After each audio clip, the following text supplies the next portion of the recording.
order the Budget and Finance Committee meeting. Today is Monday, June 18th.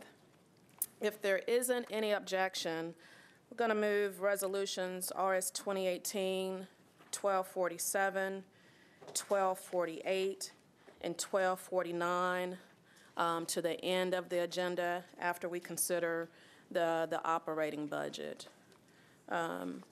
Is there any objections? Councilman Glover. Yeah, I'm trying to understand, why wouldn't we do that first? Because it's not a part of, I mean, frankly, it's going to help me make my mind up on exactly what I'm going to do with regards to the operating budget. So I do object.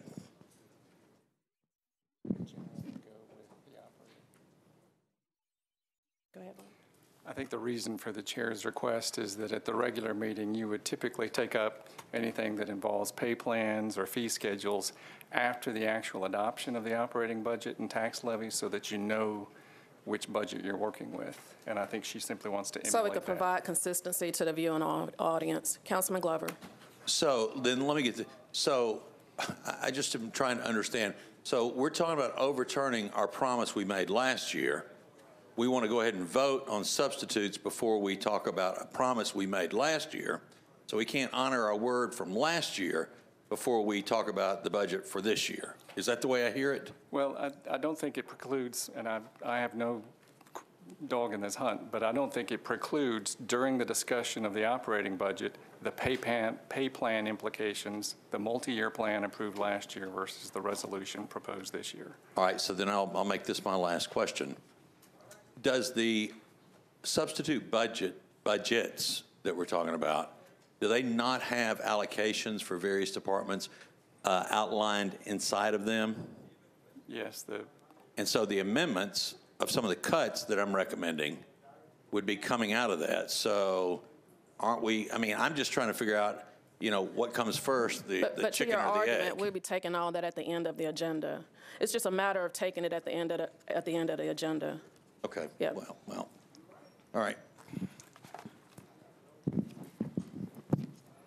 Okay, with that said, we're going to begin with resolutions RS 2018-1253, sponsors Verture, amends resolution RS 2015-1417 to extend the duration of the water and sewer extendable commercial paper program.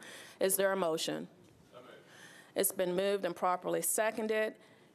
Councilman Mendez. Thanks. I think I understood the documents, and there might be other questions I have after some debate, but I want to ask specifically about the Morgan Stanley's role in the whole thing. And I noticed that the document that says how much they get paid, there's a blank for how much they get paid, and I would like to hear somebody talk about how we can approve that document, if I'm reading it right, that's got their compensation left blank. Does the administration want that, or from Metro Water? Attorney Cooper.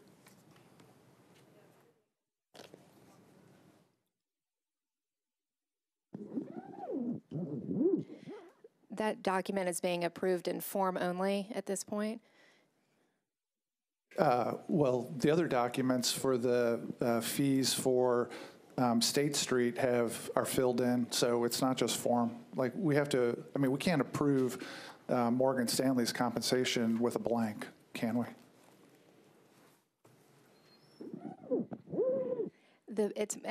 Mr. Edelman is here from the Treasurer's Department if he'd like to speak to that. It's on. Okay. The Morgan Stanley portion for the extendable CP is 10 basis points, and that is per their RFP that will be included in the document before it's signed.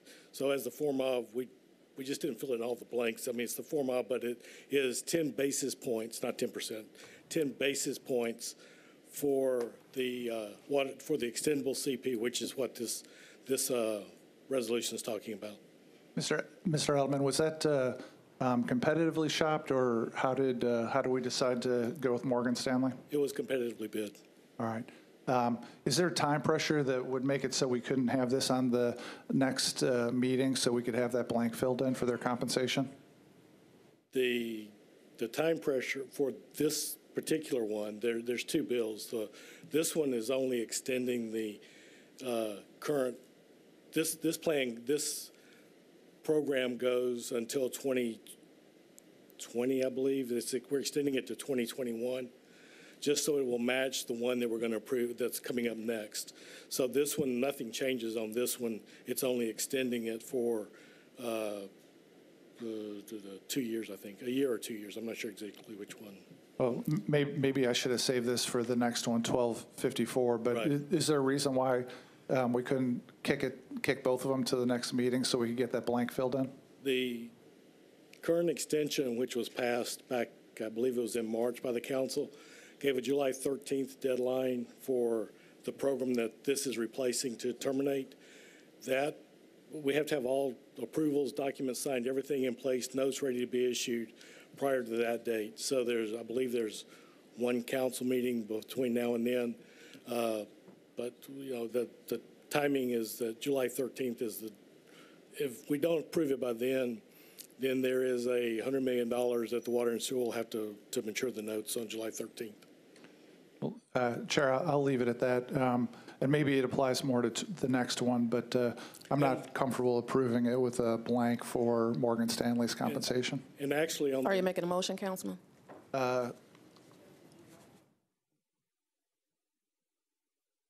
If there's time to get it done in July 13th's deadline, we're having a meeting on the 3rd. I mean, I would move to defer this one meeting. It sounded like Mr. Edelman was on. Ms. Edelman, did you want to add? I did have one more. The amount of the Morgan Stanley payment for the other program is 5 basis points, not 10. So there's 2 different programs, 2 different dealer agreements, and 2 different levels of effort on Morgan Stanley. There's a motion for a 1-meeting deferral. All in favor? Discussion on the deferral. Councilmember Allen? Councilman Cooper on the deferral? Well, on the deferral, and then a subsequent question from Mr. Edelman, if he really, very quickly, would tell us what the current balance is in commercial paper for the water department, and then also, I don't see Talia here, but Chris is here, what is our current balance for commercial paper for the rest of Metro? The Water and Sewer currently has $100 million of traditional commercial paper outstanding, and I believe it's $25 million for the extendable piece outstanding. Okay, so this would increase that line by $100 million? No, there's no increase at all. This is just extending the termination period for the. But right now, there's $100 million outstanding There's $100 with the million. ability to do another $100 million Correct. of commercial paper. And then our commercial paper balance for the rest of Metro would be? I believe it's for the GEO program, it's either 600 or 650 million outstanding right now. Okay, so in both items, you're taking material interest rate risk by not moving forward with refinancing as interest rates increase. So that's an editorial point. You don't have to agree with it. Just wanted to make it. And then I agree with Councilman Mendez's motion to defer. Thank you, Councilman Cooper. Vice Chair Schulman. Thank you, Madam Chair. So our next council meeting is going to be that Tuesday night, July the 3rd. Okay. So I guess the question would be, all the rest of the paperwork can be done around us, but we have another meeting, so we could actually defer and make sure we get that blank filled in before that meeting. I mean, is there something that would hold us up in terms of if we just deferred one meeting? Anybody Ms. here who Adam? can answer the question?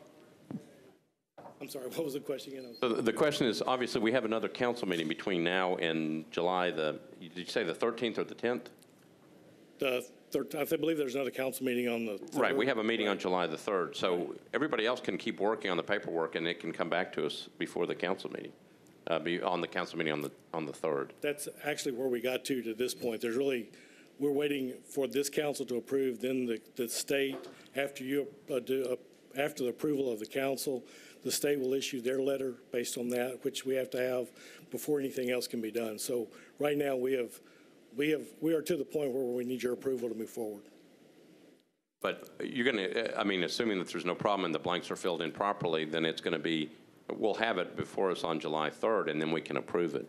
Can the rest of the stuff can everything else get going so that if we approve it on the 3rd, everything's ready to go by your required date? Yeah, well, I mean, we're there now, so. That's fine. Okay. So, yeah, I don't see a problem. Obviously, we don't have a complete document. We can wait for the next meeting and then approve. Mr. Adam, can the blank be filled in by tomorrow's meeting? I could fill it in right now if I had a pen.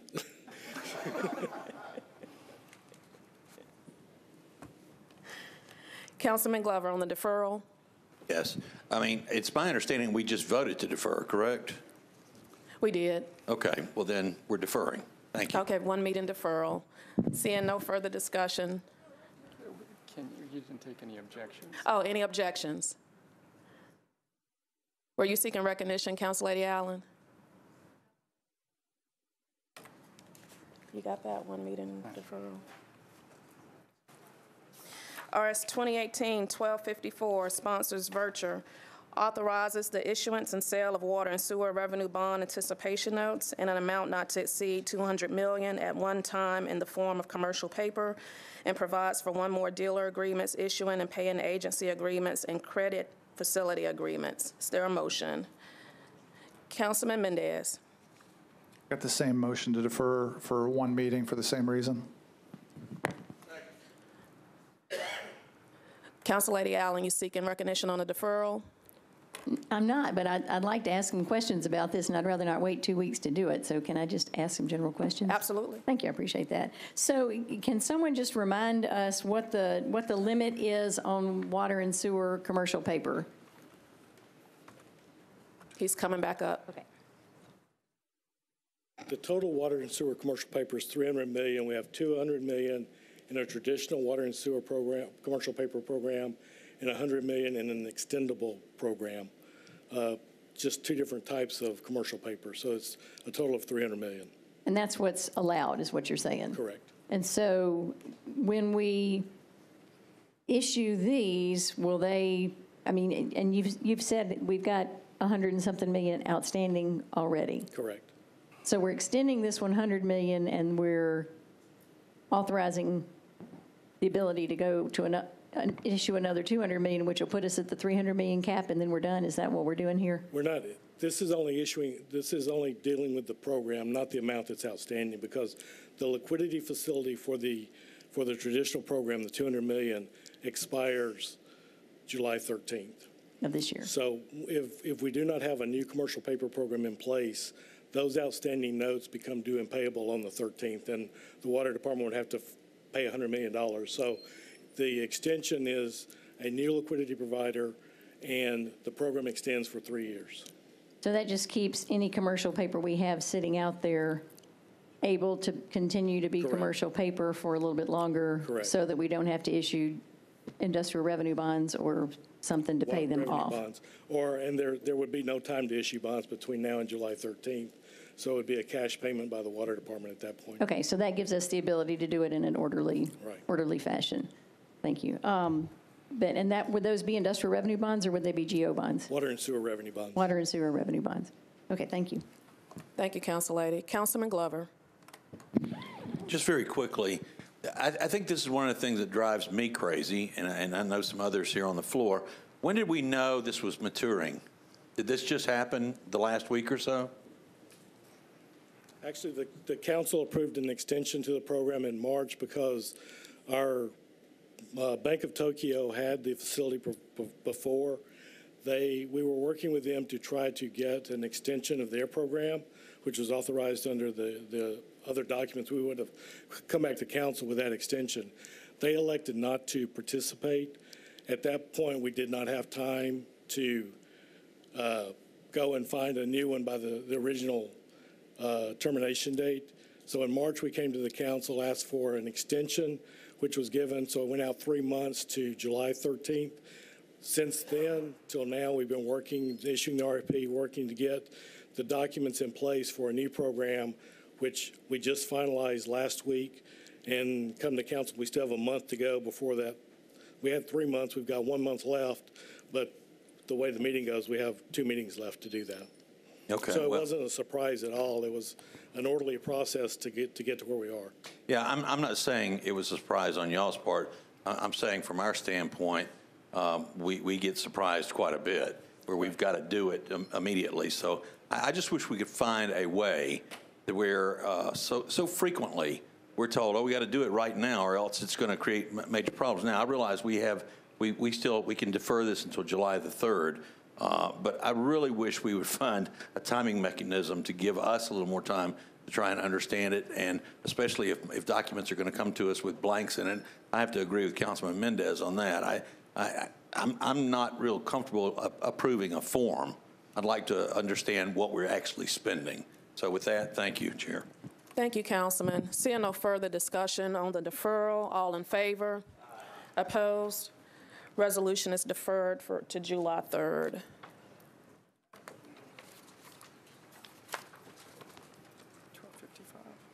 RS 2018-1255, sponsor Virture, authorizes the Department of Law to compromise and settle the personal injury claim of Larita Clay against Metro Government in the amount of $6,500. Is there a motion? It's been moved and properly seconded. Seeing no discussion, all in favor? Opposed? Resolution passes. RS 2018-1256, sponsor Virture, authorizes the Department of Law to compromise and settle the personal injury claim of Larissa Ferris against Metro Government in the amount of $27,000. Is there a motion? Is there a second? It's been moved and properly seconded. Seeing no discussion, all in favor? Opposed? Resolution passes. RS 2018-1257, sponsor Virture, authorizes the Metro Department of Law to compromise and settle the personal injury claim of Vicky Ferris against the Metro Government in the amount of $26,000. Is there a motion? It's been moved and properly seconded. Seeing no discussion, all in favor? Opposed? Resolution passes. RS 2018-1258, sponsor Virture, authorizes the Metro Department of Law to compromise and settle the property damage claim of the First Baptist Church of Hermitage against Metro Government in the amount of $23,377.80. Is there a motion? It's been moved and properly seconded. Seeing no discussion, all in favor? Opposed? Resolution passes. RS 2018-1259, sponsor Virture, approves a grant from the Tennessee Department of Mental Health and Substance Abuse Service to state trial courts to provide Tennessee's certified recovery court program to address the needs of nonviolent offenders. Is there a motion? It's been moved and properly seconded. Seeing no discussion, all in favor? Opposed? Resolution passes. RS 2018-1260, sponsor Virture and Roten, approves a grant from the Tennessee State Library and Archives to Nashville Public Library to provide access to and circulation of special materials formatted for individuals who are hearing impaired. Is there a motion? It's been moved and properly seconded. Seeing no discussion, all in favor? Opposed? Resolution passes. RS 2018-1262, sponsor Virture, appropriates $3,500,000 to certain accounts for the benefit of Metro Nashville Public Schools. Is there a motion? It's been moved and properly seconded. Any discussion? Thought it would light up. Councilman Mendez. Could we start by just getting an explanation about what the $3.5 million is for, and I guess why? I guess it was must have been something new that happened when the budget was prepared, and so I'd like to just hear an explanation about that. Do we have I see we have Mr. Henson. The floor is yours. Thank you, Council Lady. Yes, there are 3 items that make up this $3.5 million. The first item is related to our transfer to our charter school fund. When the budget was put together, the current year budget, it was predicated on the anticipated student enrollment. for this coming year. This is a strict calculation of state and local revenue divided by student enrollment. As we've discussed in previous meetings, instead of an increase in student enrollment, we had a slight decrease. And so the denominator in that calculation is actually lower than what we estimated when we were putting the budget back together back in March of last year, which increased the per pupil amount that we're required to transfer to the charter school fund. And that increase is $1.24 million. The second item is on our fringe benefits. What we've seen is, after some analysis, we have had more of our employees participating in our insurance plans. We think some of that is due to the ACA requirement that individuals have insurance or they would be subject to a penalty on their income tax return. And so we've had increased participation in our insurance plans over previous years. And so we're estimating at this point that that'll be a $1.3 million amount. And then the last amount is the MDHA property tax refund account. We received that estimate from Metro Finance as we put our budget together. The final amount came in just under $1 million more than what was originally provided. Thank you. And then I want to make sure I understand how it impacts the budget that we're going to talk about later.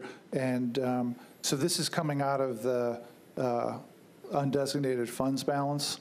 And I guess you probably know that sits around 30 million or expected to sit around 30 million at the end of this month? Correct. Before this $3.5 million? That's correct. So that'll take that down to, I guess, 26.5 or so? Approximately 26.5 million, which is right at 3%. And what is the target that you all would like to keep in your, all things being equal, in your undesignated funds balance?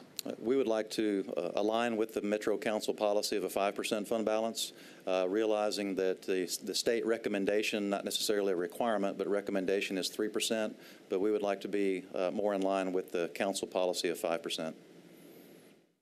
All right. Thank you. Chair, when we get to the budget, I guess I'm going to ask whether we're going to have the budget documents amended to knock that balance down by $3.5 million to make sure it's accurate. But we can take that up when we get to the budget. Thank you, Councilman. Councilman Rosenberg. Thank you, Madam Chair Lady. Setting aside for a minute the likely unconstitutionality of the state's law on taxpayer-subsidized private schools, Mr. Henson, why the enrollment numbers came out in October? Why is this just coming up now? We were monitoring. It's a combination of a multitude of things. It is the actual state and local revenue, which we won't know until probably July, August. And it's also the actual district enrollment as well as the actual enrollment of all of the charter schools. And so we've been monitoring this through the year, monitoring both the district enrollment as well as the individual charter school enrollment, as well as looking at what the estimated state and local revenue amounts could be. And so we waited as long as we can to have the best figures that we would have, knowing that this is the last meeting for the council to request this. And so we bring it at this point, just trying to have the best numbers that we can. Is it typical to have this much uncertainty all the way to the end of the fiscal year? It's typically not. We have, the 16 years I've been here, we have been under the allocation that the council has approved. As I had mentioned throughout the budget process, we were right on target as far as the total estimated expenditures as it relates to the allocation. We feel like this is a precautionary measure in case that these go over, realizing that we won't know our final numbers again until July, August. But this is something that we feel like would be in our best interest to go ahead and get before the council. Thank you. Thank you. Thank you, Councilman. Vice Chair Schulman.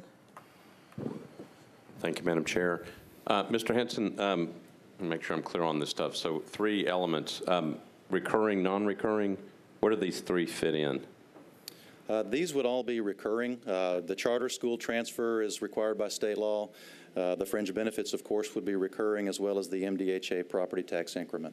Okay, so how does that impact, I guess, the budget that we're looking at? Is this somehow going to be absorbed into it because it's a recurring cost? Well, did you understand? I mean, I guess when you put together your budget for this coming year, is this taken care of, or are we going to have another gap? We feel like that, well, the MDHA property tax increment, that amount comes to us from Metro Finance. So we're hopeful that that will be more in line with the original estimate for next year. The other two items, we've relooked at the participation rates and our fringe benefits and our insurance plans, and so we feel like we've covered that. The charter schools, we have the potential of another increase in per pupil rate transferred to charter schools because of the enrollment situation, but the estimate at this point is that our enrollment will basically be flat for next year. We are estimating an increase of approximately 300 students, and so we will have a better idea once we have actual student enrollment. The first official figures come out closer to the end of September after the first 20 days, but we feel like at this point that next year's budget should be okay, but we'll monitor these as well as all of the other accounts. Okay. So again, it's something that we have to watch as we go into the next year, Correct. into this coming budget cycle and even before, even beyond. Correct. Okay. Thank you. Thank you, Madam Chair. Councilman Glover. Thank you, Chair. Mr. Henson, I sometimes get confused on the 3%, what the ruling is from the state. If I remember correctly, if you drop to 3 or below, then we no longer can use any of the reserve fund, the savings account, for recurring expenses. Is that correct? Correct. The only time the 3% fund balance is mentioned in state law is if one wants to budget fund balance. And so you can only budget fund balance that exceeds 3% of operating expenditures. So if we are at 3%, that would mean there would be no available fund balance to budget for as a funding source for the next year. Okay, but so let's assume then you drop down to 26.5 that's in your reserve funds.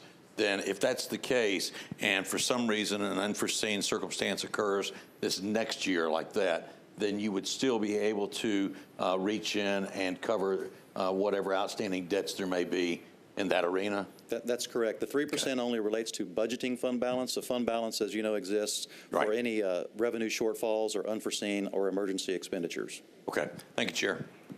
Thank you, Councilman. Councilman Cooper. Thank you, Chair, and thank you, Chris, for being here. A couple of quick questions. In effect, this is a supplemental appropriation to FY 2018? Correct. This is a supplemental appropriation from the school district's accumulated fund balance. So all the way at the end of the fiscal year with just a couple of weeks to go, this really goes back to FY 18. And in that question, I guess my interest is how could the MDHA TIF payment, because really you are paying almost half the costs of TIF loans, isn't that the transfer payment? How could it be so off, since that should relatively be so predictable? Has MNPS received an explanation? I don't have an explanation for that. That we have requested that, and that was indicated that it was over for everyone that's all funds that are affected, but I don't know the particular reason. And you only got notice of this relatively recently, that the MDHA TIF payment flowing through schools was going to be almost $750,000 greater than anticipated. Actually, it was almost $1 million greater than anticipated. Almost $1 million more than anticipated. Yes, sir. That was probably 6 weeks ago or so. Only 6 weeks ago. So really, you've only had these 6 weeks to make up that difference, that $1 million that went to MDHA for its TIF program. Though I'm not aware myself of any TIF loans being executed in the last several months. And one final quick question: what was our fund balance this time last year? Your fund balance this time last year? It would have been. I know that 19 million of our fund balance was used to fund this year's budget, and so it would have been at least $19 million more. We are also, as you know, estimating $7.5 million that we are not going to receive in state BEP growth funding, as well as this $3.5 million for the supplemental. So it would have been somewhere in the neighborhood of $30 million more. So we're probably talking $56.5 million or so. So a year ago, it was comfortably over 5%. It was around 5%, yes. Appreciate it. Thank you. Thank you, Councilman. Seeing no further discussion, all in favor? Opposed? Resolution passes.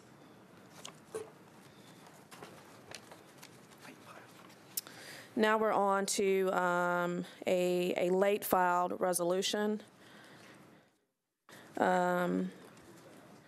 Is there any objection to the suspension of the rules? I'll read it. Sponsor Vercher approves a microenterprise loan fund program grant from the Tennessee Department of Economic and Community Development to the mayor's office to establish a partnership with Kiva Linden for existing local businesses with operations in the Nashville's Promise Zone. And the reason this is a late file is just due to clerical error. Is there any objections? Seeing none, just move it. Move approval. I move for approval. Any discussion? Seeing none, all in favor? Opposed? Resolution passes. Now we're on to bills on second reading.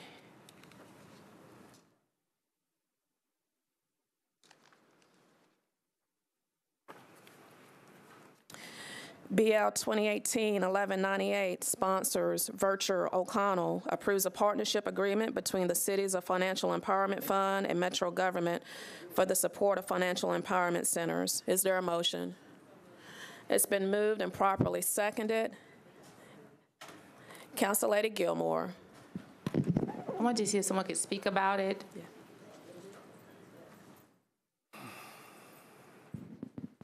You can come on down.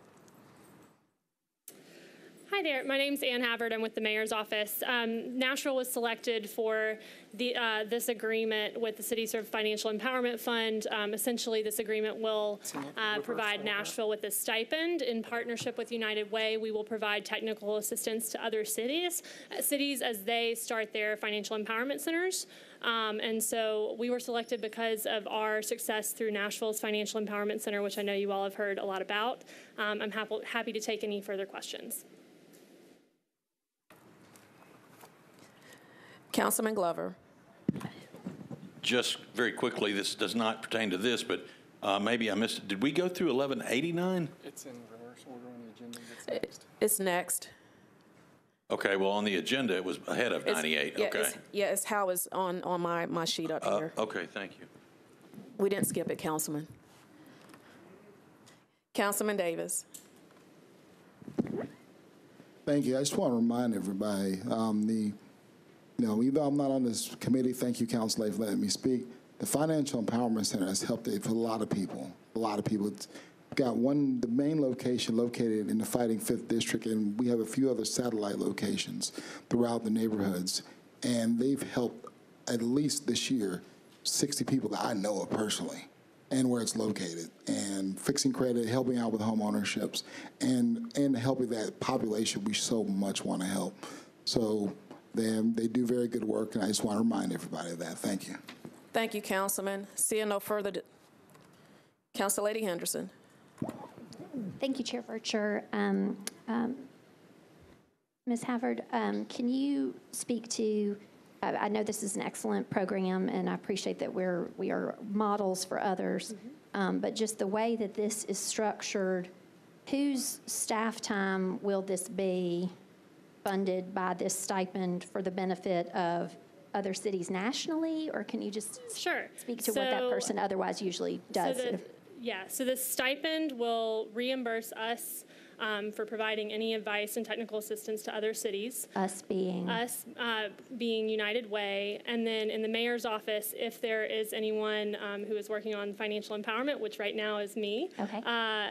But also Eric Cole and John Murphy, my former colleagues who were in the mayor's office, had already started providing technical assistance to other cities and just providing their advice. So essentially this reimburses us for some work they have already done. Okay, appreciate that. Thank you. Thank you, Council Lady. Seeing no further discussion, all in favor? Opposed? Bill is recommended. BL 2018-1189 sponsors Scott Davis, and Hurt amends the Metro Code pertaining to the Procurement Non-Discrimination Program.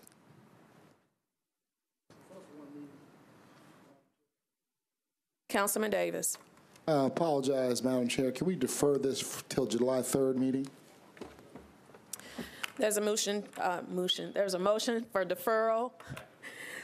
All in favor? Opposed? It's deferred. You want just one meeting, Councilman? Yes, ma'am.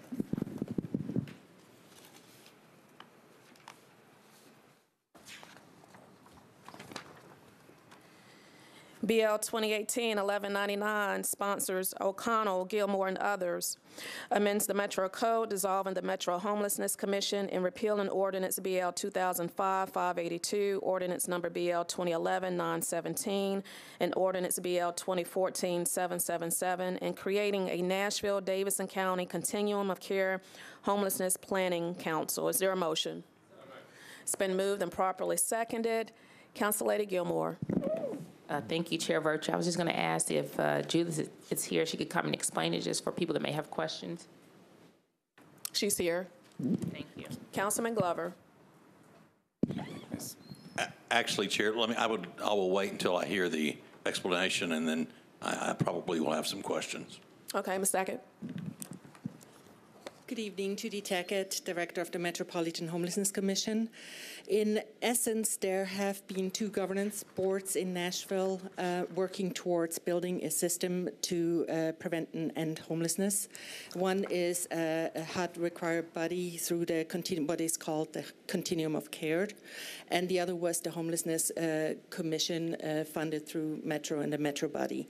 The goals were, in essence, the same. So in 2015, conversations had started to what do we need to do to create a more solid structure around homelessness.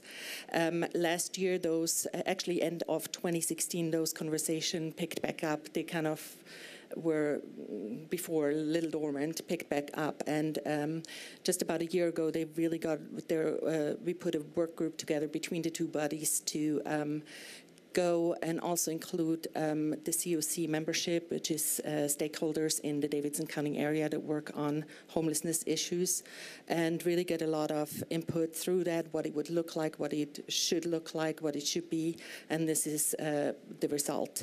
The COC membership has voted, and that's that creation from HUD, that they have voted in May to adopt this ordinance and to move forward with their new charter, which reflects and has been developed aligned with this ordinance, on condition that this passes. So we have a majority and a lot of input from the public to really create this unified governance body, and the goal is to be stronger in what we do and how we look at resources, how we build a systems approach, how we are more responsive to people, and measure success. Councilman Glover. Okay, so as I read the analysis, we're assuming there'll be no additional cost for this. But we basically, will there be any savings? No, not direct savings, but in reality is when we build a stronger housing crisis resolution system and we build the data around it, we will become stronger in asking for federal dollars and grants. We are not, in my opinion, we are not where we should be as a city of this size in drawing down federal grants to address homelessness. And this will be one of the steps that we need to take to move that direction. All right, thank you, Chair. Thank you, Councilman. Councilman Cooper. Thank you, Chair. Just really quickly, I appreciate your explanation. How is it again that we will be stronger with this action? Really looking at a strong governance body that has, rather than having committees under Metro and committees under the community that are working and duplicating the efforts that are going on right now, there's a lot of duplication going on. It will be one place that the community can look to, strengthening and guiding where we need to go and move in the direction. How do we measure success? How do we implement, what are the goals of moving us, and ending homelessness is always the goal. So how do we move towards that and hold each other accountable? So it will strengthen accountability. I think it will leverage resources better and utilize that and really have better reports on outcomes for the community. Thank you. Before third reading, would you mind sending us a letter supporting your recommendation and as to why, and that would be a big help. Anytime you're overturning past bills, you want to be sure you're doing the right thing. Thank you very much. Thank you. Thank you, Councilman. Councilman O'Connell. Thank you, Madam Chair, for the recognition here. I wanted to speak to both of my colleagues' inquiries as well. One of the focus strategies recommendations here was an effort to make Nashville specifically more competitive in the federal funding landscape, but also to create more opportunities for private funding as well. So I think that's going to be addressed here. And then I think it's that idea of strength, right? Some of it is deduplication of effort. Some of it is more alignment within the provider community, the advocacy community, the community of people with lived experience, either currently or previously experiencing homelessness. And I think, I absolutely think that idea of a letter of support here is going to go a long way toward explaining this. But I'll say from the standpoint of somebody who has sat on the commission since not long after being elected, I think this is an important step. So thank you for the great questions, though. Thank you so much, Councilman. Seeing no further discussion, all in favor? Opposed? Bill is recommended. BL 2018-1207, sponsor O'Connell, terminates a project management services agreement between Commonwealth Development Group Incorporated and Metro Government. Councilman O'Connell. Thank you again, Madam Chair, for the recognition. I will plan to move to withdraw this tomorrow, so I don't know, Mr. Jameson, if I need to take any action in committee to that effect. If you move to withdraw, there's a required vote. If you simply withdraw it, it's withdrawn. So my recommendation would be to withdraw. Yeah, I'd like to move because the point of my intention was to move to withdraw on first reading before committee discussion, but I think the floor comment is actually going to be important to understanding this. And that'll be required under the rule. If you ever move to withdraw a bill, you have to offer the explanation. That's fine. I'll wait. Okay. Are we going to go ahead and take a vote on it? Councilman, you may Councilman, you going to make a motion? move to withdraw. I don't believe I can. I need somebody else to, since I'm not on the committee. Thank you, Vice Chair. You got it. Is your second? Now take. It's a second. And you'll take a vote because he moved for it. All right. All in favor? Opposed? Bill is withdrawn. Were you seeking recognition on that one, Councilman Glover? You're recognized. While I understand now we've just withdrawn it, I would like to understand the reasoning for why it was filed in the first place, because obviously there's been some head spinning around Commonwealth Development. And so what exactly, I know it's withdrawn now, but I was trying to figure out what exactly would this have accomplished. I realized it would have ended a contract, but I don't know what 3382 is, and I don't really see it in the analysis either. So, Mr. Jameson, if you can tell me, it doesn't make any difference, but I'd like to know what led to this being filed originally. So just quickly, procedurally, the committee has made a recommendation to withdraw. It's not withdrawn yet. Tomorrow, if Mr. O'Connell simply states that it's withdrawn, it is withdrawn by Robert's rules. There's no motion to that effect. He has stated his indication, his preference, however, is to move to withdraw, which is his right. Once he does that under our council rules, he has to explain to the body why he's withdrawing it.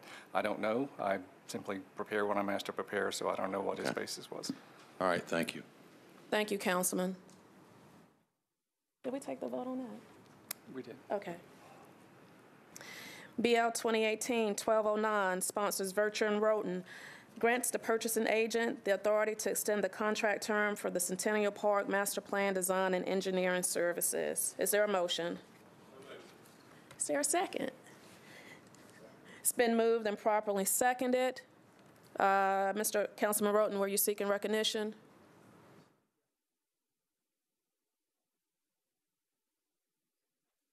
Councilman Roten. Thank you, Madam Chair. I was just wondering if anybody was here from Parks to explain what we're doing here with this contract.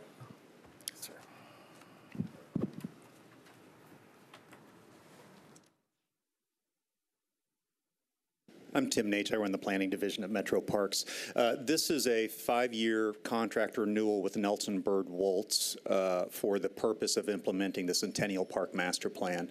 We've been working with them since 2013 on implementation of that plan, and it's being done in phases. So this will ensure that as we move forward with future phases of work, there's continuity of design within the park.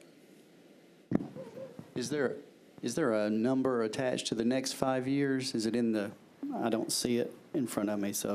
It will be entirely dependent upon the availability of funds. Okay, thank you. Thank you, Councilman. Council Lady Henderson. Thank you, Chair Vercher. Mr. Nate, I appreciate the continuity factor. Can you speak to, I understand the next $6 million is dependent upon availability of funds, but can you speak to how much has been disbursed so far for master planning services at Centennial Park, and how much of what has been designed has been implemented, please? The first phase of master plan implementation opened to the public approximately 2 years ago. That included the daylighting of Cockrell Spring, Musicians Corner, and some of the landscape around the Parthenon, including the new events ellipse. That was approximately an $8 million project.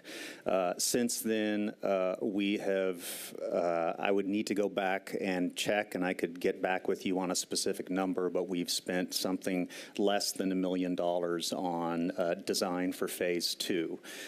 Design is completed for phase 2. It will include the Great Lawn, the West End entrance, and some other components of the plan, and that's in the queue at the purchasing department for bidding currently. We've also completed preliminary planning for a phase 3, and then some smaller sort of a la carte projects that would be largely privately funded within the park. Okay, so did the initial then RFP not anticipate a phase 3, or it did not anticipate some of the separate kind of ad hoc projects that are going to be privately funded? So I guess as y'all just looked at the arc of master planning this, why was the $4 million five-year contract not sufficient in your view? 5 years is the maximum that we can enter into a contract of this type for. And the timing, of course, for all of that is dependent on the availability of funds. So it's driven by funding. Understood. But if you had so the $4 million contract was for 3 phases of master planning? It was for implementation of the master plan. So it was not, it was not tied to specific phases. The 2013 contract, is that what you're referring to? Right. So I guess I'm confused then. Did Nelson Bird Waltz provide the master planning, or they indeed implement it as well? So they are both master planning and implementing their own design? Correct. Okay. And so this next phase would be particular to implementation because it's already been master planned? Design and implementation, yes. Okay. All right, to implement the master plan that these same folks already designed. Correct. Thank you, Mr. Nate. I appreciate it. Thank you, Council Lady. Seeing no further discussion, all in favor? Aye. Opposed? Bill is recommended. BL 2018-1210 sponsors Van Rees, Vercher, and others. Authorizes the acquisition of certain right-of-way easements, drainage easements, temporary construction easements, and property rights for the use in public projects for purposes of the Dickerson Pike sidewalk improvements. Is there a motion? It's been moved and properly seconded. Seeing no discussion, all in favor? Opposed? Bill is recommended. BL 2018-1211 sponsors Withers, Vercher, and Elrod. Authorizes the acquisition of right-of-way easements, drainage easements, temporary construction easements, and property rights for use in public projects for purposes of the Eastland Avenue sidewalk improvements. Is there a motion? It's been moved and properly seconded. Seeing no discussion, all in favor? Opposed? Bill is recommended. BL 2018-1212, sponsors Vircher, Bettany, and Elrod, authorizes the acquisition of right-of-way easements, drainage easements, temporary construction easements, and property rights for use in public projects for the Linbar Drive sidewalk improvements. Is there a motion? It's been moved and properly seconded. Seeing no discussion, all in favor? Opposed? Bill is recommended. BL 2018-1213, sponsors Vircher, Bettany, and Elrod, authorizes the acquisition of certain right-of-way easements, drainage easements, temporary construction easements, and property rights for use in public projects for purposes of the Tusculum Road sidewalk improvements. Is there a motion? It's been moved and properly seconded. Seeing no discussion, all in favor? Opposed? Bill is recommended. BL 2018-1214, sponsors Vircher, Bettany, and Elrod, authorizes the acquisition of certain right-of-way easements, drainage easements, temporary construction easements, and property rights for use in public projects for the purposes of Brick Church Pike sidewalk improvements. Is there a motion? It's been moved and properly seconded. Seeing no discussion, all in favor? Opposed? Bill is recommended. Council Lady Allen, you seeking recognition on the next one? Okay. BL 2018-1215, sponsor Vircher, Bettany, and others, authorizes the Director of Public Property Administration to execute a quitclaim deed for the property interest Metro government may have in a portion of the right-of-way adjacent to 610 McGavitt Pike, and accepts consideration for the same amount of $102,750. Is there a motion? It's been moved and properly seconded. Council Lady Allen. Thank you, Madam Chair. I just was wondering what we paid for that right-of-way to start with and how many acres it represents.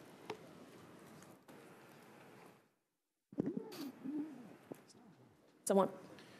He's over there from public property. You going to answer it, Mr. Harmon, or someone from public No, I'm property? going to try to turn it over to Mr. Barry, or Kim McDonald's here. Okay. Okay, I'm sorry. Oh, you're back there, Kim. Yeah, I'm sorry. Kim McDaniel. I was looking for you over here. Kim McDaniel, Finance. I don't know what we paid for it. I'd have to look that up. But I believe it's about an acre, but it's a really narrow strip that's not buildable, but useful to the development that's going in there. Thank you. Could you get us that information for tomorrow? That'd be great. Yes. Thank you. Sure. Thank you so much. Any more questions, Council Lady? That's it. Seeing no further discussion, all in favor? Opposed? Bill is recommended. You've got an added matter, 1216. Is that what's next, 1216? Mm-mm. Was it added? It stops at 12:15. Okay. So this was added with the request. There's an issue on your agendas. Okay. Okay, we have one more bill. BL 2018-1216, sponsors O'Connell, Vircher, and others, approves an agreement between the Metro government and Capitol View joint venture concerning the construction of public park improvements and the donation of a parcel of property. Is there a motion? It's been moved and properly seconded. Councilman Mendez. I'm sorry, I was in a side conversation. Can somebody describe what this one is?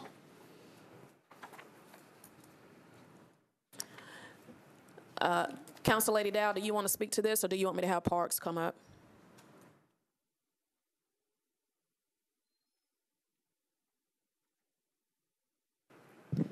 I'm sorry, tell me what is it? This is 1216. No, I'm sorry, Council Lady Dow. You're not on that one. I didn't think so. Yeah. Councilman O'Connell. Thank you, Madam Chair, again for the recognition. This is the Capitol View Park, and this is basically the joint venture agreement. There, the Capitol View project has basically committed to raising a good amount of private funding to complete implementation of a park, and is working on that delivery. I believe they might also have representatives here if there's further information, but this is basically to complete Capital View as a full incentive and keep the cost to taxpayers down as a joint venture project. It's basically a private-public partnership. If I could have finance confirm something. As I understand it, in 2016 legislation, BL 2016-149, we already committed to spending $3,490,000, and at the time we approved a $990,000 transfer, which left $2.5 million. And I guess I'm looking for confirmation that this $2.5 million is everything that's left on that we already approved in BL 2016-149, and there's nothing more for Metro to spend here. Councilman, thank you for the question.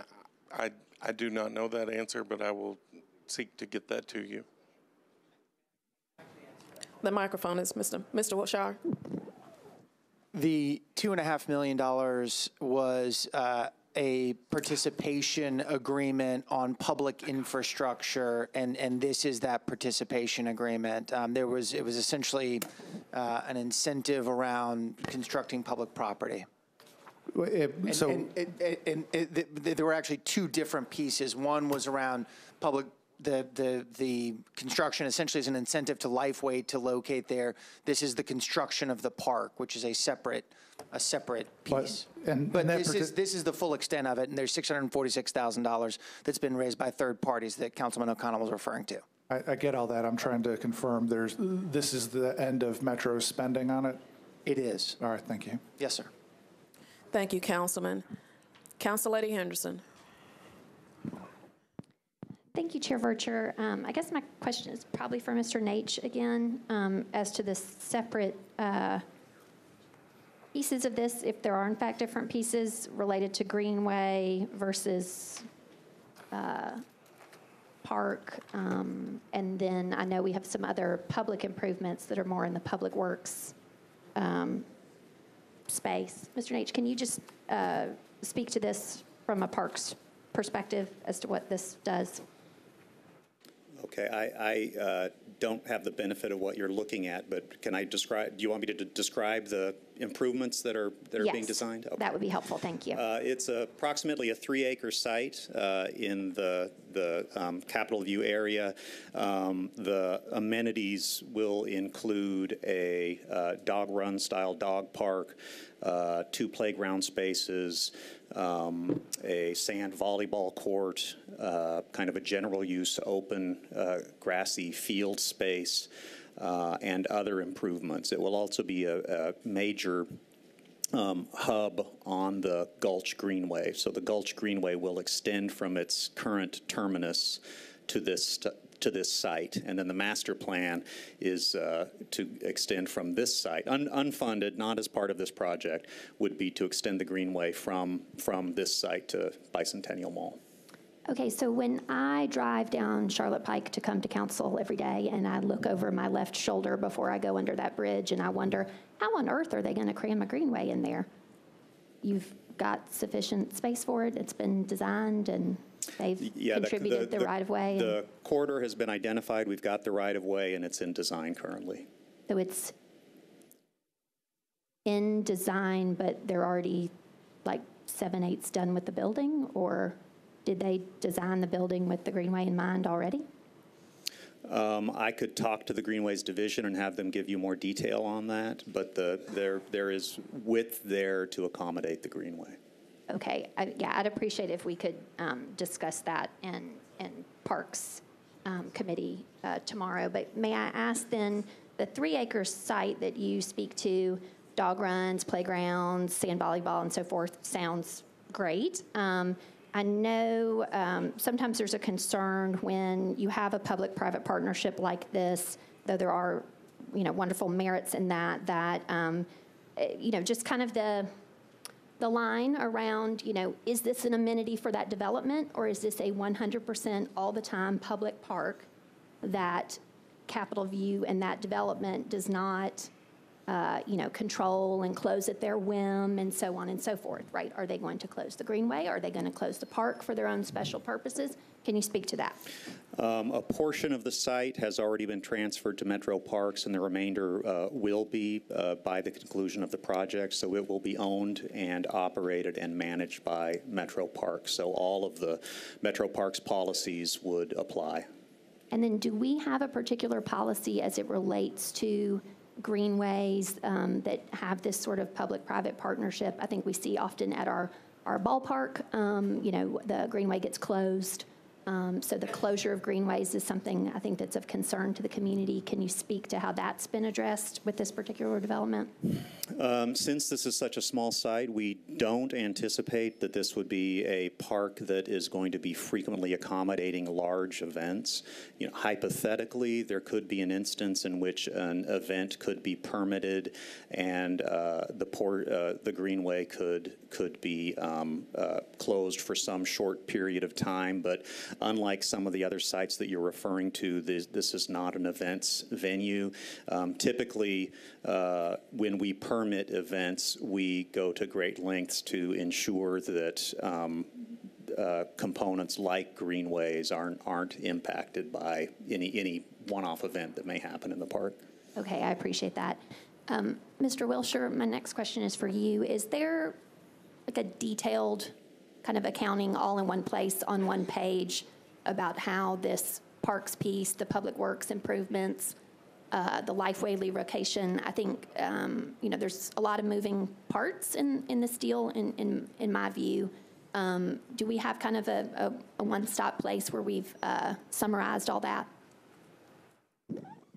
There have been there are two pieces of legislation, and so it's detailed in those two pieces of legislation. I can certainly provide those two pieces of legislation to you, but if you would like me to put those on one piece of paper, I'm certainly more than happy to do that. I haven't summarized those two pieces of legislation. There is, as you know, and as I hope the whole public knows, a public disclosure of all of the incentives that have been done that describes the Lifeway component in some detail, but I'm more than happy to put those bullet points on a page and give them to you.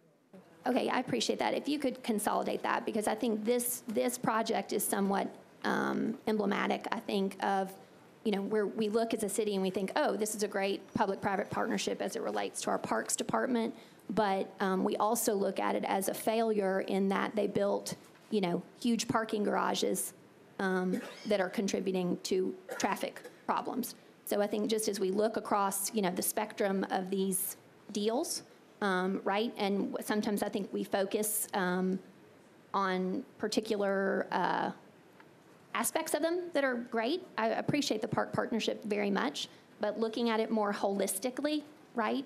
And so, I would just appreciate having Capitol View, all the public piece, the contribution, all that on one page with bullet points. That would be helpful. Absolutely. Thank you. Happy to do that. Thank you.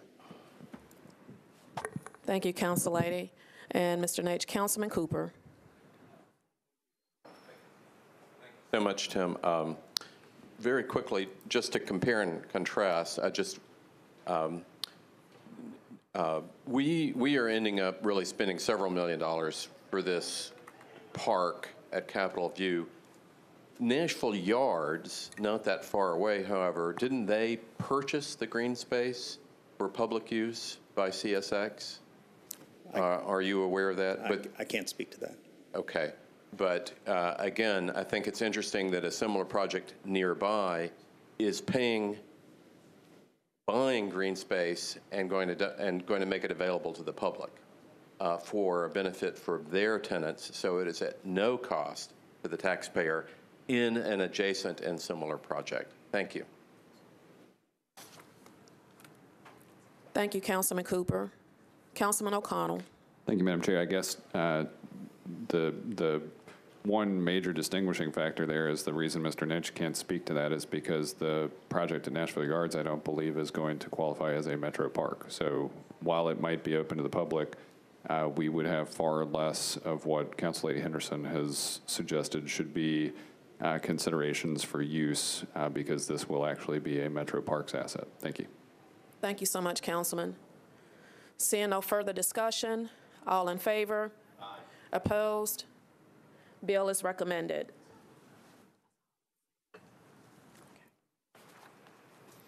Now we're going to move on to bills on third reading.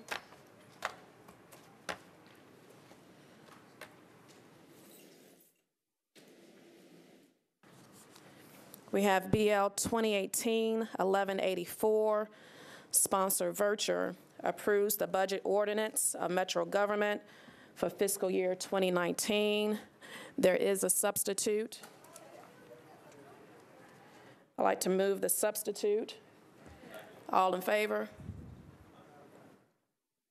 Now we're going to take the, how you want to do it? Vote just on your substitute, but not to substitute the ordinance. And then we'll take up any other amendments. All right, so we'll take a vote on the substitute. This is simply the approval of the substitute. This is not binding on tomorrow's council meeting and does not replace or displace the underlying ordinance from the administration. There will, we assume, be a second substitute. That can likewise be considered by this council. Approval of both substitutes is not binding on tomorrow's council meeting members. It is not inconsistent for this committee to approve one or both substitutes. There will also be several amendments offered to, I believe, the first substitute.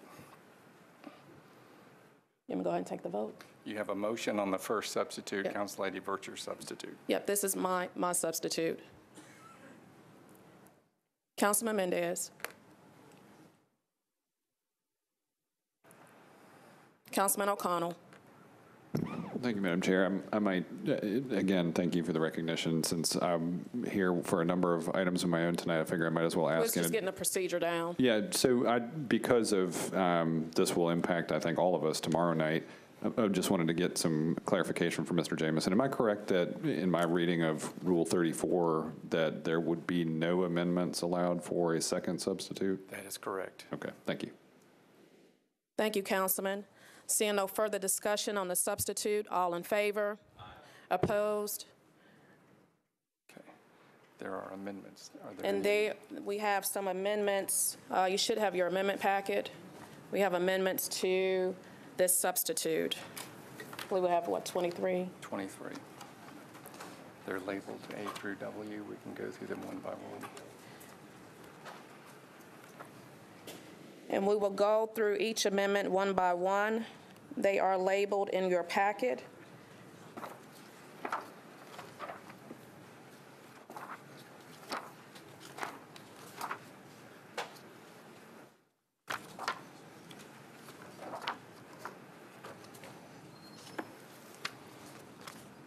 Should be on page 115. 115. And it's by Councilman Allen, Council Lady Allen. Amendment A. Council Lady Henderson, are you seeking recognition? Thank you, Chair Vercher. It was just a point of order I want to share with committee members that amendments begin on page 115. Is that correct? It is. Okay, thank you. I was getting ready to announce it. Thank you so much. So we will take the amendments in order, beginning in your packet on 115.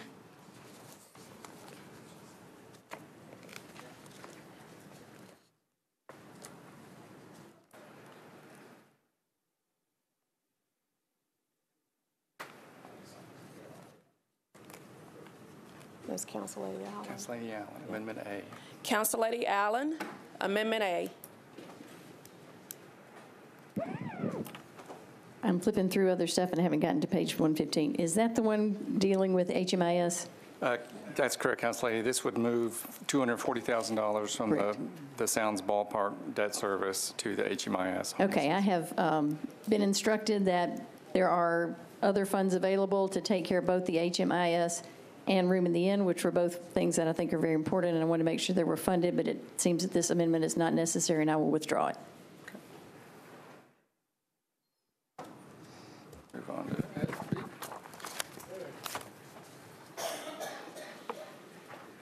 B's, Councilman John Cooper. Thank you so much, Council Lady.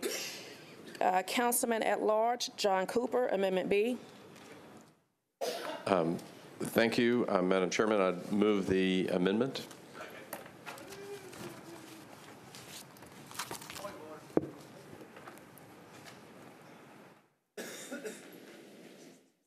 That's Councilman Roten. I'm sorry, where are we? I was talking to another council member. So 116.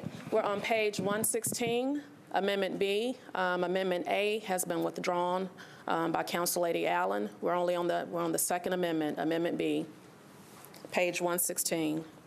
114? 116. 116 in this packet. Page 116, Okay. Okay. Amendment B. In the emailed package, it's 114 for those who printed theirs out. Okay. Thank you, Madam Chairman. With a movement and a second, this is establishing a framework to establish government efficiencies and cost savings that I am sure we will be needing in the years to come, and to take a careful approach. This is similar to something that the City of Atlanta did successfully, which is relying on their business, legal, and accounting communities to provide advice on identifying for the council later to have action and to accept recommendations for long-term cost savings in the basic government. I think it's important to show the benefits of these savings, and so in this amendment, the benefits of the savings would go to cost of living adjustments to employees and to the city's affordable housing initiative. The expectation with sustained, careful work would be that we could make the government more efficient, particularly with our practices and transfer payments and third-party payments and subsidies, and that, again, this commission could provide recommendations to the council to identify and accept those savings. So with that, and motion made and seconded, I would hope the council would adopt this. Thank you, Councilman Cooper. Discussion on Amendment B. Vice Chair Schulman.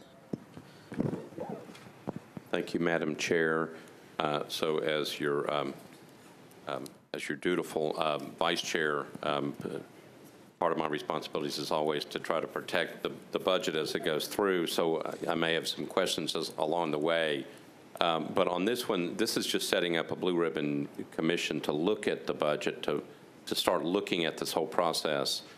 It doesn't change the budget numbers per se. It just sets up another, it's like a review panel that's going to start looking at the budget to hopefully help us along the way.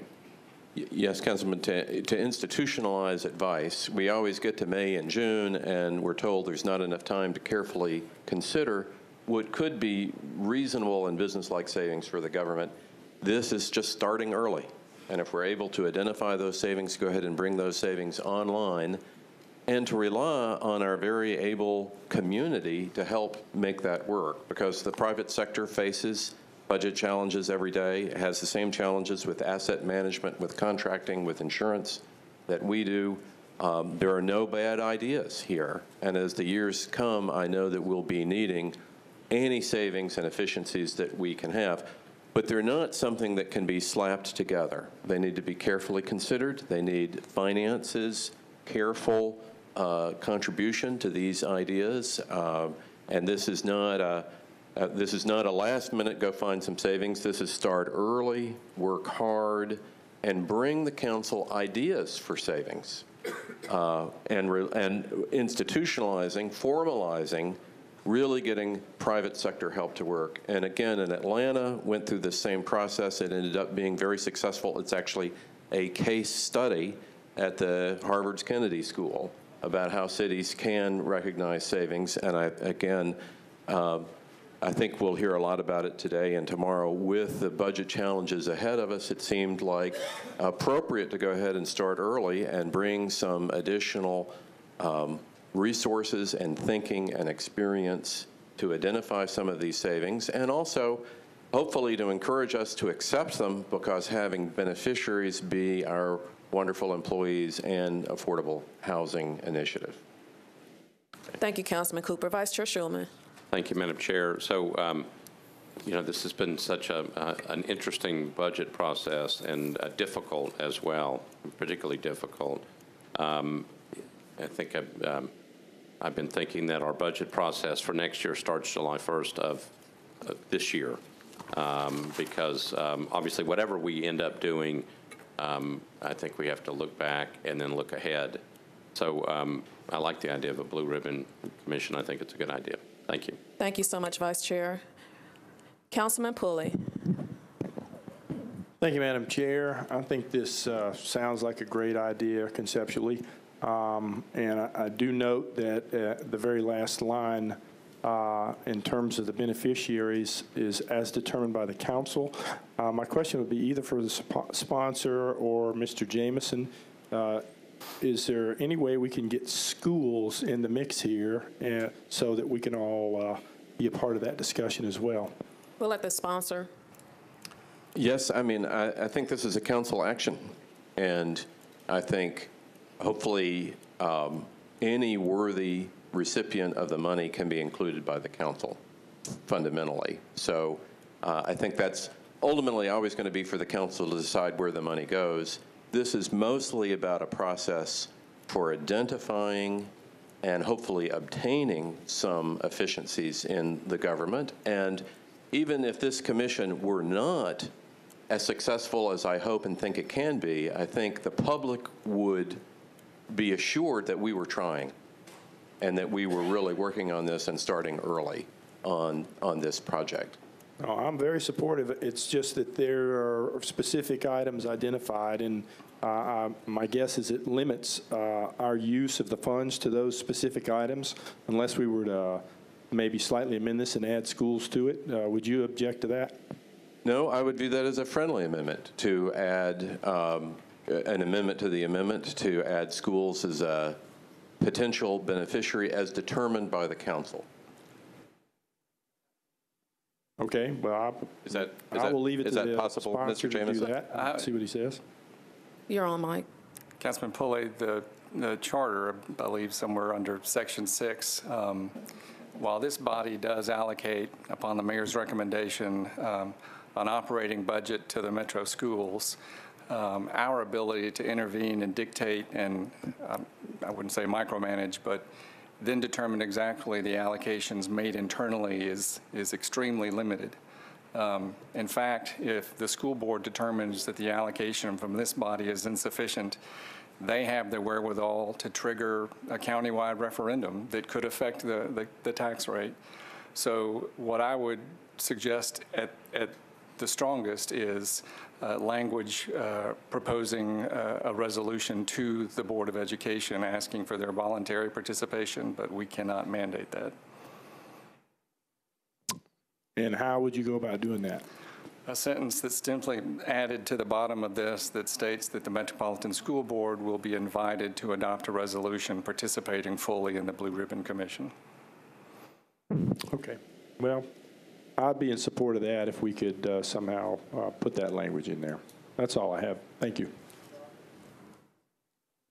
Thank you, Councilman Pulley. Councilman Roten.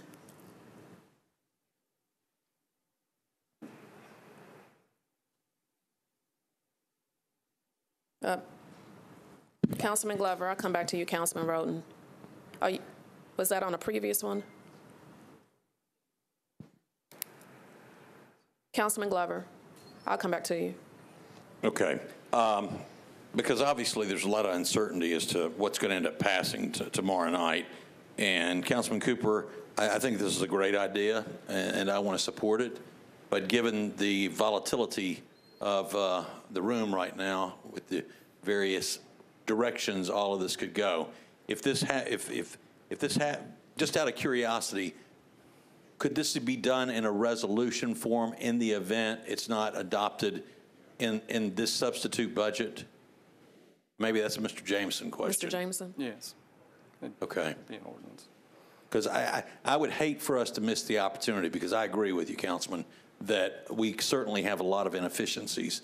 With business people and finance people in here, I think we could probably identify a number of those. So I'm supporting of this, but if for some reason it doesn't make it in the substitute budget, I would urge you to please come back immediately with a resolution asking us to do the same thing. Thank you, Chair. Thank you, Councilman Glover. Councilor Allen. Thank you, Madam Chair. I just would like to get a little bit of clarification. As I read this, it seems like this is a one-time thing and not necessarily an ongoing commission, or would that be desirable? Well, Council Lady, I think your idea that it'd be permanent is probably warranted. There's a deadline in here just because in the nature of life, having a deadline to get the work done seemed appropriate too, and that for sure for the fiscal year 20, we will want their work product back. And if they're able to go sooner and they come up with very good ideas sooner, hopefully it'll come to us and we will adopt them and have those savings sooner. And then perhaps next year we will decide that this was a good idea and make it more permanent. Okay, so we could look at it as a pilot. I think it's a great idea, and I appreciate you making the suggestion. Thank you, Council Lady. Councilman Prodmore. Thank you, Madam Chair. And I, too, appreciate the ideas, Councilman Cooper, but I also do agree with Councilman Glover about maybe an ordinance where we can maybe discuss this, debate it further. My issue is at the last sentence in the legislation where it says, as determined by council. Now, here we go. We got this one of the main reasons why the community, which is now defunct and is now called something else, but the Community Enhancement Fund was created was to prevent each council member from coming up and lobbying for their particular pet project of either through a nonprofit or through a project. Now, when we start naming separate entities, which all of them are very warranted and justified, but we're basically digressing back to where we were many years ago, where we started fighting over where these funds would be designated to. So I just want to add that in there. Thank you. Thank you so much, Councilman. Councilman Mendez. Well, I want to echo Councilman Prodmore's point. And then I had a second question, maybe for Mr. Jameson. There's been some talk in the last couple of minutes about amending amendments, and that's one of the things that got us off into a briar patch a few weeks ago. What is the process for amending an amendment? All right, so Roberts addresses this in Article 5, Section 33. It is not the clearest passage you will read. An amendment to the third degree is absolutely prohibited, and an amendment to the second degree is allowed but discouraged. I read that as an amendment to the amendment. That is permitted but discouraged. What is recommended is that the proponent of the amendment state instead, should number one person's amendment fail, I will be offering an amendment that states X, Y, Z. But it is permitted. So if Councilman Pulley wanted to add that sentence, he would make the formal amendment to add Councilman Cooper's amendment.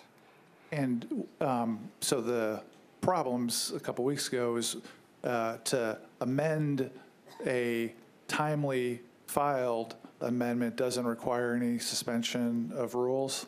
That's the ruling of the House. That is the ruling that because the underlying amendment was timely filed and the amendment was clerical or housekeeping, not a substantially new amendment, that struck me as appropriate, not requiring suspension. Ruling of the House. Ruling of your council that it was not a substantive amendment, it was a technical amendment to a timely filed amendment. I believe, for example, we changed Smith Spring to Smith Springs or vice versa. I never get that straight. All right, thanks. Thanks, Councilman Mendez. Councilman Bettany. Thank you, Chair. I guess I have a question about what government inefficiencies, practices, transfer payments, or third-party payments and subsidies have Councilmember Cooper saw that we are doing that needs to be investigated? And if he saw any of those, did he report them to any agency like the Audit Commission in the council or something like that? Councilman Cooper. Well, I think we all may have a view of inefficiencies. And part of the work of this group, Councilman, and I appreciate your question, is for professionals to identify them and bring them back to the council. So it's not my view, it would be a group of professionals who are used to working within a budget framework to give us their best thinking and suggestions.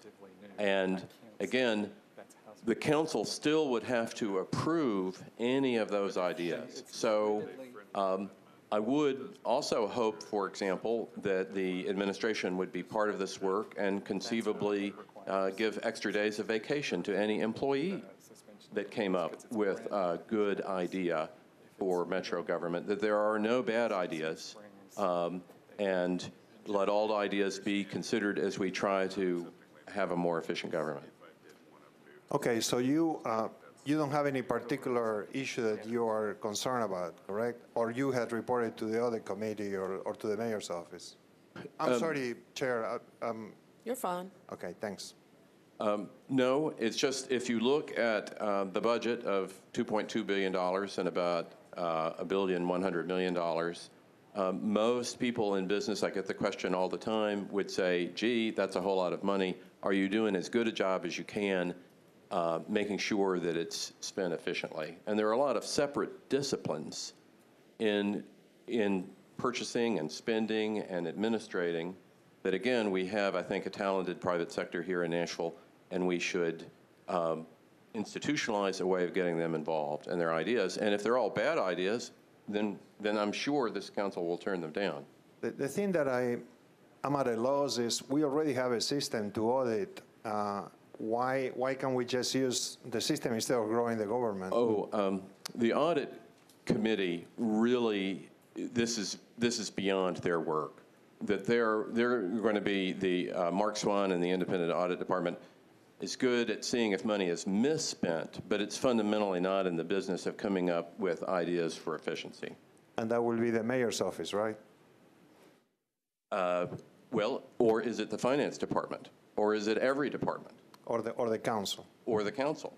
And so it's a question, though. Thank you, Mr. Cooper, Councilman Cooper. Thank you. Thank you, Councilman Bettany. Seeing no further discussion on Amendment B, and I did not hear a formal motion to amend the amendment, all in favor? Aye. Opposed? Amendment passes.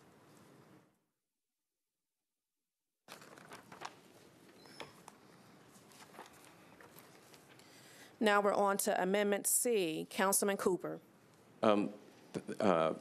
Thank you, Chair Lady. This is page 117 in your packet. I appreciate going on to the next of this. And again, I would appreciate Finance's view. Historically, we have had to finance a study before we were able to increase any fees. And this was specifically to finance a study for the possible increase of STRP fees. Now, I have been told indirectly today that that is already happening. And if that is already happening, then, Madam Chair Lady, I would move to withdraw. Can we get confirmation from the Finance? Yes, the Codes Department has indicated that they can cover the cost of the study. They have sufficient money. Then, that being the case, I move to withdraw. Thank you, Chair Lady. Thank you, Councilman Cooper. Amendment C is withdrawn. I need to take a vote, right? Now we're on to Amendment D. That is page 118 in your packet. Councilman Cooper. Thank you, Chair Lady. The purpose of Amendment D is, it's been my honor, elected by the council to serve on the Independent Audit Committee. And I do think that the Independent Audit Committee serves a valuable function and would benefit greatly from additional professional advice. And to that end, that they would benefit from having a lawyer too. And so this amendment would withdraw one lawyer, in effect, from the Department of Law, our marvelous Department of Law, which has, I'm looking at John, 40, 50, 33 lawyers, 32 lawyers, to take the money for 32 lawyers to go to 31 lawyers, and then, in effect, move that legal talent over to, or the value of that legal talent over to the Independent Audit Committee, and to be sort of a special authority that I think so much of Mr. Jameson's work and the Metro Law Department's work itself is asking questions from the public and from us as to process. And so that this would be an independent lawyer in an independent agency of metro government to opine as to, again, the Inspector General's role is a little bit broad, but to opine as to process concerns, ethical concerns, conflicts of interest concerns that come up in our natural life. I can see this person being someone that Mr. Jameson would, though he has not asked for it, that would be a great help to him being able to refer a lot of counselor and public questions to an independent party at an internal audit. Thank you, Councilman. Councilman Pridemore. Thank you, Madam Chair. And again, I appreciate the creativity of my colleague and the insight he has. But in my recollection, that the audit committee or the audit department did Mr. Swan request another position? Is he here where he could? Anybody from the audit? I don't see him here. Okay. He is not here, and Councilman, you're exactly right. We talked about it today. He did not formally request it. He did say it had been a wish of his for many years to have this kind of function, but we all have a lot of wishes, too. And again, I appreciate that, but I mean, if he didn't request it during our hearings, I would just like to know what type of effect it would have on our Metro Legal. If Mr. Cooper could address that for us, I'd appreciate it. Attorney Cooper. Thank you, Councilman Pridemore. It would result in at least one person losing their job. You cannot move an attorney from one department to another per civil service rules. You would have to, well, first of all, that position is not in the pay plan, so there is no Inspector General position. If one was created, then you would have to go through the open competitive process for filling that vacancy. So you couldn't take a person from the law department and move them to the auditor. It would just, we would have to lay off at least one person. I would point out that we currently handle over 360 lawsuits in addition to all of the client advice for the government, and the number of lawsuits and the number of claims is on an upward trend. So it would certainly result in a loss of services. And I would also note that the state law requires that all allegations of fraud, waste, and abuse be reported to the comptroller, state comptroller, to investigate. So to the extent that was part of the work of the Inspector General, that would be duplicated by the state. Well, thank you, Mr. Cooper. And that was or Director Cooper, that was my next question. At this current time, who does cover or who is responsible for any type of fraud allegations? So actually, we'd be duplicating a position but losing. We would cause one employee their job but duplicating a responsibility, the way I look at it. So thank you. Appreciate it. Thank you, Councilman Pridemore. Vice Chair Schulman. Thank you, Madam Chair. Councilman Pridemore asked one of my questions about the impact and whether you could actually do this. So this is one of those things where you love the idea, but this may not be the right budget year to do it. I mean, I'm really for trying to improve our internal audit division and get more power in there because I think we need it. But as we go through these amendments, one of the things that we're going to run into is trying to hold together the substitute budget and make sure that we don't get too far offline. So love the idea, just may not be the right year to do it. Thank you. Thank you, Vice Chair. I'll come back to you, Councilman Cooper. Council Lady Allen. Thank you, Madam Chair. Mr. John Cooper with an H, can you tell us if y'all provide legal advice to the audit committee if they, I mean, you mentioned giving legal advice to, quote, different departments and customers that need it. Is that something your department does already? Yes, John with an H. Sorry. Without Attorney Cooper. Attorney Cooper, let me. Yes, we have an attorney that is assigned to the internal auditor. That is assigned there yes, already. Terry Custonis. Thank you. Oh, okay. So in a way, we've got that we could use maybe while we spend a year working out if this is something that truly should be added through a thoughtful discussion as opposed to So, an amendment in the budget. Madam Chairman, listening to the thoughtful committee members' comment on this and understanding the length of our agenda ahead, let me defer this item and withdraw it on the Inspector General, and let's keep moving on our agenda. And then let me put a bookmark in this conversation to Councilman Schulman and Pridemore and Allen that we hopefully revisit it again going forward. Thank you. Thank you, Councilman Cooper. I noted it as well. Now we're on to Amendment E. That is page 119 in your packet. Councilman Cooper. Thank you. And don't worry, this is the last of my amendments, council people.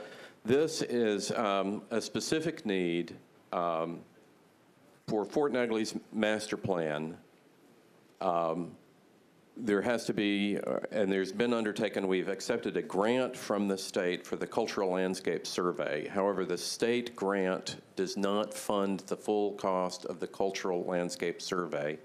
This would be to provide the balance of the money needed to fund the cultural landscape survey, and then the master planning process can begin based on that information. Recently, bids came in on this survey, and this is simply an effort to get that work furthered right now so that we can go ahead and get on to the master planning process for, again, the mayor's goal of turning the old Greer Stadium site at Fort Negley into the kind of park which really is a beacon to all the citizens of Nashville. Thank you, Councilman Cooper. Councilor Gilmore. Thank you, Madam Chair. I had a quick question for Councilmember Cooper. I think the Fort Negley idea is great, and I can't wait to see it be a comprehensive park. But my question was, do they have Friends of Fort Negley? They do, and they are undertaking fundraising right now. And this, when that money comes in, the reason for this kind of seed corn of getting the cultural landscape study done now is that the best way of raising money will be off of the master plan, but then this has to be done before you can have a master plan.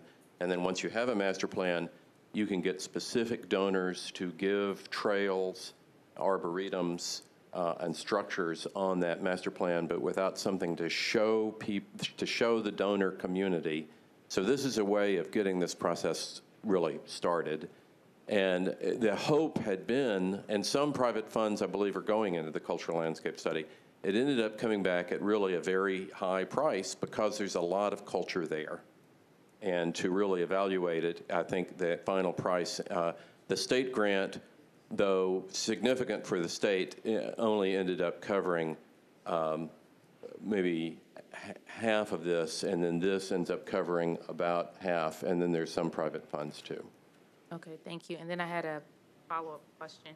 So where would this land in terms of being funded if it's not funded in this budget? I'm told it's been a couple of weeks since I've talked to the Friends of Fort Negley and to Tim Walker. I believe this is the remaining balance that would allow the cultural landscape survey to go ahead. I do know that there have been some private donors who have been willing to put some money in it, to $10,000 to $20,000, but this is the requirement for getting the thing completed. I hate to take the money from any group, of course, because everyone being very worthy, but it did seem that this is a way of advancing the mayor's goal of getting the park on better footing and getting it underway in the short time. And they said they didn't have any plans to fund that $75,000 cultural landscape survey anytime soon? Well, they'd have to start fundraising right now on it, and when that would be completed. And again, the donor community would be more interested in the specifics of the master plan once that is accomplished. But you're not, unfortunately, as I'm told, able to start on the master plan until you complete your cultural survey. Got you. Well, thank you so much. I appreciate you offering up this amendment and just locating places where you could possibly identify some funds to support the Negley cultural landscape. Thank you. Thank you. Thank you, Council Lady. Councilman Mendez.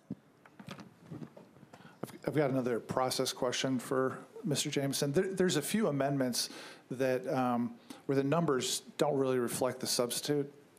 Like this talks, I think, if I'm reading everything right, about decreasing from 4.525 million, and the substitute is actually already $300,000 less than that. Right. So when we prepare the amendments, we can't know that a substitute will be moved or offered. So we prepare the amendments as to the underlying ordinance. If adopted, we have to go back and correct that math. You're absolutely right. So it's important. I mean, we're talking about, this is $375,000 from the mayor's office, because this is amending the substitute, which reduces the mayor's office already by $300,000.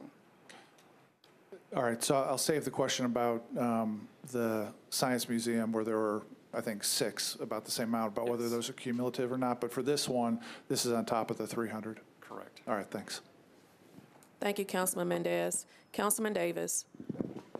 Thank you, Chair. I mean, for me, I feel like we've got several of these kind of tit-for-tat ones in here this year. It's been doing this for a long time, a lot of these, 7 of these budgets. Just feels like we've got several of these, and I tend to trust the process. You know, the chair, you've put together a substitute, that sort of thing. You know, I'm just kind of coming out, I guess, with this one and a lot of these that I'm not really for just kind of this amendment, because we've kind of been through this process through all these hearings, and we've come up with this substitute. And, you know, I'm totally supportive of this project, this cultural parks project, but, you know, I just think there's a lot of, we all have our kind of passions, and we like this better than that sort of thing. And there's a lot of things I'd like to fund, you know, every day, every week. So that's kind of where I'm at on this. This and several of these, I'm just kind of coming out against, you know, and sticking more with the chair's version. Thanks. Thank you, Councilman. Councilor Lady Henderson. Thank you, Chair Vercher. I acknowledge Councilman Davis's, Anthony Davis's sentiment there, but as well concur with Councilman Cooper, because I think it is appropriate, kind of given the history over the last few years as it relates to Fort Negley and Greer, and sort of the, you know, genesis of that conversation coming out of the mayor's office, and now Mayor Briley's very early strong statement as to the demolition of Greer and moving forward in that regard, that I think there is a appropriate synergy here for that $75K to come out of the mayor's office, and I support this amendment. Thank you, Council Lady. Seeing no further discussion on Amendment E. All in favor? Aye. Opposed? Show of hands. Going to need a show of hands. All in favor? Raise them high. 1, 2, 3, 4. I count 4. 1, 2, 3, 4. Okay. Opposed?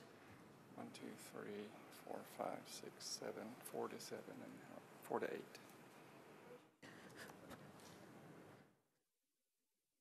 It's 4 to 8. Amendment fails.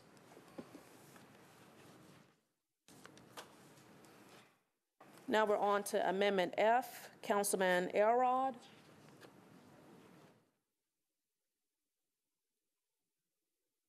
Council Lady Henderson. Thank you, Chair Vercher. Councilman Elrod is not present today, but asked, please, if I would move this amendment on his behalf. And so may I do so as a member of the committee, Madam Chair? Yes. Yes, Council Lady. Okay, this is Amendment F, colleagues.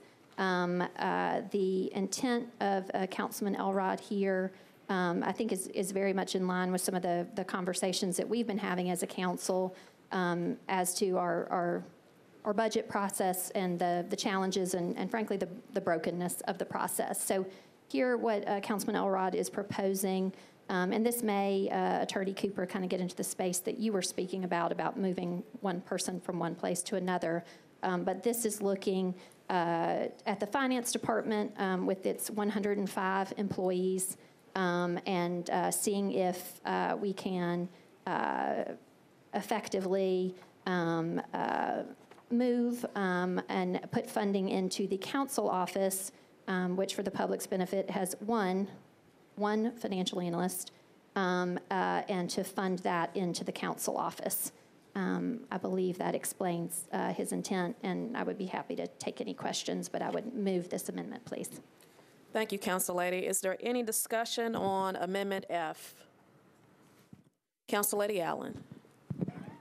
Just as a point of order, I don't think the numbers are correct on the council section. The 2.29 million down to up to 2.23 is not an increase of 103,000. That may be my fault. I don't know that that matters, but it seems like we should want to be accurate.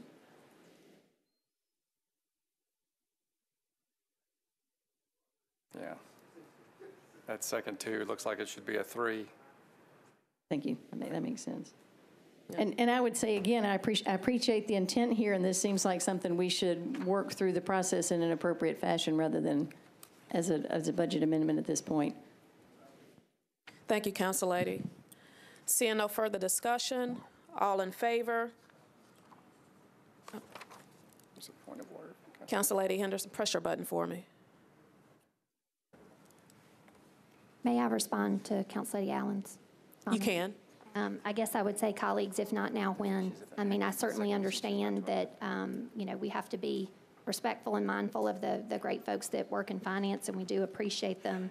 But, if we want to have this conversation about this process, this budget process, and the support that we need in the council office as it relates to financial analysis, we will certainly hopefully have it subsequent to this budget season, but I think it's also helpful to have it as part of it. So I would encourage us as the Budget and Finance Committee to support this amendment. Thank you. Thank you, Council Lady. Vice Chair Schulman. Thank you, Madam Chair. I'm going to get some money to fix this little thing that the microphone comes out of. It keeps holding it. So the same thing. You get it fixed next year's budget. Thank you. Yeah, it'll be a capital improvement. So I think that the concern is the same thing. These are good ideas. It's just maybe not the right year to do it. I'm concerned that obviously we're taking stuff away from finance, giving it to the council. We need the help, but at some point we don't want to do damage to anybody in this particular type of budget year. I know that in the substitute, I think we've got a decrease for the council of, I think it's $50,000. We do. Okay. So I don't, if everybody's taking hits, then I want to continue to take a hit. We have to do it as well. So thank you. Thank you so much, Vice Chair. And before I go to Councilman Pridemore, if Finance can speak to the impact of this possible amendment. It would definitely impact staffing in the department of 1 to 2 positions. And those positions, in terms of which positions those would be have to be determined after the fact. And I guess to follow up, which means it would absolutely have an impact on services. Thank you so much, Director Lomax. Councilman Pridemore. Madam Chair, you asked my question. Thank you. On Amendment F, we've got to get to Okay, seeing no further discussion on Amendment F, all in favor? Aye. Opposed? It's show of hands. All in favor? Councilman Mendez and Councilman Davis, thank you so much. All in favor? 1, 2, 3, 4. Hold them up, no alligator arms. All right. 4, okay. 4. Opposed? 1, 2, 3, 4, 5, 6, 7, and however you're voting, 4 to 8. Motion fails. 4 to 8. Amendment fails. Motion fails.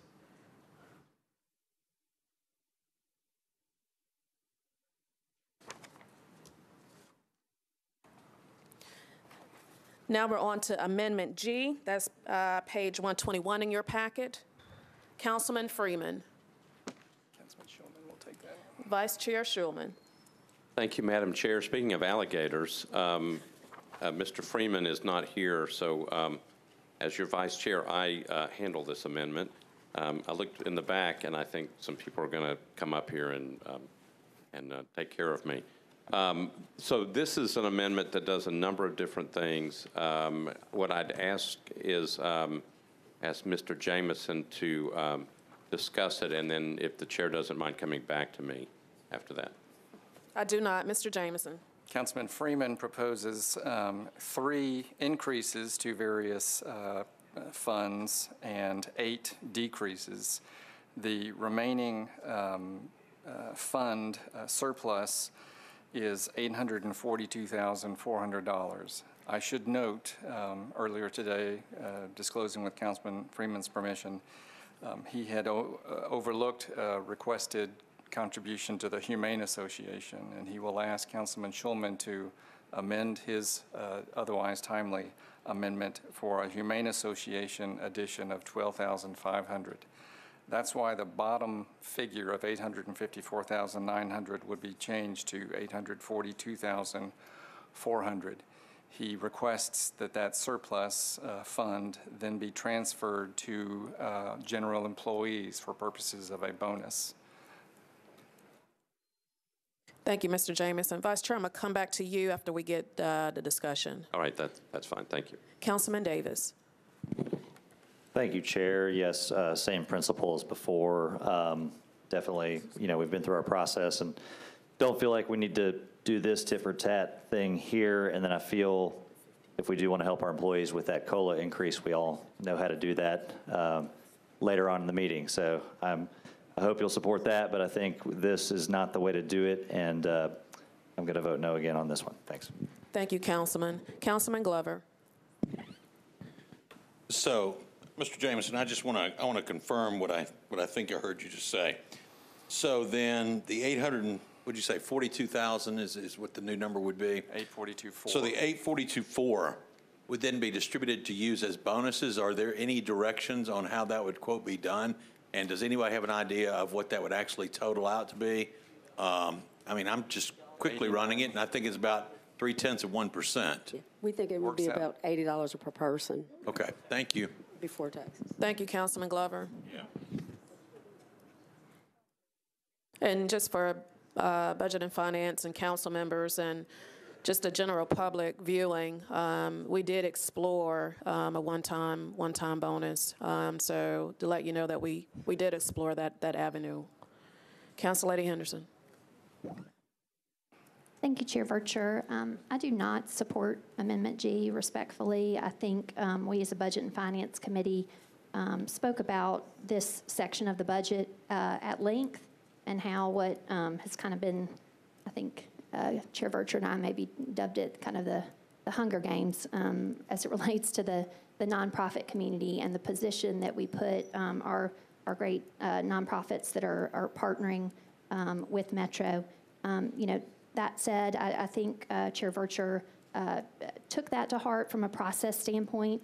I don't think it reflects well on us as a body to right here at the end of the budget as it relates to the nonprofit community to get into this. I mean, I certainly, through the budget process, did express that I did not think in this direct appropriation space that we should do any new direct appropriations. There was a very sizable new direct appropriation last year. I, philosophically think that should have been stepped down. So, I don't think any of us, I think any and all of us could look at this section of the budget and take a little here and move a little there and move a little.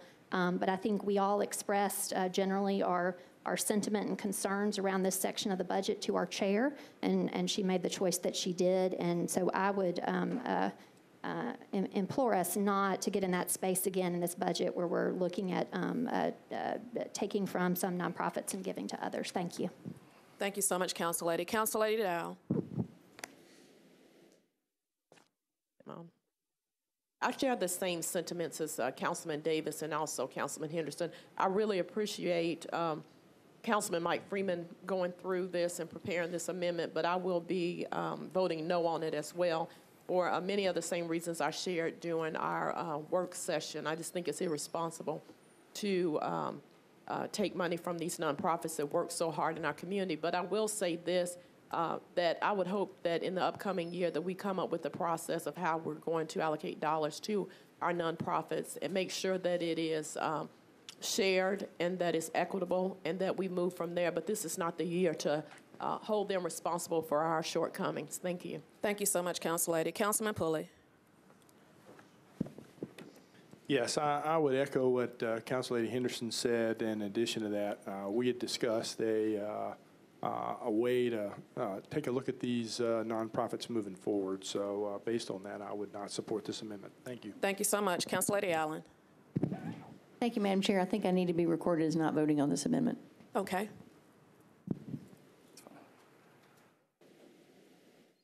Seeing no further discussion, we're voting. I'm sorry, I forgot to come back to you, Vice Chair. Vice Chair Schulman. Thank you, Madam Chair. Okay, so it's my understanding, based upon information from Councilman Freeman, that he actually, in order to take care of the Humane Society, the Humane Association measure, I'm going to need to amend the amendment or request an amendment for, actually, I think it's 3 things. So with Mr. Jameson's help, if I can explain it first and then move an amendment to this. Go ahead, Vice Chair. Okay, so the first one, it would be in item number 1, where it says increase the allocation total for Contribute National Symphony from $15,000 to $25,000. I think I need to, do I just need to strip that out? I need to take item number 1 out. Correct.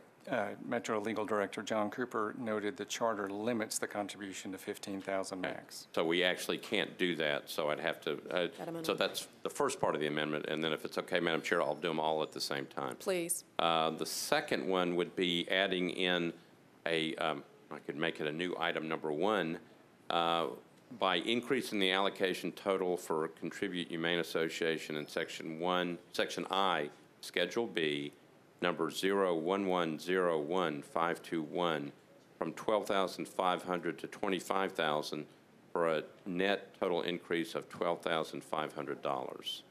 That's the second part. And then the third part would be, as Mr. Jameson noted, the resultant savings with that new amendment would be $842,400. That would be allocated equally. So again, let me go back through all this.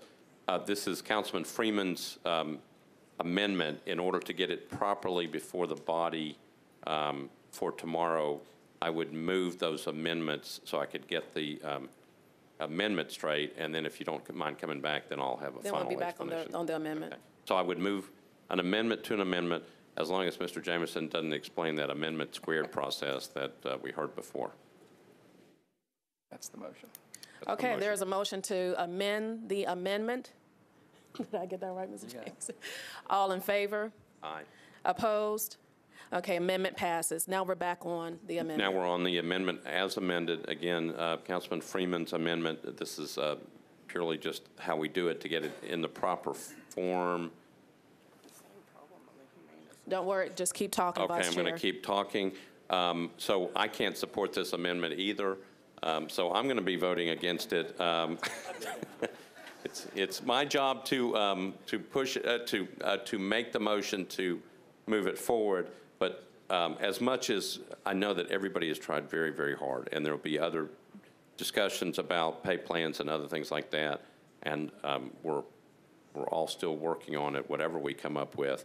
But I can't live with this amendment either, so I'll be voting no. All right, thank you. Thank you, Vice Chair. Is there any discussion on the amended amendment? Council Lady Gilmore. I have a procedural question. If I were to amend that, being the third person, what does that do to it, Mr. Jameson? That is prohibited under Robert's rules. Okay, so you cannot do it. Correct. Okay, thank you. Councilman Swope. Thank you, Madam Chair, for recognizing me as I'm not a member of the Budget Committee, even though I think I've been to more meetings than most of the Budget Committee. And I thank you for it. I just want to go on record as saying that, we spent a lot of hours going through the administrative line item in this budget. And while, if I was a voting member of this committee, I would vote no on this particular amendment, just because it's not what I would have done. But for the public, if you just took 10% cut across the entire administrative line item, that's $992,000. So it's more than what this amendment is proposing. It's what I proposed in the first place. Just wanted to say that publicly. Thanks. You was just reminding me, in other words, Councilman. Thank you so much. Yes, ma'am. Seeing no further discussion, all in favor? Opposed? No. Unanimously opposed. Amendment fails.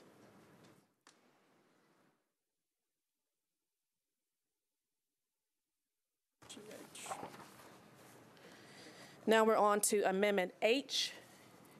This is page 122 in your packet. Councilman Swope. Glover. Councilman Glover. Thank you, Chair. All right, let me just kind of echo what Councilman Swope said a moment ago. You know, I attended every one of these meetings, and I certainly had it in my scope that we were going to offer as much of the cost of living adjustment as was humanly possible, given that we made a promise last year. For me, it's a challenge to not live up to the word that has been committed. And so with that, and I'm going to call on Mr. Jameson. I think there's probably something incorrect in here with regards to Department of Human Resources as far as them asking to turn back. I think it's got to be done in a different way, is my understanding. Have you spoken with Director Hall on that? I have not. Our esteemed Associate Counsel Hannah Zeitlin has, but I think what she would tell you is that the council would not have the authority without the directive of the Human Resources and Civil Service Commission to order termination of family leave, and that would be the problem, as I understand it. I believe Ms. Hall is joined us today, and I think I see her now. You may want to ask her that directly. Yeah, that'd be fine. Director Hall.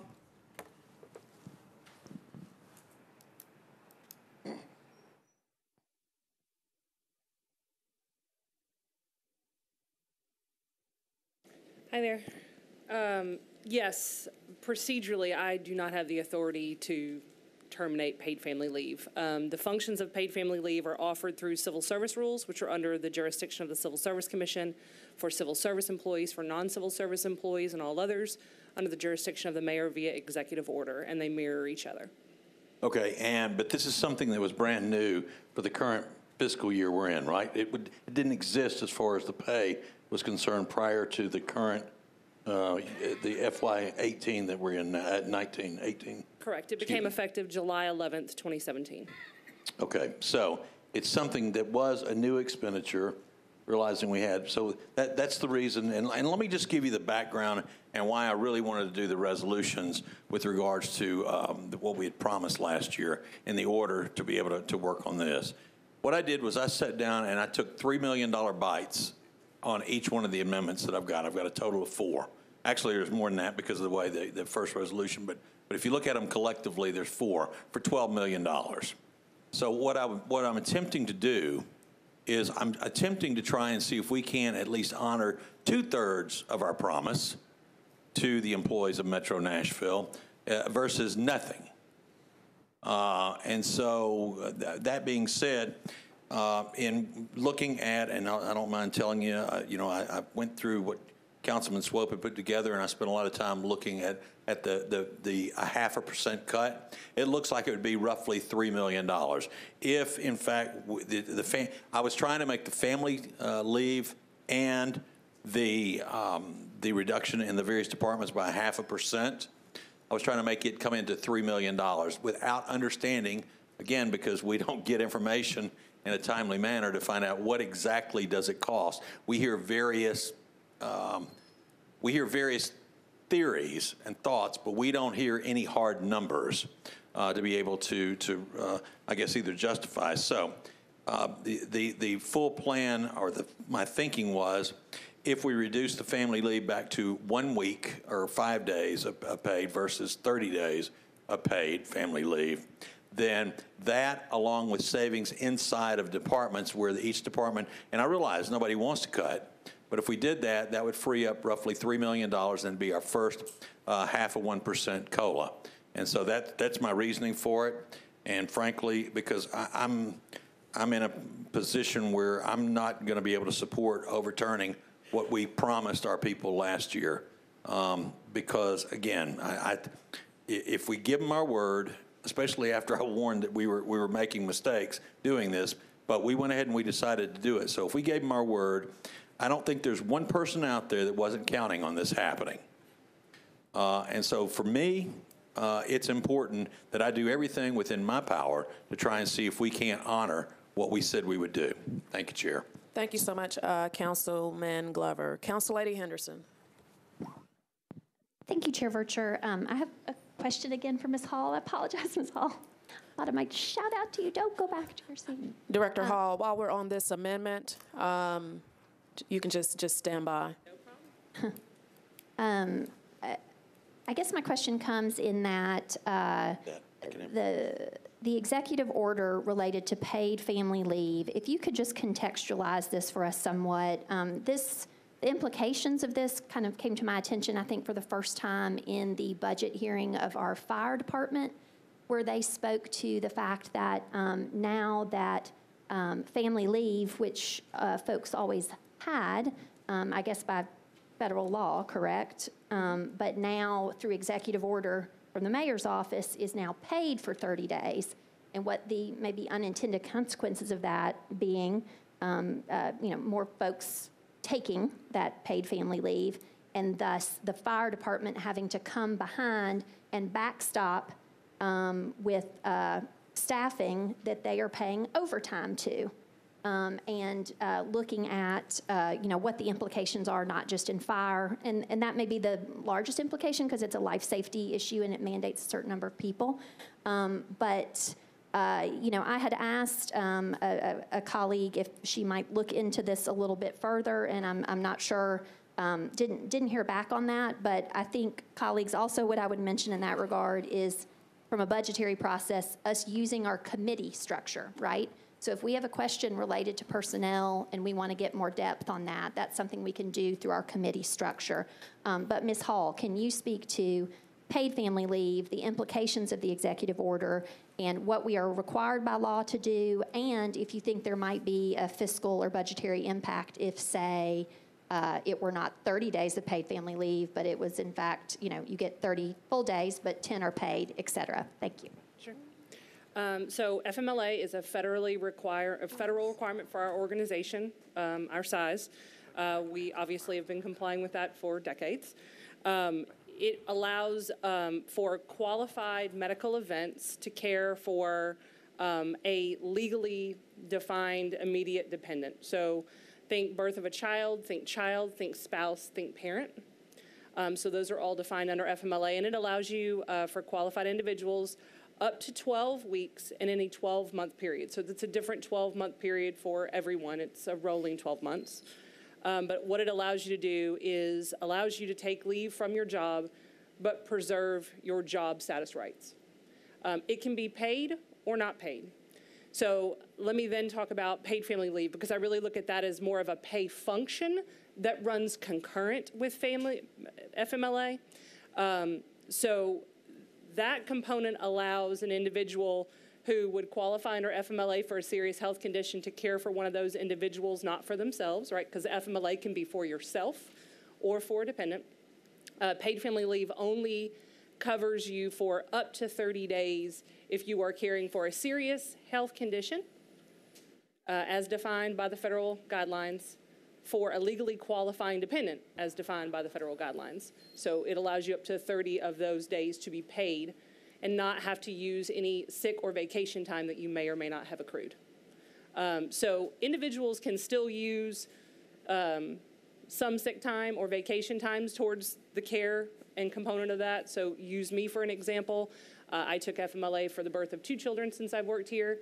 Paid family leave was not available to me, and so therefore I had to use, but I was grateful and saved up. I had enough sick time and vacation time to help keep me paid through some component of my FMLA.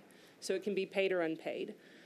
With regard, just as a clarifying matter, as I explained before, paid family leave is offered to all employees of the metropolitan government.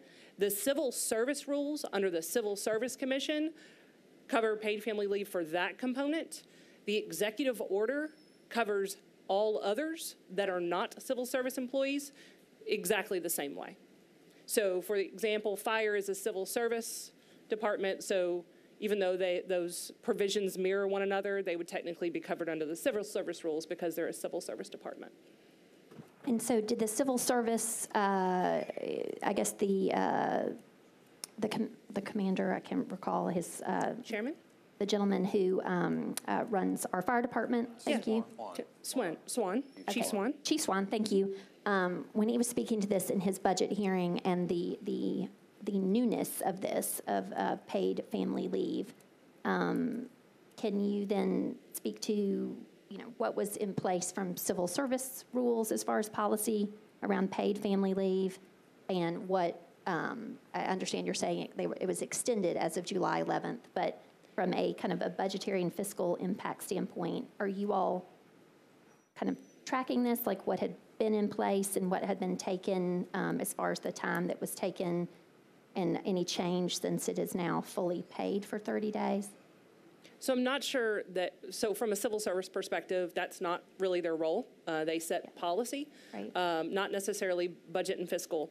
That being said, we, through the means that we have available through our administrative tracking and our systems, did begin tracking the kind of leave that people took under paid family leave since its inception. We're coming up on this first year, and we're planning to do an analysis. I'm not sure through our systems whether we would be able to determine whether, and take this a step further, some people who are taking paid family leave may not need to be backfilled. Some may. Obviously, fire seems like one that would probably have to be backfilled. So it's hard to tell which, we don't know necessarily which individuals would need to be backfilled, and if so, that would have driven an additional cost by the department or not. For example, in human resources, for those that have had to take paid family leave, we've been able to absorb some of the work and shoulder it while that person was taking paid family leave. So it didn't necessarily have a fiscal impact. Everybody just kind of helped collaborate and to provide the services that we provide. So as you come up on 1 year, as it relates to, I guess I would just be interested to understand from a budget and finance perspective, and going forward, kind of the, the implications of the policy as we have it now per executive order. Again, Chief Swan called out that specifically in his budget hearing, and to your point, that may be anomalous, particular to how his department works. But I think we just want to make sure that, things that we do via executive order then have a fiscal impact, and what kind of the potentially the unintended consequences of are that. So I would be interested for our committee's purpose to see what 1 year of impact is on this expansion in this area, please. Yep. We'll absolutely do our best. We're planning to do an analysis. We'll try to work with our finance partners on anything that they can assist us with as well. It may be hard to nail down a hard number on some of that analysis, but we will do our very best, and we're happy to share it with you. I appreciate that. Chair Vercher, with that, I appreciate Councilman Glover and Mr. Swope's efforts here, but as far as understanding the fiscal impact of this paid family leave, I don't think at this time that we necessarily understand that or have the data that we need to make that decision. Thank you. Thank you, Councilwoman Henderson. Yes. Councilman Glover. So, Mr. Jameson, let me ask you, obviously, we have to rely on however these things, for me, I'm not an attorney, so I have to rely on the way they're written and what's given to me to anticipate that this is what we can do. That being said, apparently this is not something we can do. Is there language for that we could? Can I amend this to say that we evaluate to determine if savings could be made in that, and still go ahead and go with roughly a 0.5% cut across the board for all departments? Because that should be roughly 2.9. My thoughts were between that and if the reduction of family leave was brought down, cut in half or whatever, we certainly would be able to achieve the $3 million savings on this. Again, my sequence was to talk about the first resolutions and then get into these parts, but this is what we're doing. So advise me, what's going to be the best solution to where we don't create a problem with this amendment? I think with respect to determining the revenues that could result from the leave question, there's no way to determine that before your deadline tomorrow. You can pursue that at a later date. There's no prohibition against that. I would amend this amendment to delete Section 1, but pursue the 0.5% in Section 2. Okay, let's go ahead and then, Mr. Jameson, if I can do that and it doesn't require suspending the rules, then I will go ahead and move to strike that portion. All right, there'd still be a motion to amend the amendment. Okay, so then I move to amend the amendment. Thank you, Councilman Glover. All in favor? Aye. Opposed? Now we're back on the amendment, Councilman Glover. Okay, so once again, this is I wished it was a fine science, but this is roughly a $3 million savings, and it's spreading it out, and each department is able to determine where it could come from, with the exception of a couple of departments that I included in here that basically were already there. And so with that, I will renew my amendment, and in order to provide a 0.5% cost of living adjustment for the employees. Thank you, Councilman Glover. Vice Chair Schulman. Thank you, Madam Chair. So I hit my button because I was going to argue to leave paid family leave alone. But now that's out. So now we're back on, the amended amendment. It's my understanding, and maybe I need to either ask the sponsor, Mr. Jameson. So this is a 0.5% across the board cut with the exceptions of the mayor's office, the council, and the sheriff. Is that right? Right. Okay. Each department is Section 1, Schedule B. So let's, guess I should pull my budget, but which departments are we talking about? Well, actually, that was going to be, because when I thought that we were able to look into the family leave piece, I was thinking about the fire department. They'd be able to utilize, hopefully, savings there for this, but apparently we can't. So now, I mean, this is one reason I hate doing this way.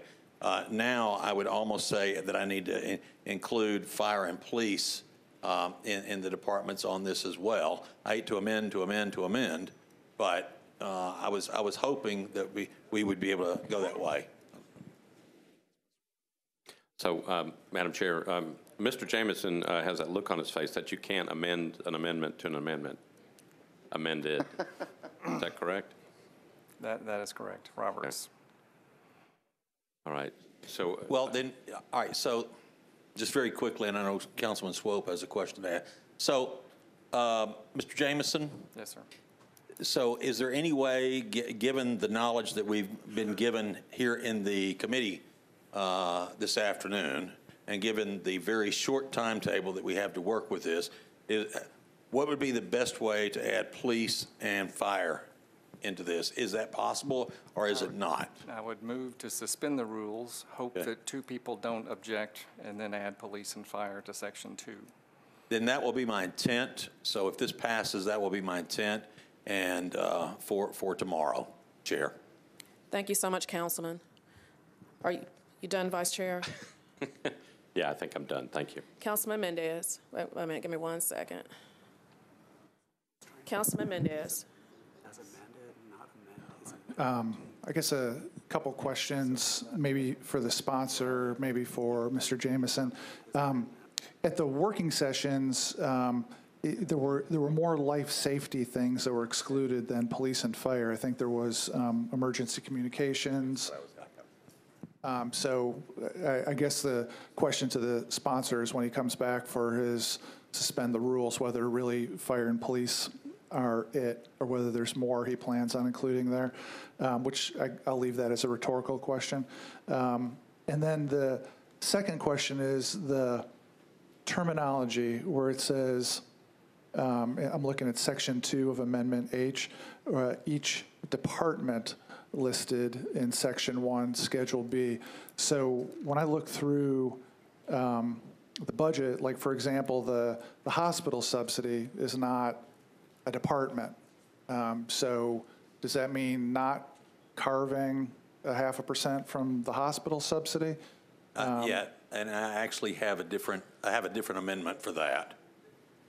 So the question, I guess, is when we say when it refers to department, it's literally everything that's in the department number column in section 1 that has a number in it would get carved back by 0.5% and nothing else? That would be, I believe, is correct. But I mean, so frankly, what I will do, because I just said police and fire, but yeah, there are a couple of others, and I'm going to let Councilman, because again, he's the one, and I frankly, I plagiarized his work that he had done, and I went through and I said, okay, this makes sense, and that's where I reworked all the numbers. But yes, I think I will need to, make that recommendation, because I don't want to. I was hoping the family leave piece would help make it up out of the emergency services part of the budget.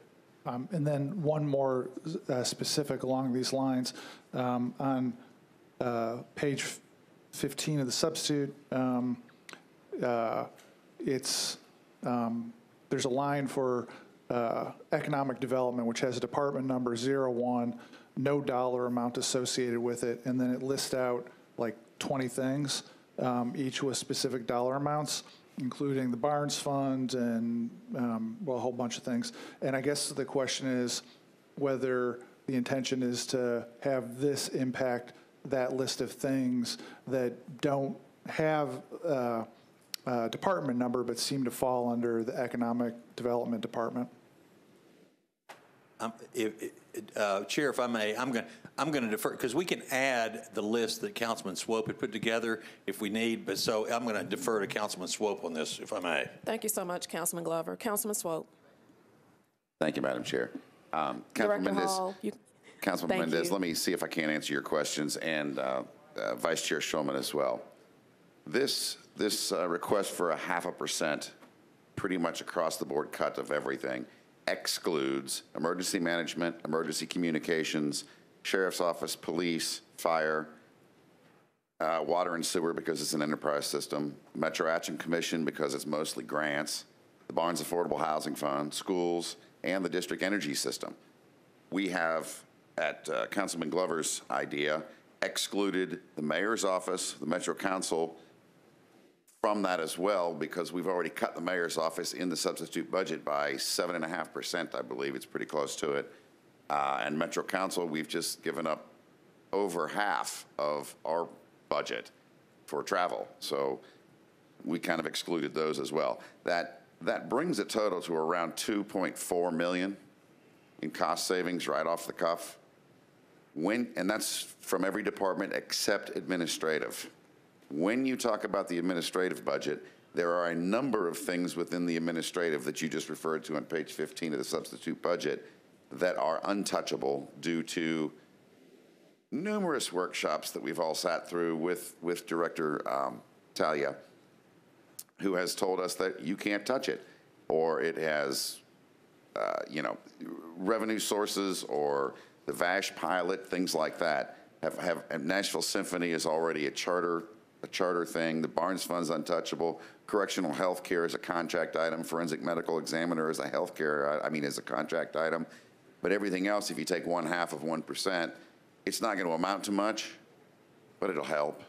And again, we're trying to honor a promise that this body made a year ago on a 3% COLA increase that isn't going to happen. There's just no way, unless, of course, we raise taxes.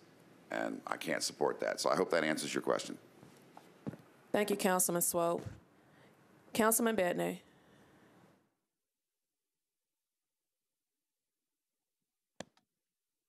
Thank you, Chair. I like to sit away because I don't want to give my back to the speakers. I just have a general comment about the problem we face with our employees moving into the private sector. As we have people that we barely staff the planning department, the codes department, the different departments that we have in the city. And I'm glad that the family amendment was removed, because that's one of the things that help us be competitive with the private sector. And I know we are thinking about how to make this work, but really the question should be what type of a city we want to be. I mean, what will it take to be that city that we all really want and everybody in Nashville wants? What will it make it happen? So I beg you to think at the bigger picture, at the importance of having a workforce that is happy, that is ready to go and serve the community, that will do what it needs to get done to move Nashville forward, instead of trying to just let's be positive. Thank you. Thank you so much, Councilman Batney. Councilman Glover. I'll just close with this. I think Councilman Swope and I will be happy to bring into this, to suspend the rules, to lay out every aspect of it, Councilman Mendez, of where, you know, the recommended departments. That way it's very clear. Again, this was all pretty rushed and trying to go through it. But, you know, the one thing I will say is that I've heard from a lot of employees in Metro, and they're not happy. And I think for a good reason. So when we began this process, I asked one simple question: what's our priority? And it was to try and find a way to honor the COLA and education. And that's why I spent the amount of time I spent with it and the countless hours, as did several others. And so that was always my goal. It remains my goal. And so therefore, this is a way to merely fund a half of 1%. And it's literally a building block on the other amendments that I've got. So with that, I renew the amendment and ask that you support it. Thank you. Thank you, Councilman Glover. Councilman Mendez, were you seeking additional recognition? Seeing no further discussion, we are voting on Amendment H. That's already been amended. All in favor? Aye. Opposed? No. Show of hands. All in favor? All in favor? 2, 3, 4. I count 4. Okay. And opposed? All opposed? All opposed? 1, 2, 3, 4, 5, 6, 7. 7 to 5. Motion fails. 5 to 7. Motion fails. 5 to 7. Motion fails.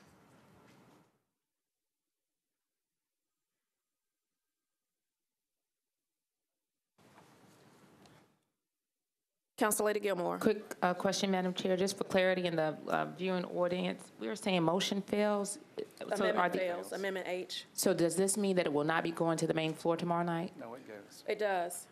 Well, it will not be. It will.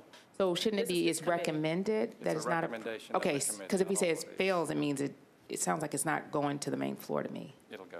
All right, thank you. Thank you so much, Council Lady.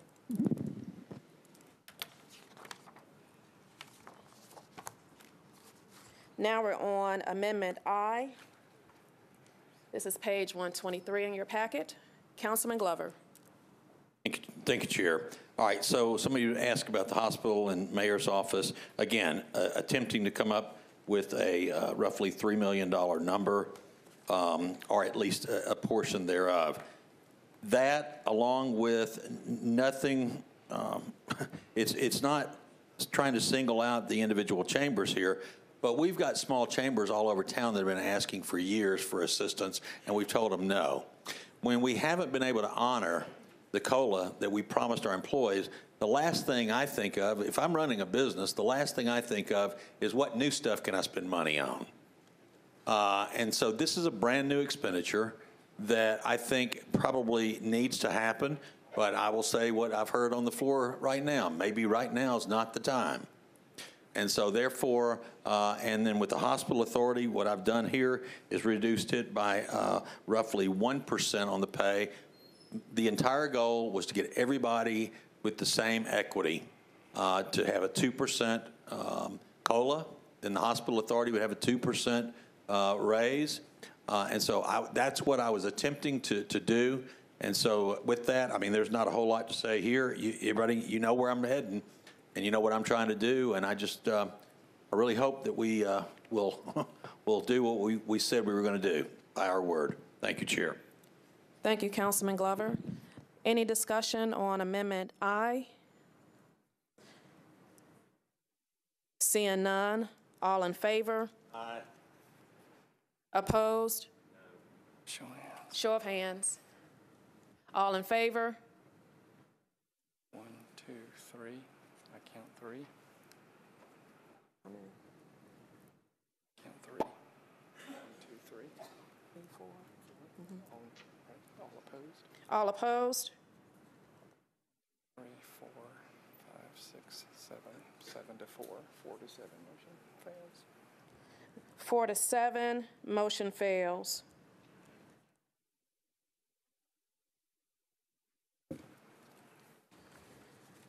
Now we're on to Amendment J. Councilman Glover. Page 124 in your packet. Same story, different tune.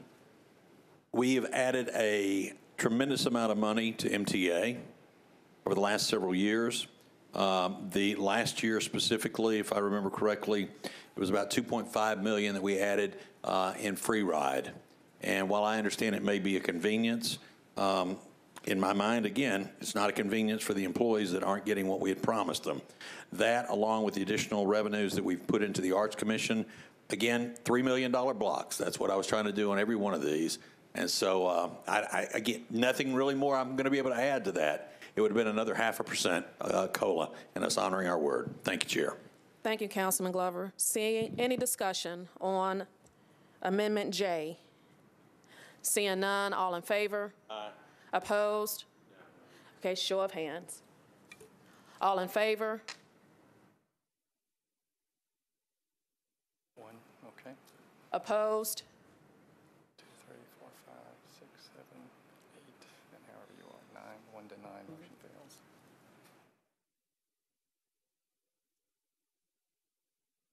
At 1 to 9. 1 to 9, motion fails. Now we're on to Amendment K.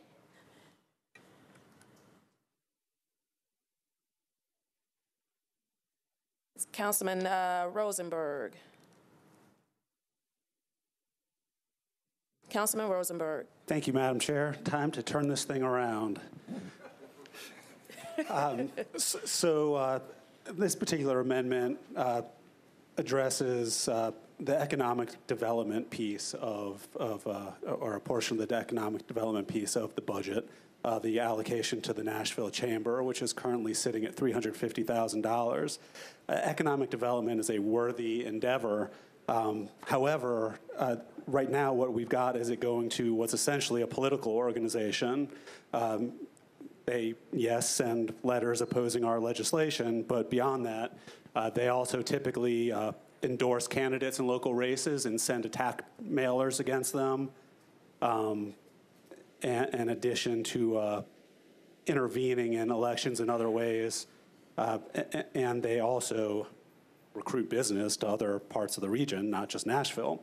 In addition, their salaries since the Dean administration have increased from $3.1 million to $5.5 million, including the president's salary going from $248,000 to $471,000 a year. So while we don't have the funding to pay our employees, we're essentially paying for the salaries of executives over there at a very high clip. So, you know, take your pick. We're either giving money to a political organization, one that's sending business out of the county, or paying for executive salaries. So this particular amendment seeks to redistribute a portion of that to areas outside of the downtown core. And I acknowledge that I probably left out a regional chamber or two and would welcome any amendment to correct that. This splits it as written between Bordeaux, North Nashville, Madison Rivergate, Goodlettsville, Bellevue, Harpeth, and Donaldson Hermitage, though I know I also missed Southeast and maybe another, so I would welcome any suggestions there. This also restores the $50,000 removal from the Metro Council office. We have a very lean office, a very small budget. We need to expand our capabilities, not contract them. And That's my explanation of Amendment K. Thank you so much, Councilman Rosenberg. Vice Chair Schulman.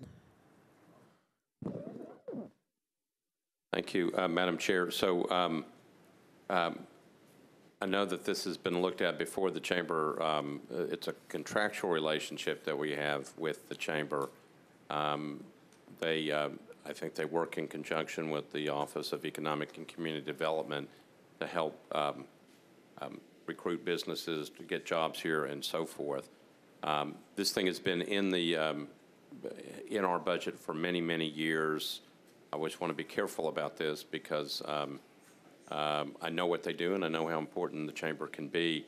You know, I like all the other chambers, but this is obviously trying to cut into the Chamber and give the money away. Also, I can't support the idea of, again, Madam Chair, your budget, in terms of making cuts, went across the board, including the council. If we're going to cut other departments in this type of budget year, then we have to cut ourselves. So I certainly don't want the money coming back to us. So I'll be voting no on this. Thank you so much. Council Lady Dow. Thank you. I'm going to also vote no on it, but I do want to acknowledge that I agree with a lot of the sentiments that Councilman Rosenberg share. I've noticed on 2 of these amendments that we are looking at ways to fund chambers outside of the core, and I think that's a great idea. However, I think at this nth hour of establishing an operating budget, it's a poor planning and poor time. What I've discovered over the last couple of weeks is many of these chambers were not expecting funding. They were just told they were going to be given funds. And so they really, quite a few of them, they don't really have a program, a plan, and so forth to take in these funds and come up with something to give us outcomes for it. So I think it's irresponsible of us to throw money to a chamber, especially because this list is not conclusive of all the chambers. And so we go back to the same thing with the nonprofits. How do we define who is a chamber, who's not, and who we're going to fund and who's not? But I would love to continue this ideal. I would support our Nashville Chamber. I think they do a great job for the little money that we give them. I would love to see some of these smaller chambers work within the community with these businesses and see how that we can help grow them to service those businesses in the community. I just think that we need to take this and start tomorrow working toward next year having a plan for them. So I'm going to vote no on this one. Thank you. Thank you, Council Lady. Council Lady Henderson. Thank you, Chair Vercher. I support Councilman Rosenberg's sentiment on this, certainly, about getting more kind of funding and intention into our area chambers or our legacy chambers that are a little outside of our core. And I want to share with colleagues in that same spirit. I've been speaking to the chamber for several years now, trying to encourage them to kind of either work within or move away a little bit from their area business council model, which is just 4 big regions, west, north, et cetera, and be more intentional about fostering in existing chambers, merchants associations, so that those entities can grow and support business improvement districts. We as a city, with our 520-odd square miles, to make the significant changes that we want to around transit and streetscape improvement, beautification efforts, and arts, have got to be intentional about growing and supporting, in partnership with our chamber, business improvement districts outside of our core. And these nodes and things that we have done from a planning perspective. So that is something that I've sat down with the chamber to talk about. It is a drum I will continue to keep beating.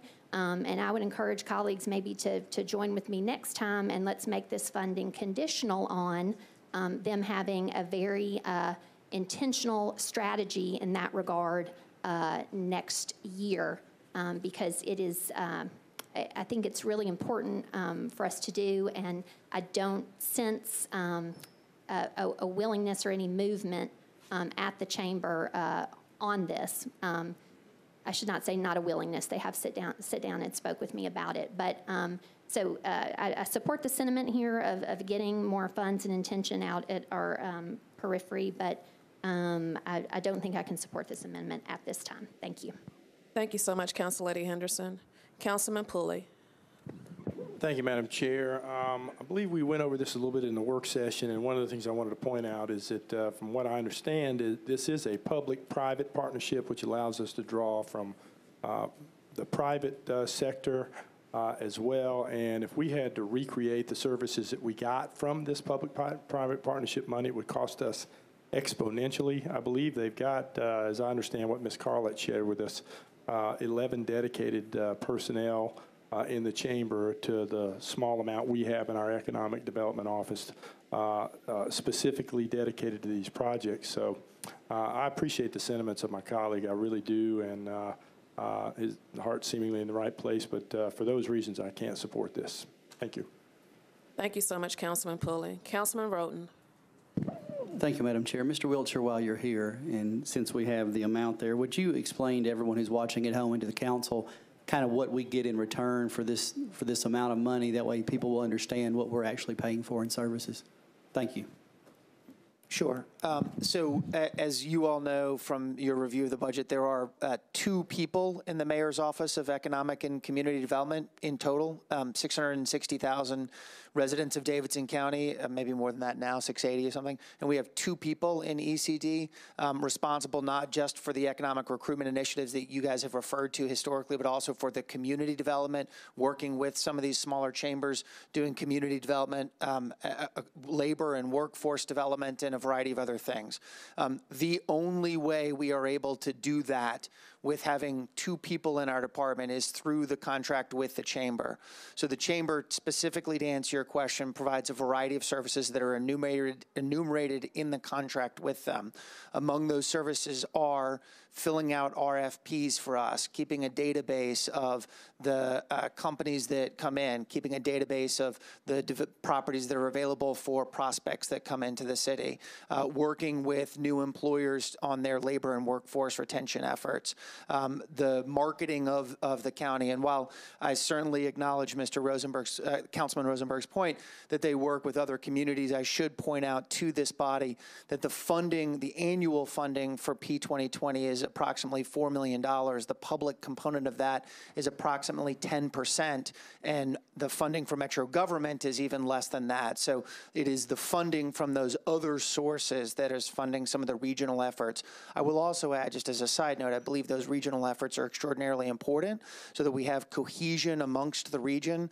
As we've talked about previously, companies come here because Davidson County is so great, but certainly not all of their employees would want to live in Davidson County, and we think having a regionally cohesive approach to economic development improves the efforts overall for our county. And certainly being located at the heart of the region overall, we benefit disproportionately from the strength of the region. So that's not, that's a brief summary of some of the benefits we receive, but I would simply point out we are getting far more, I believe, for the dollars we're investing in the chamber than we're getting far more than we're paying for the services we receive.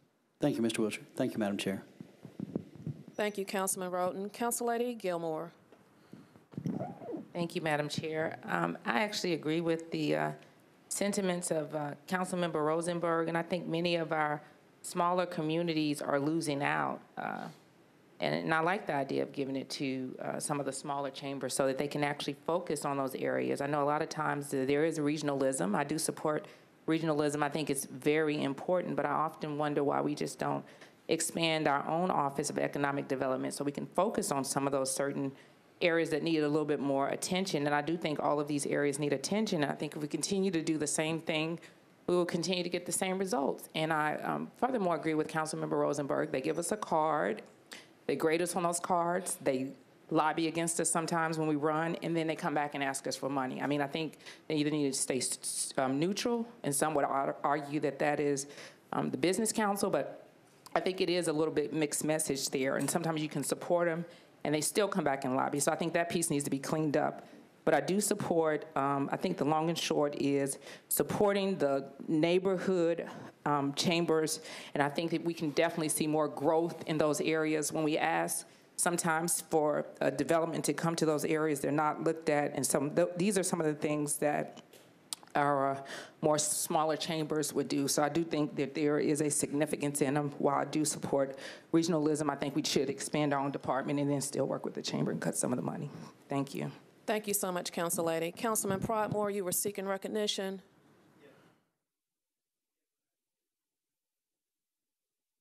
Yes, Madam Chair. First, I would like to say to my colleague in the rear that I would definitely. I know one chamber that knows what to do with the money if they get it, but I do understand. Madison? Yes, Oh, yes, okay. ma'am, Madam Chair. Yeah, well, I'm sure they would too. But I do support. I support his effort, but also I understand what the Nashville Chamber does for us. And I would like to, as some other of my colleagues have mentioned, maybe look, if the opportunity presents itself, to possibly look at a way maybe next year of creating funding for the local chambers. So again, I appreciate the effort and appreciate thought, but I think that's something we can look into in the next budget year if possible, if we continue to remain the city in funding. Thank you so much, Councilman. Council Lady Van Rees.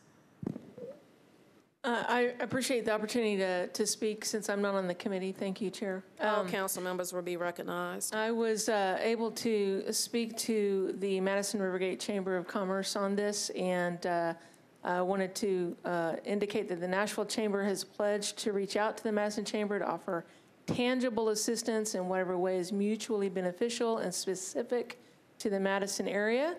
I'm sure that they would do this for other chambers if they request it. In that regard, I believe that Council Lady Henderson is right about beating the drum, and I'm from Oklahoma, so I'm calling powwow. Anyone who's interested in circling that drum to talk about the opportunity so that we can look at this next year. With that, the Madison Rivergate Chamber appreciates the idea, but also appreciates the work of Partnership 2020, and I wanted to mention that on their behalf. Thank you. Thank you so much, Council Lady Van Rees. Was there a monetary amount in that correspondence that you read? No, it was just in reference to this amendment. Thank you so much. Councilman Rosenberg. Thank you, Madam Chair. I would just note that among all the beneficiaries of Partnership 2020, Metro government is the only government contributor to this organization. We're a very small portion of what they get, and that money could be better used. The Nashville Chamber and their political activities, by the way, bring in $11.5 million, and I'm not sure why we're throwing a little money on top of that. Thank you. Seeing no further discussion on Amendment K, all in favor?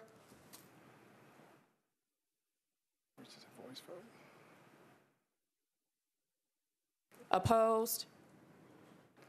Hang on, we were doing a voice vote. So Okay, a voice vote, I'm sorry. All in favor? Okay, opposed? No. Okay, so we have a show of hands. All in favor? one. Okay. Opposed? 2, 3, 4, 5, 6, 7, 8, 9. Oh, 0 to 10. No, it's 1 to. Okay.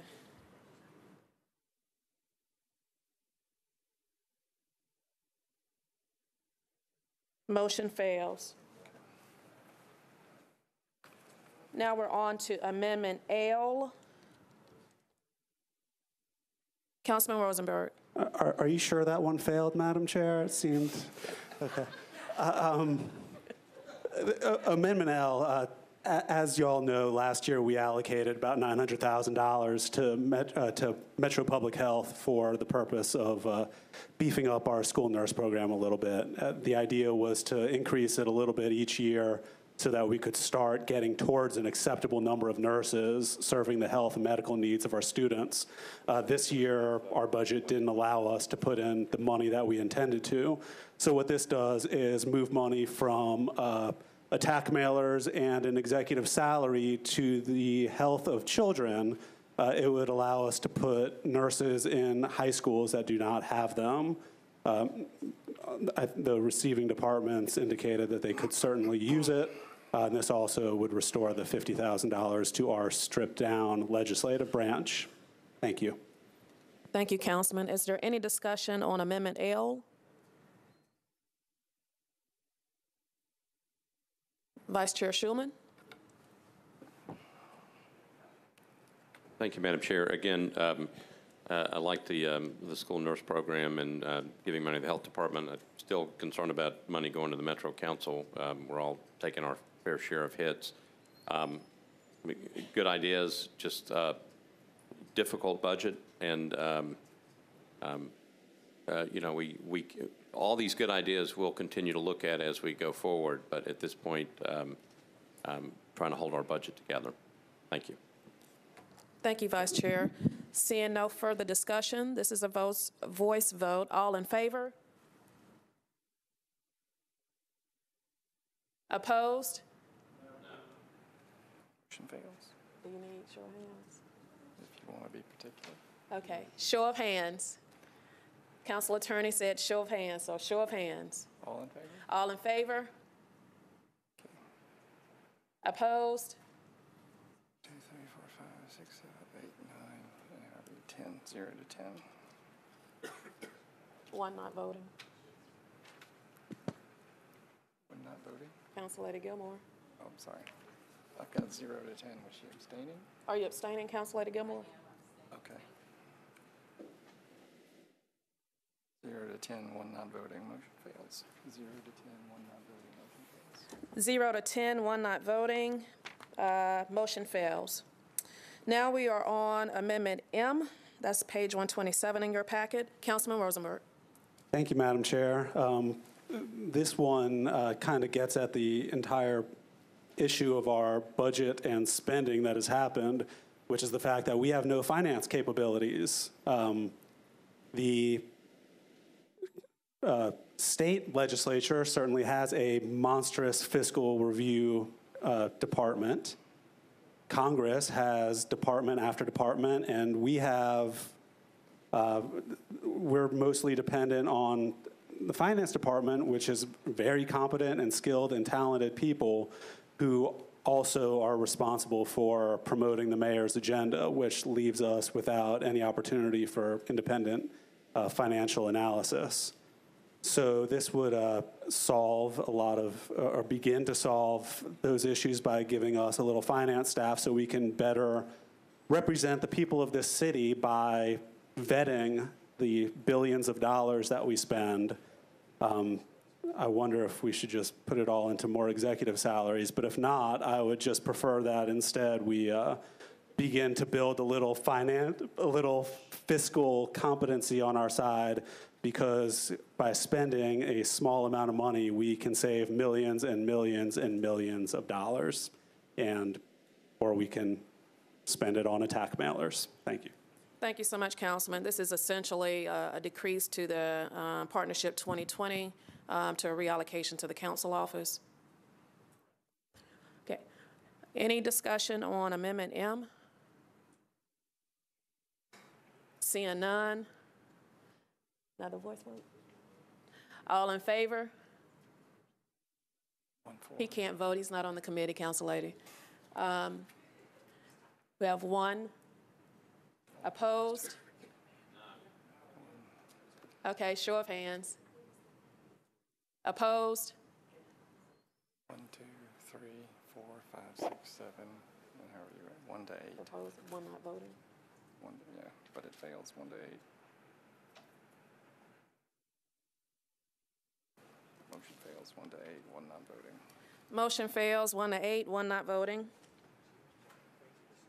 Now we're on to Amendment N, almost. Councilman Scott Davis.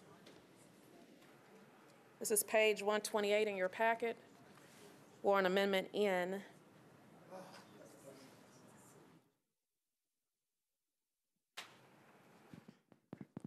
Before we get started, Madam Chair, can I ask you a quick question, please? Yes. Was the money, just so for our understanding, I understand there are certain things that you put in your budget to. The money for the Adventure Science Museum, was any of that reallocated in your budget? For the Adventure Science? Yes, ma'am. No. So that money is still there inside your budget? That it is. Okay, so I'm just making clear that none of that money was taken from them already to go towards schools? No. Okay, or salaries. Okay, I'm just making sure. Now I'll get started. I kind of sense where this is going. So for the sake of time, I'm going to reserve all my fight and bluster for tomorrow night. However, though, taking from a large organization, even though it's a great nonprofit, and there's lots of them, but they have millions and millions of dollars in budget, and putting it towards the smaller chambers and local smaller nonprofits, I feel we have much better use. And that's what I'm saying. Also, and in the past, I don't know what their practice are, what's going on. Now, I know we have to give them $15,000 a year by charter. So I'm suggesting that we take some of that money from an agency that raises and has millions, and to give it some of the smaller nonprofits that are making a difference in our neighborhoods, and also the 25 also for the smaller chambers. Thank you. Thank you so much, Councilman Davis. We are on Amendment N. All in favor? A show of hands. Opposed? 1, 2, 3, 4, 5, 6, 7, 8. 0 to 9, motion fails. What's the number? 0 to 9, motion fails. 0 to 9, motion fails. Councilman Davis, we're on Amendment O. That's page 129 in your packet. Just for the record, we can still vote. The full body can vote for this tomorrow night. Yes, remember that was just for people at home. That's all. This is we've been doing this for several months. I will stand up tomorrow and give the committee reports with the recommendation from Budget and Finance. Okay. We are voting on actual motions here in committee. And let's. Councilman, go ahead. I reserve the right to committee to vote because I'll save my bluster for tomorrow night. Let's vote. Councilman Roden. I didn't know if this one had been moved or not. I wanted to move this one. Thank you so much. We're moving those. I'm not on the committee. Do you want to make a brief comment, Councilman? It's best chamber in the county. Okay. That's what I wanted to say. All right. I see that's yours, Councilman Roden. All in favor? Aye. Oh, look at Councilman Glover. What, we have 2? All opposed? 2 to 5. 2 to 5 to 6. 2 to 6, motion fails. 2 to 6, motion fails. Now we're on Amendment P. Councilman Davis. I asked for mercy, but the committee, go on, vote. This motion, go ahead, Councilman Roden. Motion. Seeing no discussion, all in favor? Opposed? 2, 3, 4, 5, 6, 7, 8, and however you vote. 0 to 9, motion fails. 0 to 9, motion fails. Same comment from Councilman Davis on Amendment O. Now, this was slightly different because this money was taken and given to schools, right? I just want, it's already gone, so. Totally. So it's going to be. The full $1 million is already. I'm going to withdraw it. Thank you so much, Councilman.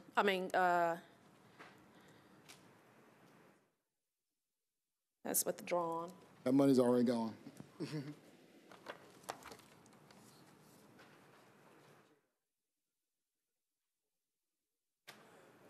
Now we're on Amendment R. Councilman Davis. Now we're on Amendment R. You just give up. Q. It's Q my was packet. withdrawn. Q is withdrawn. Yeah. So R. We're on Amendment R. That's page 132 in your packet.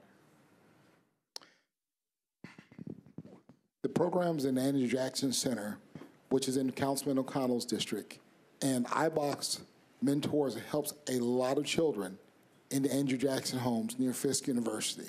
And all they're asking is for us $5,000, okay? Now, the Adventure Science Museum, with their millions, can't can't give $5,000 for those kids over there, then hey, that's up to us. But I encourage your support, but I kind of know where it's going. Throw my mercy on the support of the committee. Thank you. Thank you, Councilman Davis. Councilman Roden? You looking at me for a motion? Yep. All right, motion. All in favor? Raise our hands. Okay, raise your hands. 1 and 2, okay. Oh, are you voting, Councilman Roden? 2 in favor. I would do that. Now opposed. Opposed? 1, 2, 3, 4, 5, 6, and however you're voting, 2 to 7, motion fails. 2 to 7, motion fails. $1 billion budget. Now we're on Amendment S. That's page 133 in your packet. Return. Councilman Davis. I did. Councilman Davis. It was the intention for this to be one big one for the chamber, so we didn't have to do this. So let's roll on with the vote. Councilman Roden. So, motion. No discussion. All in favor, raise your hands. Opposed? 1, 2, 3, 4, 5, 6, 7, 8, 0 to 9, motion fails. 0 to 9, motion fails. Now we're on Amendment T. That's page 134 in your packet. Councilman Davis. This is for the, this is once again, this is for the, this is for a very worthy fund. This is for the Nashville Minority One Fund that helps lots of small business, minority businesses, Hispanic, LGBT, and African American businesses. So once again, big rich adventure science, little guy. Let's roll on. Motion. You seeking recognition, Council Lady Gilmore?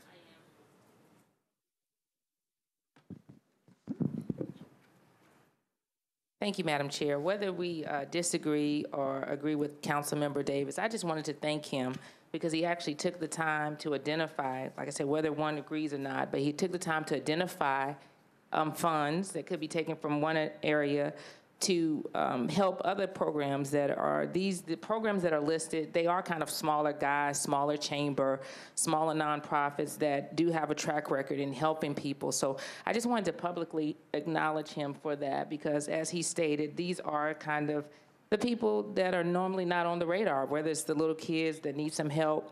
I'm sure that boxing was kind of focused towards maybe black males in the neighborhood, which we know right now have a high risk of violence. I saw where he had put the Gideon's Army in there and you withdrew it, probably because you just knew it would be controversial. Once again, that focus is on violence. And then he also took the time, whether people appreciate it or not, to identify different chambers in each one of the communities throughout the county. So I did want to publicly acknowledge you. And while it's no fun seeing things go down in flames, I wanted to publicly acknowledge your efforts and just tell you that I do appreciate that. So with that, I will be voting for this one, and we know it won't make it out of the committee. It'll fail but be recommended, but I just wanted to publicly acknowledge him and just let the community know that he is working on their behalf, because you have to go through this budget and actually find somewhere that you can take the money. So whether people disagree or agree, I appreciate your work on behalf of the citizens, and I just wanted to publicly thank you for that. Thank you, Council Lady. Councilman Pulley. Thank you, Madam Chair. Just very briefly, I wanted to expand on what Council Lady Gilmore said, and there's a lot of effort by a lot of people going on here, Councilman Davis included, but, Councilman Glover and Councilman Swope spent a lot of time. I unfortunately had to vote against their amendments, but I very much appreciate all the effort they put into this. Councilman Rosenberg, Council Lady Vercher, and Vice Chair Schulman, all of the effort that everybody put in, and Councilman Mendez, too, for just a tremendous amount of work in a very, very difficult budget cycle for us.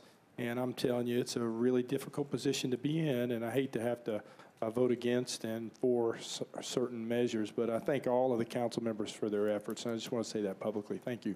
Thank you so much, Councilman Pulley. Vice Chair Schulman. Thank you, Madam Chair, and again, I appreciate what Councilman Davis is doing. Just to talk about the Adventure Science Center real quick, and there may not be any information here, but obviously I know that they serve a number of kids through our public school system, and I'm not sure exactly what the money, if this money goes exactly for that, but I think it is important to note that what the Adventure Science Center does is good for lots and lots of kids that might not otherwise be able to get over there. So this money actually serves a purpose. But again, I appreciate the efforts of Councilman Davis. Thank you. Thank you so much. Seeing no further discussion on Amendment T, all in favor? Show of hands. All in favor? One. Opposed? 1, 2, 3, 4, 5, 6, 7, 8, 9. Now we're 1 to 10. Motion fails. 1 to 10, motion fails. Now we're on to Amendment U. That's page 135 in your packet. Councilman Davis. Motion. Councilman Roden.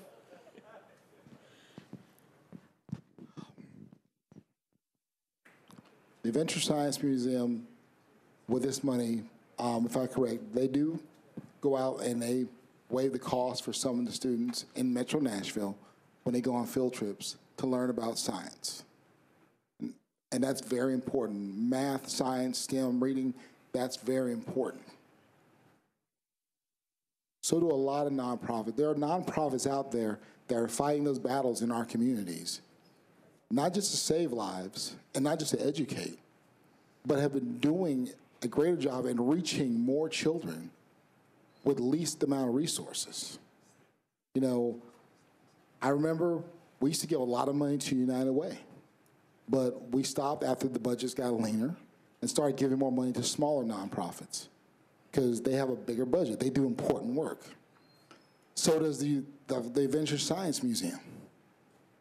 I mean, but besides,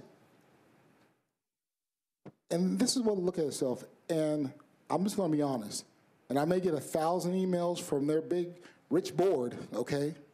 But when they go out in that community and they says, we want to give money to, we want to help these kids, so give us money to help those kids. Give us money. If I had $5 million and I asked Bob Middenez, hey, Bob, let me borrow $100,000 so I can go help kids in your neighborhood. Y'all look at me like I'm crazy. And that's what I'm saying. It's a good thing. I will use that 100 to help kids in your neighborhood, but what about your big budget? And that's what I'm saying. We're looking at this, and the same thing. I mean, Rosenberg, everybody, all of us have great projects that everybody wants to help, but we're standing up for the rich people. Come on. Come on.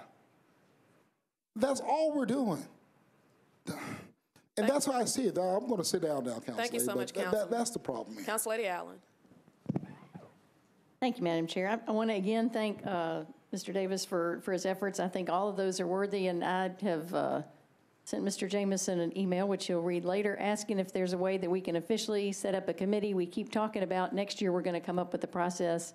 If we can actually make a subcommittee of the Budget Committee to put together, look at best practices for other cities on ways to set up some specific criteria to evaluate all of our nonprofits uniformly, and even to set aside a specific fund for small nonprofits so that they can have a shot at getting an amount that's meaningful to them. I think it would be great if we could fund every one of those at the amounts that have been asked for, but at least if we could do it in a process that doesn't get us down to trying to do it on this last day of the budget, then I think we could deal with those more equitably. And I hope Mr. Jamison will read that email later and figure it out for us. Thank you. Thank you so much. Council Lady Gilmore.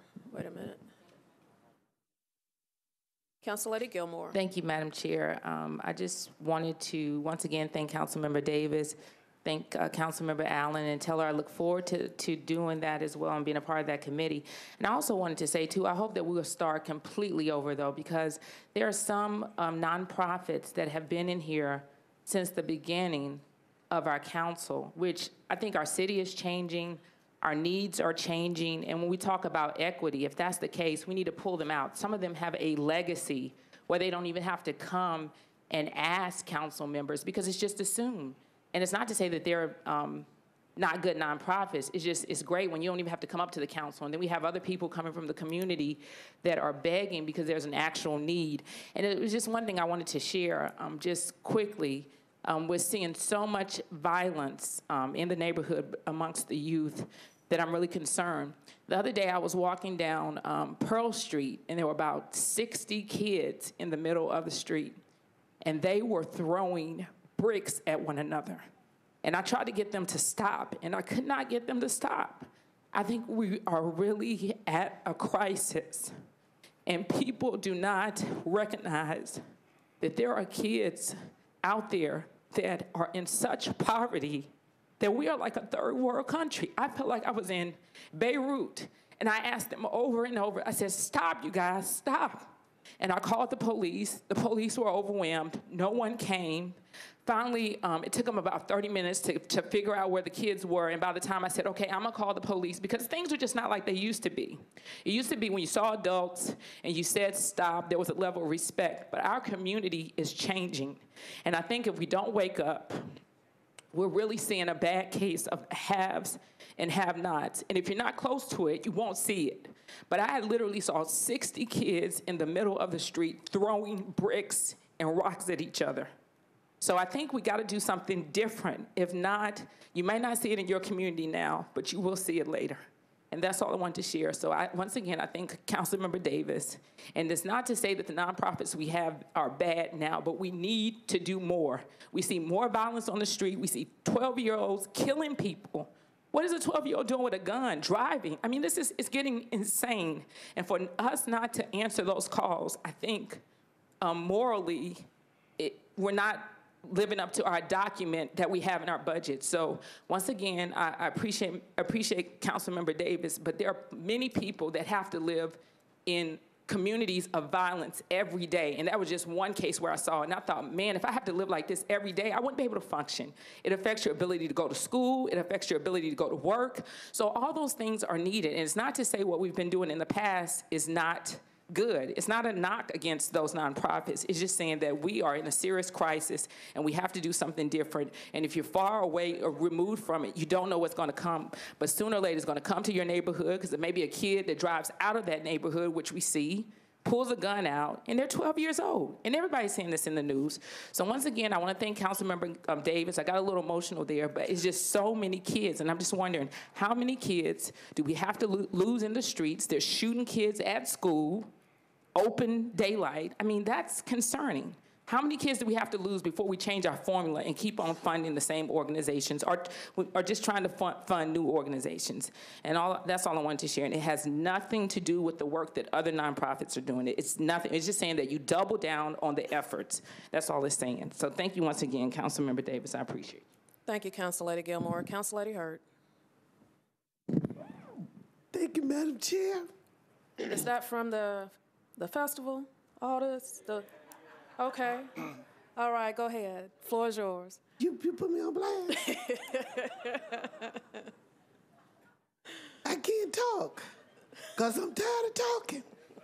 And I think that what Council Lady Gilmore and Councilman Davis has said is absolutely right. We got to be about doing things. I'm going to be better tomorrow.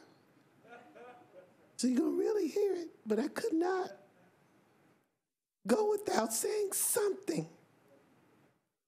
We got to do what's right. And the time is always right to do the right thing. Thank you, Council Lady. Vice Chair Schulman.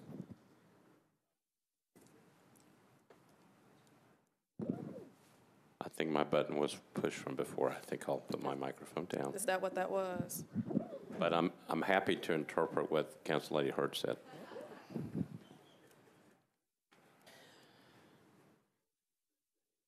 Okay, show of hands, all in favor, Amendment U. Okay. All opposed? All opposed? Raise them high. 3, 4, 5, 6, 7, 8. And how do you vote? 1 to, are you opposed? 1 to 9, motion fails. 1 to 9, motion fails.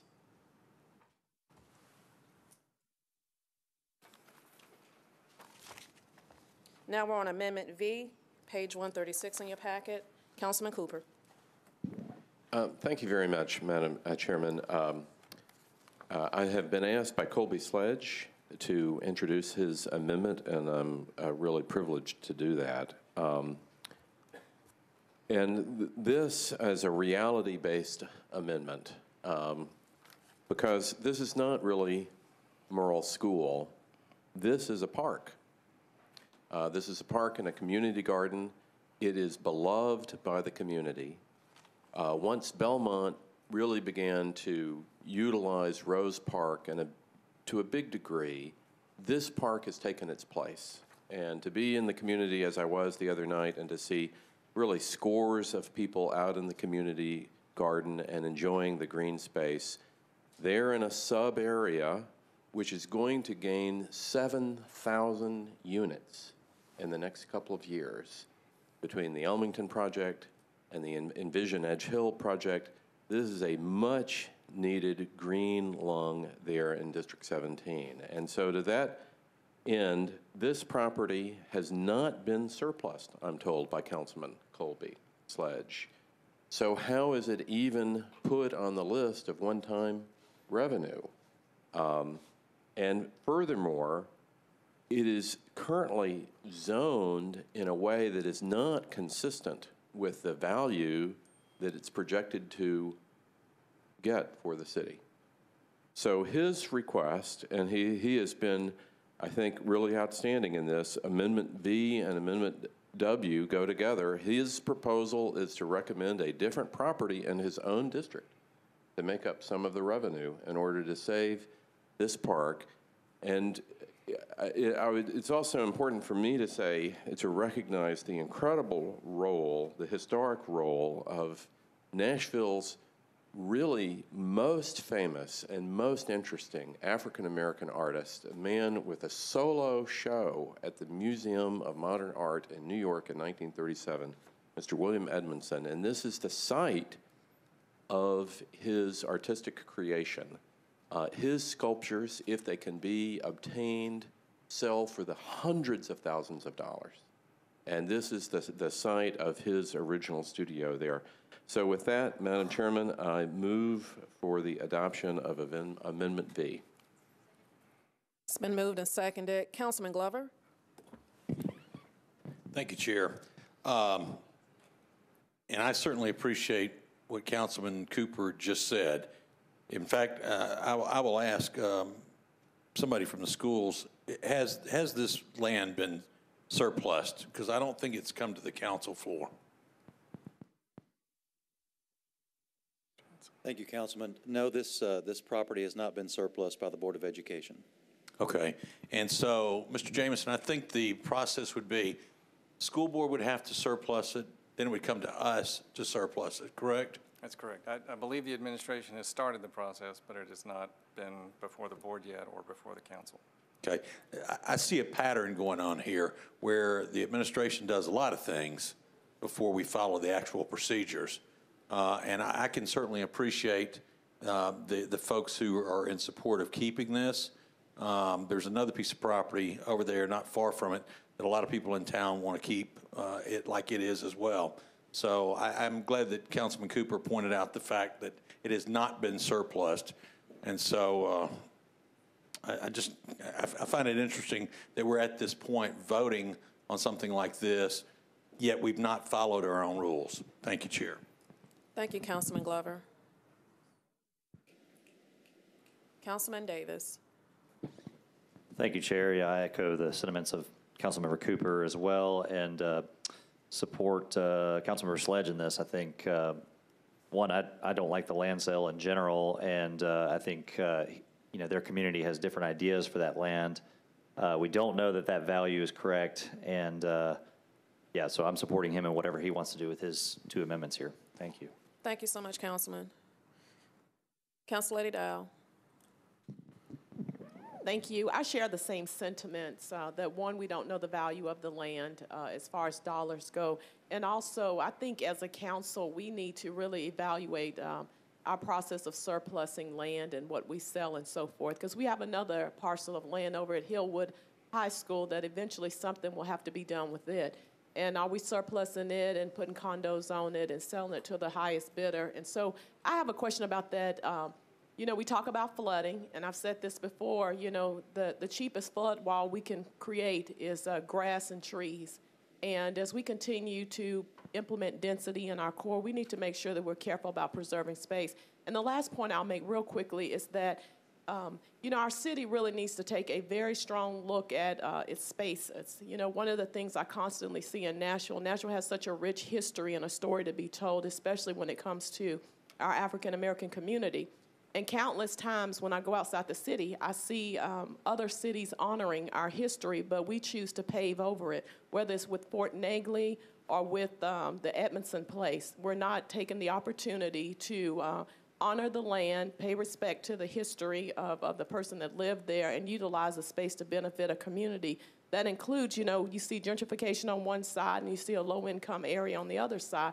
And I think it's just the perfect parcel of land to maintain as a park. The other thing I just want to mention is that this park has a friends group, a quasi-friends group that has been maintaining it. And how many other parks in this city do we have where you have people who just come out and maintain the gardens and neighbors that come out and mow the grass and private industry come in and create some type of you know, funding to help maintain and keep up the park. And so when we find spaces like this that the community is very passionate about and they're taking care of, we should not look to destroy them. And I do believe there's a way that we can maintain both, keep the park and also add a little development around it. So I am going to support Councilman Sledge, and I hope we would look at the other parcels of property he's put up for selling to meet any type of budgetary constraints. Thank you. Thank you, Councilor Dow. Vice Chair Schulman. Thank you, Madam Chair. So I guess this is maybe a question for Mr. Jamison. So I'm looking at amendment number B and amendment number W. How do these two work together? So I'm looking at, with V, it's talking about decreasing the allocation total, $13 million, which is, I think, the value of the initial property, or at least the estimated value of the initial property. And then we go to W. I know we're not on there yet, but they sort of go together. Then there's kind of what I see as a switch in the land that's being offered up. How do the two work together? My assumption is that Colby or Councilman Sledge would offer one or the other tomorrow. Together, they would be inconsistent. It would be a doubling up, essentially. So my assumption is that he is offering both for consideration by the committee. He will make a determination tomorrow as to which to actually move. I'm sorry. My interpretation of this between V and W is his affirmative suggestion that you remove the Merle property completely from being sold. However, that in his district is a larger and conceivably more valuable piece of property, which is there at 501 Interstate Boulevard.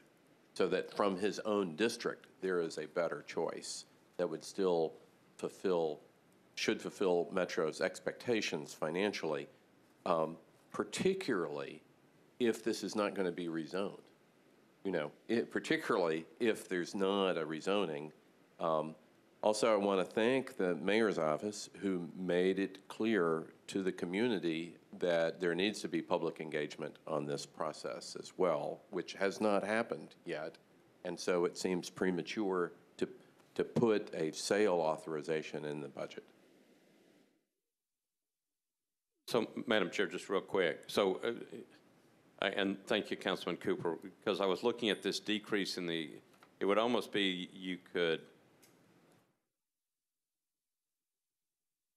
I don't know, if we passed both, then you would be decreasing the amount, but then you turn around and say that there may be another piece of land that may increase. So somehow they have to kind of work together. So I'm not sure which one. I appreciate what Councilman Sledge is doing. I'm not sure how we can make them work together or whatever. He sent me a text before he got on an airplane that he would hope that both would pass, because in his view they do work together.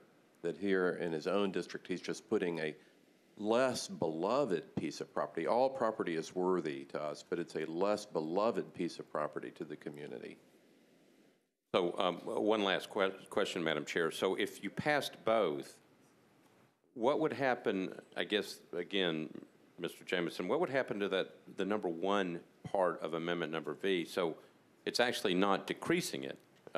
We don't know what the value of the second piece of land is, but it wouldn't actually, I don't know. I'm trying to figure out how they all kind of work together. Section 1 of V decreases the allocation by 13. That's why I construe these as one or the other and not intended to be offered together, but he's obviously indicated that he did offer them, intend them to be offered and passed together.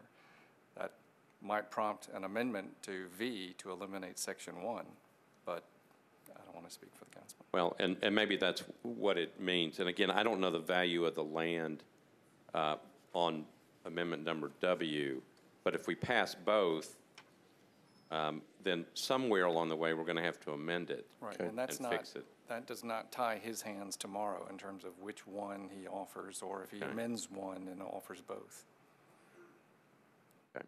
And Madam Chair, just one last question. Do we have any idea what the value of the property is in amendment number W?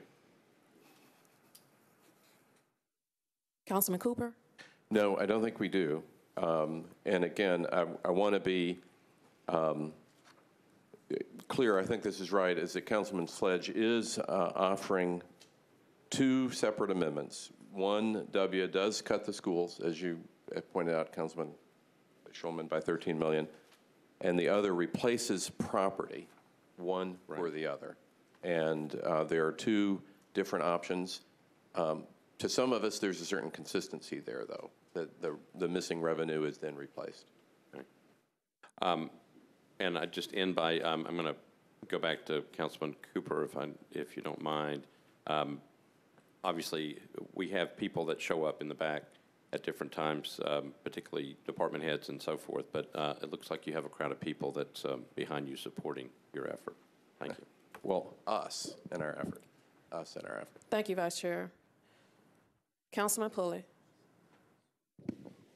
Yeah, I've been texting back and forth with Councilman Sledge and myself, and I think Mr. Jameson said it correctly. These are separate and distinct amendments, but I'll tell you, I'm supportive of passing them both and let Councilman Sledge deal with it on the floor tomorrow.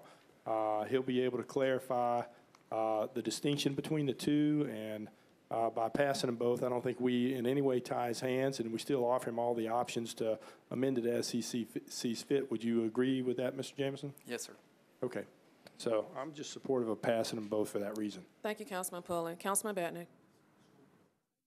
Oh, thank you, Chair. So from those of you that served with me before, you know that I'm always for community engagement and trying to get people involved and meeting them halfway instead of just using the same way to reaching out to people just by sending out a card or a letter. Try to find a way to connect with them. I think people are probably our best way to figure out what's good for the city. I mean, we probably know big picture items, but for the gritty details, for the fine tuning of building the city, there is nothing better than to listen to them. As a matter of fact, I was appointed by, I was representing you at the Planning Commission, and I was able to ask the commissioners to use new ways, to explore new ways to connect with the community and get their feedback. I think this is one of those cases where we probably didn't do a good job on the front end, and that's why we have people here joining us on the gallery, asking us to listen and to not to sell this property.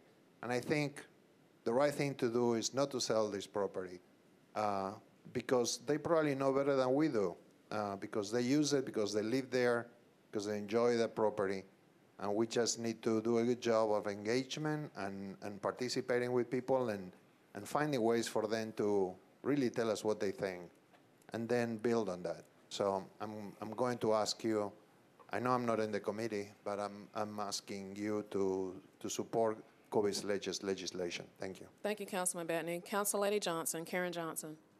Thank you, Chair Vercher.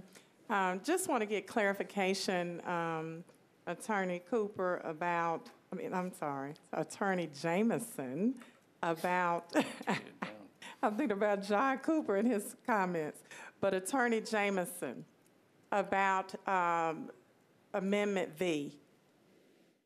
What Kobe texted me about, because he couldn't be here because he's en route, is the fact that this is supposed to take that out of the ordinance entirely, the language pertaining to Merle School and the park property. Is that what V does? V takes mural school sale out because the administration is relying on the proceeds of the mural property sale. And because the amendments have to be balanced, there has to be a replacement for that omitted $13 million administrative estimate. The instruction was then to reduce the $13 million from schools. His second amendment, W, just trades the property out. Right, so what Councilman at Large Cooper is saying is correct. And I want everybody to understand it clearly before this is voted on by committee members, so they are in clear understanding that it's not about the dollar amount, it's about that property being listed in the ordinance itself. And that particular property, the way that it comes out of that ordinance is for this particular amendment to pass to pull it out. Is that correct? I see one of two approaches, V and W. V reduces schools' budget by 13 because you've also eliminated the mural property sale. So V eliminates that. W takes the approach where the value of the mural property, again, is eliminated because you've switched another piece of property. Well, my question comes back again. Who came up with the 13 million? That was the administration estimate, as far as I can tell. Because the documents that I have received from schools says it was appraised to 7. So the 13 million means nothing. What means something to everybody is the fact that the property is not listed in the ordinance. And so if you vote in support of V, that means you're deleting any terminology referencing the property, no matter what the cost is, out of that ordinance. Am I correct? Correct. Okay. I urge all of you to please support Councilman Sledge. This is very important to the community in terms of transparency. We just went through a mayoral shakeup, and now we have a new mayor. And this mayor has promised transparency. As a council, we have promised transparency to the people. And in talking with the many residents in this area over the weekend, it is clear that they were blindsided totally by this even being included in our budget discussions.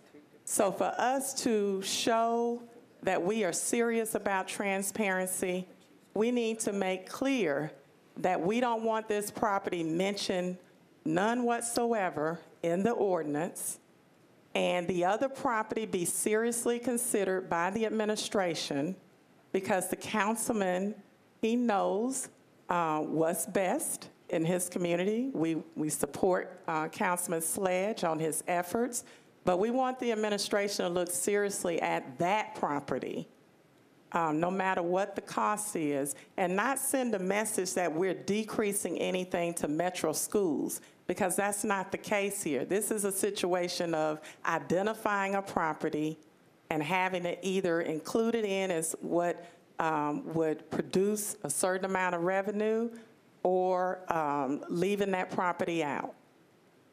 And so I just ask everybody to please support Councilman Sledge on both, not one or the other. Both are needed to be passed so that the community trusts this process once the engagement begins. Thank you. Thank you, Council Lady Johnson. Seeing no further discussion, we're voting on Amendment V. All in favor, raise your hands. 1, 2, 3, 4, 5, 6, 7, 8, 9, 10, 11, 12, 13, 4, 0 against motion. 13, 4, 0 against. Motion passes. Now we're on to Amendment Amendment W. Councilman Cooper. Thank you, Madam Chairman. Well, to quote Council Lady Johnson, I urge everyone also to vote for Amendment W. Any discussion? Seeing none, all in favor, raise your hands. Councilman Pridemore, I don't know if he's voting 1, 2, 3, 4, 5, 6, 7, 8, 9, 10, 11, 12, and however you're voting fails. That 13. passes 13-0. 13 for, Correct. 0 against, motion passes. You now on your substitute as amended, and then we'll go as amended is.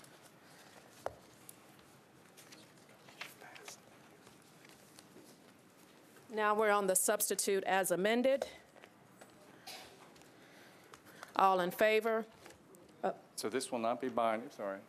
Go ahead, this committee. This is simply your vote on Council Lady Vercher's substitute to approve it as amended. This does not exclude any other substitute, and I anticipate Councilman Mendez will next discuss his substitute. Yes, a point of order, though. Councilman Mendez. Discussion on the substitute as amended. I got 2 questions. Okay. Should I go ahead?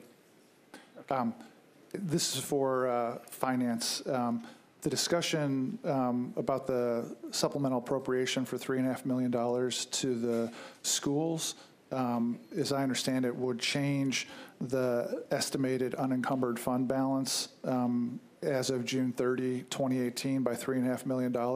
And the question is whether that's going to be updated in the, and I guess Ms. Lomax O'Neill isn't here.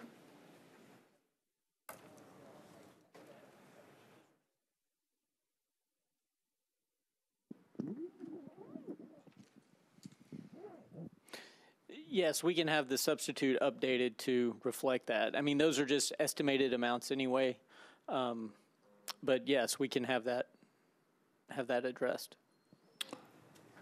Well, they're estimated, but I mean, we don't have to estimate it. We know it's going to be over 10% lower, and so we ought to have that reflected. And I don't know what the right procedure is for that, but I hate to go into it with numbers that we know are wrong for that line item.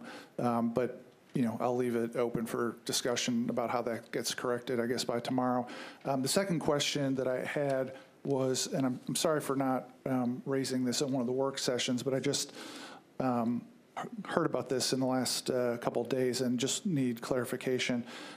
There's $10 million in revenue from the Convention Center Authority listed in the budget, and question is whether that's one-time revenue or recurring.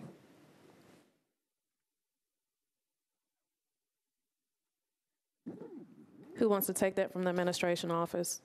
The agreement from the Convention Center Authority was for this year. Now, going forward, there may be an amount. Okay, so there is both then, the amount going forward and for this year. So what the agreement? What is the agreement?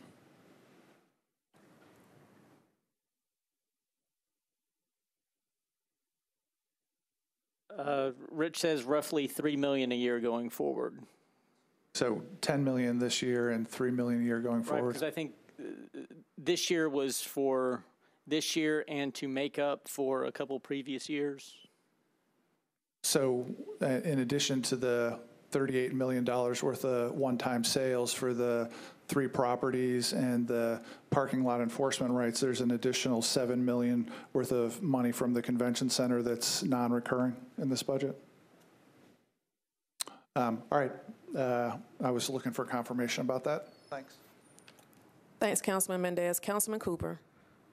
Thank you. Just following up on that, an odd question. Why $10,441,000? The MOU mentioned $10 million, 7.5, and a subsequent payment in this fiscal year of $2.5 million.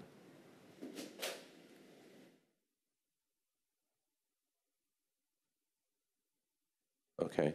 But the MOU, I know it hasn't been recorded at the clerk's office. Has that been signed and executed?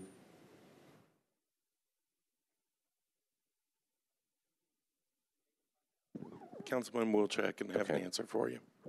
Okay, thank you. Councilman Glover. Thank you, Chair. Mr. Jameson, I just want to make sure with the substitute as amended, that does not preclude us from being able to vote on the other amendments tomorrow night, right? That is correct. Okay, very good. Thank you.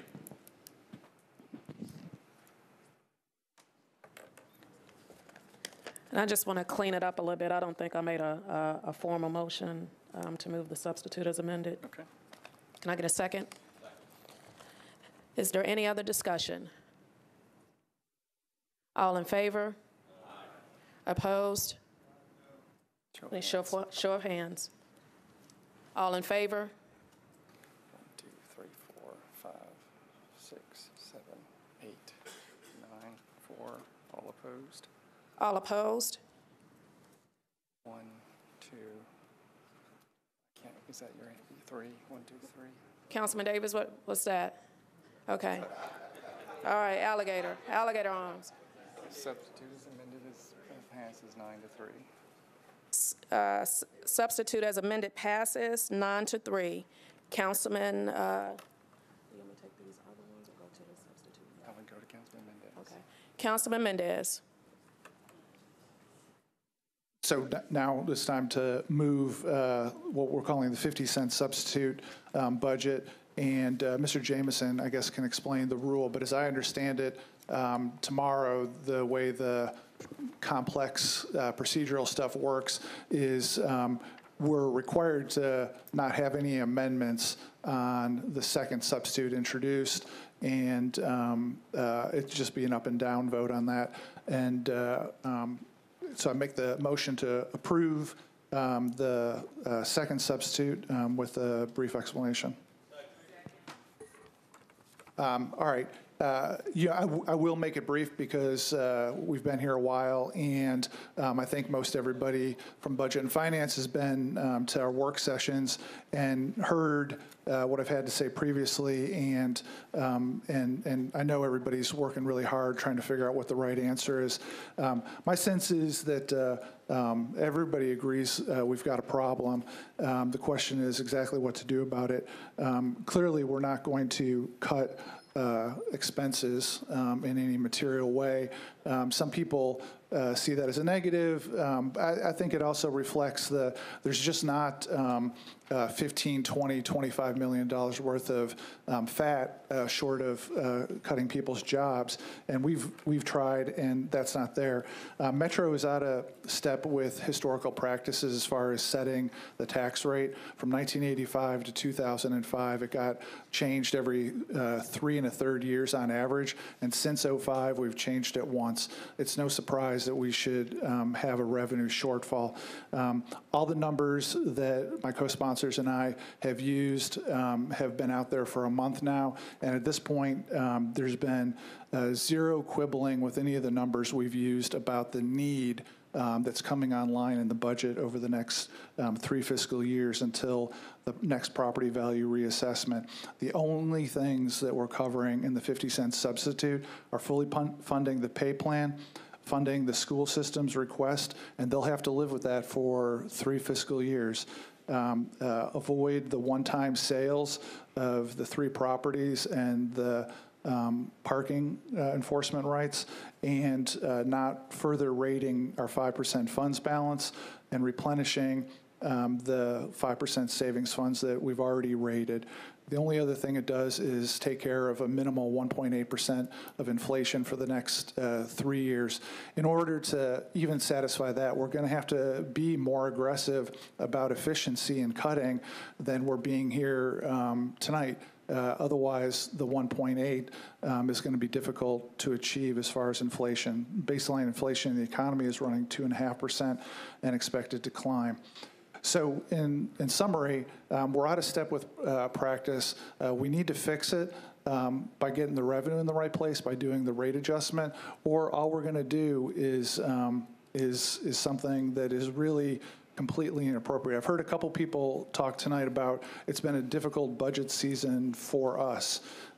Yeah, it's been difficult for us, but I'd say not quite as difficult as all the Metro employees that are telling they're not going to get a pay increase for the cost of living this year or next year. And I don't think it's as difficult for us as it is for teachers that have to figure out how to make ends meet in the classroom and ends meet at home because they don't get their salary increase. We at least volunteered to do this hard job and have this difficult budget season. We're either going to fix it and help get Metro back on its historic path as far as periodically making sure revenue matches expenses, or we're going to fix the problem on the backs of employees and kids. So please support this substitute. Thanks. Thank you, Councilman Mendez. Councilman Prodmore. Thank you, Madam Chair. There's nothing I can improve on Councilman Mendez's statement. I agree with him wholeheartedly. And I just encourage my colleagues to, if they haven't had an opportunity to review the information that's been provided for them concerning the 50-cent substitute adjustment, I would suggest they look at it. It answers all your questions, very informative, and we're all available to assist if there is any other. But however, I think it covers every area that any question you may have. And one, on a lighter note, I may say, we can resolve all these amendments by voting for this substitute. Thank you, Councilman Prodmore. Councilwoman Allen. Thank you. I just want to get some clarification, echoing what Councilmember Henderson asked earlier. I understand where Councilmember Mendez is coming from. The one question I have is with regard to the parking program. If we vote for his budget, which assumes income from a parking program, do we still have the option of discussing that later and on its own merit separate from this discussion? Councilman Mendez. So the 50-cent substitute budget does not rely on any one-time sales. So if we go and approve the sale of the parking enforcement rights, then any proceeds from that will go into the general fund to further replenish savings. And the idea with all the one-time sales, the three pieces of real estate and the parking, is that by funding the budget properly and not relying on one-time sales, we'll be in a position where we can make a good faith decision on the merits of each of the projects without having, basically, we're going to hear if we pass the first substitute or by default the mayor's budget, when any one of these comes along, we're going to hear, well, in order to fund debt, we have to sell this because it's built into the budget, and we'll buy ourselves out of that if we fix the practice we're out of step with. Thank you, Councilwoman Allen. Councilman Davis. Thank you, Chair. I won't belabor all those points. Just a couple I wanted to make. First, selling the land, as I said before, not a fan of that. And sort of rushing this parking thing to me is just not a solution. I think we should look at those things also as well. I agree with you, Councilwoman Allen. I just don't want to have to rush it because we're trying to fund the government. Second, it is a revenue problem. Obviously, it's pretty terrible this year, but it is looking way worse next year. Just with what I'm hearing, what finance is telling us, capital, the debt service going up, everything we've got to put forward next year. So I think just for those of you thinking about kind of this budget and the next budget, it's going to get harder and it's going to get worse next year, and then we're going to be in a position for 2 years to tell the employees that we're not giving them the COLA, which I just don't agree with. It's the right thing to do. We could fund the COLA, we can fund the schools, and we can get back on track for the next couple of years. We're at the historically low rate, and it's just not making sense, to be there. I understand it's very difficult. We should have done this last year. Those of us that have been around a long time, obviously, hindsight, we're wishing we had done this last year as sort of a correction right at the time of the appraisal. But here we are, and I think, I know it's a bummer to vote for that, but if it's the right thing to do, if you feel in your heart it's the right thing to do, that's where you need to be. And we can fund the government, get back on track for 3 years, fund the COLA adjustment for our employees, take care of our teachers, take care of our general government employees, and move the city forward. And I hope you'll support it with me. Thank you. Thank you, Councilman Davis. Council Lady Gilmore. Thank you, Madam Chair. I just want to, I guess, echo all the sentiments of Councilmember Mendez, Proudmoore, and Davis. It is definitely the right thing to do. It's a difficult decision, but sometimes we pride ourselves on having the lowest taxes. And I think if you look and see what that gets you, it doesn't get you much. And I think it's very important that we fund the COLAs. We talk about funding our budget, funding the government. But when you pull it back more and more, what is the government? The government is our students that we're talking about, making sure that they have a proper education. It's the individuals that come in and out of our school systems every day that work, but are not making ends meet. And I just think about, what if I was promised money and I never got it? You have to make it up from somewhere. We have paraprofessionals that are working for us that can go to McDonald's and make more at McDonald's than they can for our government. And we talk about affordable housing and things of that nature. And this budget takes care of affordable housing. It also offers up tax relief for the senior citizens, 3-to-1, which we haven't funded that high of a rate in a long time. So what is the government? The government are the people and individuals that live in the city, and we have to do better than what we're doing. I encourage all my colleagues to do the 50 cents. As Councilmember Mendez shared, we have not had a tax correction in many, many years. And it is just, I know it is a difficult decision, but at this point, we are cutting at the meat of our budget. So it's nothing else left to cut. And if we do it, you know, status quo budget, we're gonna have to come back and visit it next year, and everyone that has to come back, you're still gonna have to deal with it. It's not going anywhere. It's just growing and growing. And also, I think it has a certain level of fiscal responsibility because it does build something in our savings. So I know it's difficult. It's very difficult, but it is the right thing to do. So I would encourage you to have a little courage. Maya Angelou said, of all the different characteristics, courage is the best one to have, because if you don't have that, you can not practice any other thing consistently. So I would encourage you to do that. Thank you. Thank you so much, Council Lady Gilmore. Council Lady Hurt. Thank you, Madam Chair. I agree and encourage support. It is a resolution. The bleeding has to stop. This is an answer. And I think if we don't do it, it gets worse. It's not fun. It's not good, but it's an answer. It only gets worse. So I encourage my colleagues to pass this bill. We have to do something. We are only as good as our word. Thank you, Council Lady Hurt. Councilman Cooper. Thank you, Madam Chairman. A couple of quick questions. The first for the administration. Why are you against this substitute?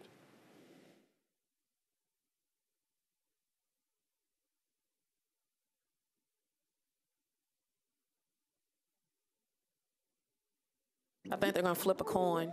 I think, thank you, Councilman. I think there are a number of issues that we have, including that no public hearing has been held. I think that there are a lot of communities that may not know about this yet. We think that transparency is important. Do you want to extend that answer? I mean, we've been here for some number of hours, and this gets to the crux of, I think, the debate for the whole county. So I think it would be great for you to express clearly why you're not for the Mendez substitute. Sure, I'll take a shot at it. Great. One, the same people, I think, who talk very eloquently in here about gentrification, about displacement, about worrying about the least among us. Many of those people have faced significant tax increases through reappraisal and through keeping up with the cost of living here. We do not believe that this is the year to further burden those already cost-burdened households by raising taxes again. We don't disagree with anything that's been said in here about the need to look out for employees and make sure that we keep our promises, but this is not the year to do it. Was that clear enough? It's your floor. I mean, when you're, I just want you, more questions. I want you to just, it's not, I mean, it's answering, it's your floor. When you're, you know, don't let me cut you off, because I think this is an important question. It is. Okay. Go ahead. All right, so that's your summary statement as to why the administration is against this substitute. Okay, a second question, again for finance. Have we ever used to what degree have we ever used one-time sales to fund an operating budget? I noticed a couple of years ago, the Ben West Public Library, that was $2 million.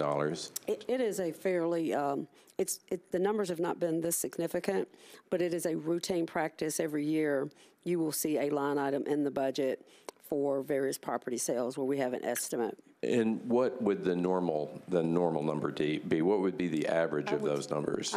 I would just estimate that in the $1 million range. At a $1 million range? Unless we were aware of a specific property, a large property that was going to become available. And so what will you do if the revenue from these one-time sales ends up not being available, just the market changes, there's not a rezoning, the parking meter companies didn't show up and bid?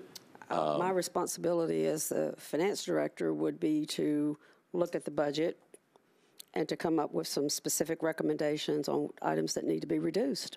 Okay. Because that does not address the revenue. The revenue won't be there. Okay, thank you. Thank you for letting me ask the two questions, Madam Chairman. Thank you, Councilman. Councilman Glover. Thank you, Chair. Well, I got to tell you, this has been excellent for me to hear everybody's comments on this, especially the last that I heard. If that doesn't occur in the sale, we would have to look at the budget and we would have to make cuts. We'd have to, right?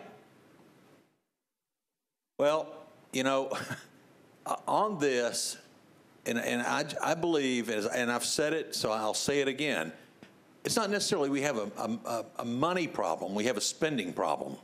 We have spent, and we have spent, and we have spent. Our debt load has increased astronomically. And we have to have new toys every year.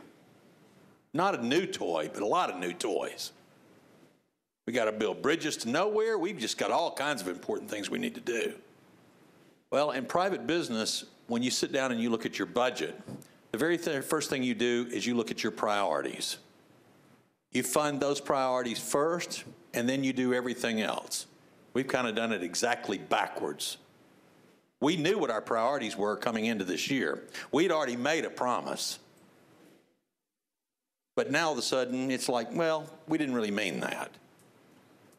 And so I can't support this because I have to agree with what you just said too, Mr. Kelsey, in that there's a lot of people out there that have already gotten a greater tax burden on this, and now to up them another 16%, that's going to be extremely painful on them. So what I regret is that we didn't realize and we didn't honor the priorities first and then do the other non-essential services. And by non-essential, I mean things that would not have destroyed the government. So with that in mind, it's been interesting sitting back here listening to how we phrase everything. But again, the part I like the most that we didn't do any of tonight was make cuts in order to meet the priorities. Thank you. Thank you, Councilman Glover. Councilman Bettany. Thank you, Chair. I agree with Councilman Glover. We have a potential spending problem when the law that was thrust upon us by the state kicks in, and we have to start spending money enforcing a law that doesn't have any funding attached to it. So that is a big concern. I'm surprised that doesn't seem to bother him. For us, when January 1st kicks in, we're talking about millions of dollars in spending that we're going to have to face. I asked Mr. Jameson to run some numbers for me just to train our workforce on basic immigration law. So because the law requires that every state employee from Rosie to Mild Wilshire to anybody sitting there, they all become immigration enforcement officers. And they don't have any clue if my J-1 visa that I had when I first got here allows me to be here or not, or what do I get to do or not. So without any training, we are going to be sued from here to Mars. So the thing that will cost for us to train all those people, we're talking about, I think it was $9 million, Mike Jemison. I think that's the number you gave me. And that is just the training. It doesn't add for the place to house people. It doesn't add the place that people will have to take off from work to go take care of stuff. I mean, there is a huge issue with spending that will kick in on January 1st, and we have no money to do that. We're going to be asking police officers to start doing jobs that they were not trained to do, nor they have the capacity to do, nor do they get paid enough to do. We're going to be facing a big problem. So that's why I think that we have no choice but to create a safety net for us, an amount of money and revenue for the city to deal with this unforeseen, unknown way to deal with this law that the state decided to throw at every city and county in the state of Tennessee without any money on it. So I'm going to support this legislation because I don't want to see little children in Davidson County in little cages just because we didn't make any arrangements to do this the right way. So I hope that you will support the 50-cent increase so we can have some money there ready for this. Thank you. Thank you so much, Councilman Batney. Councilman Swope. Thank you, Madam Chair. I'm going to hold off comment on this till tomorrow night. However, I do have one clarification question for the sponsor. Am I a moron, or am I reading this as the GSD gets raised 50 cents per 100 and the USD gets raised 40 cents per 100? Councilman Mendez. What was the adjective you used? Are you moron? Am I a moron? Yeah. I might be. Address the chair, Councilman. There's a commonly held misconception about the way this works. If you live in the USD, you pay both the GSD fee and the USD fee. If you live outside the USD, you pay just the GSD. So when you've got the GSD going up by the 50 cents, that's everybody in the whole county, including people in the USD. So the USD is actually paying 90 cents? No, it's the same amount. Okay. The adjustment is borne equally for every piece of property in the county. Thank you. Thanks. Thank you, Councilman Swope. Councilman Glover. I need to ask a quick technical question here. And I'll ask Mr. Jameson first, and then I'll ask Attorney John Cooper to both respond. If this passes and the mayor vetoes this, what's the next step? So the mayoral veto power is outlined in the charter, section 5.4. It's not been invoked very often. There's not a lot of case law construing it. The way it reads is that he can essentially line item veto particular lines within the operating budget, assuming he disagrees with it, the substitute. With a few exceptions. He can't line item veto employee benefits. He can't line item veto debt service payments. And last but not least, if there's any particular independent audit ordered, he can't veto that out for good reason. Generally speaking, he has until the next council meeting to approve, disapprove, or return unsigned. But if he actively vetoes, there's not firm authority in the charter as to the timing of that. The council has the option under the charter to override the veto with 2/3 vote. I would, again, there's not specific authority on this, but I would take the good faith of this administration that if their intent was to veto it, they would do it in sufficient time where we would have 3 readings opportunity before June 30th. In other words, the nightmare scenario would be a veto on June 29th, and we don't have time to meet to override. I'm not predicting that, and I think this administration would act in the good faith that if they intended to veto it, they would do it early enough for us to act. Okay, explain the 3 readings again for him. I misunderstood that. Would we not? So if he vetoes the tax levy, and we've got to introduce some new tax levy and do 3 quick readings of that, that's the secondary portion of it, if he vetoes the substitute ordinance for the operating budget and the tax levy. That's what would require 3 readings if we introduce a new level. Or if the council so chose to override his veto and keep the second substitute, then it would require 2/3 votes. Right. I'm sorry, Attorney Cooper, I'm sorry, I couldn't hear you. So if you would, please. Yes, everything Mr. Jameson said, I agree with. A veto override is just 1 vote. Okay. If there was not sufficient votes to get the 27, that's when you would have to have the 3 separate readings on a new tax levy so that you have a tax levy that funds the budget that had been adjusted. So because the council cannot take any further action under the charter until it passes a tax levy that funds the budget. Okay. All right. Thank you. Thank you, Councilman Glover. Seeing no further discussion, Councilman Mendez. Thanks. I just wanted to respond to a couple of the issues raised. I've heard from other council members that the administration's been peddling this idea about the gentrification and, this isn't the right year. But I'm sure they know the math that the percent that property tax reflects for housing cost is relatively very low compared to the cost of the lending and insurance. And if you added the total cost of housing, increasing the rate the way we're talking about here today for most modestly leveraged pieces of property would mean a 1% to 2%, maybe 2.5% increase in the overall cost of housing. So this selling 16% is going to crush people doesn't make sense. It also leaves out that in the 5 highest value property districts, they all got on average a tax decrease last year. In the lowest 5 districts as far as property values, one of the districts had on average a decrease in property taxes last year, and for the other 4, this would mean for property owners approximately $15 a month on average in what the difference was.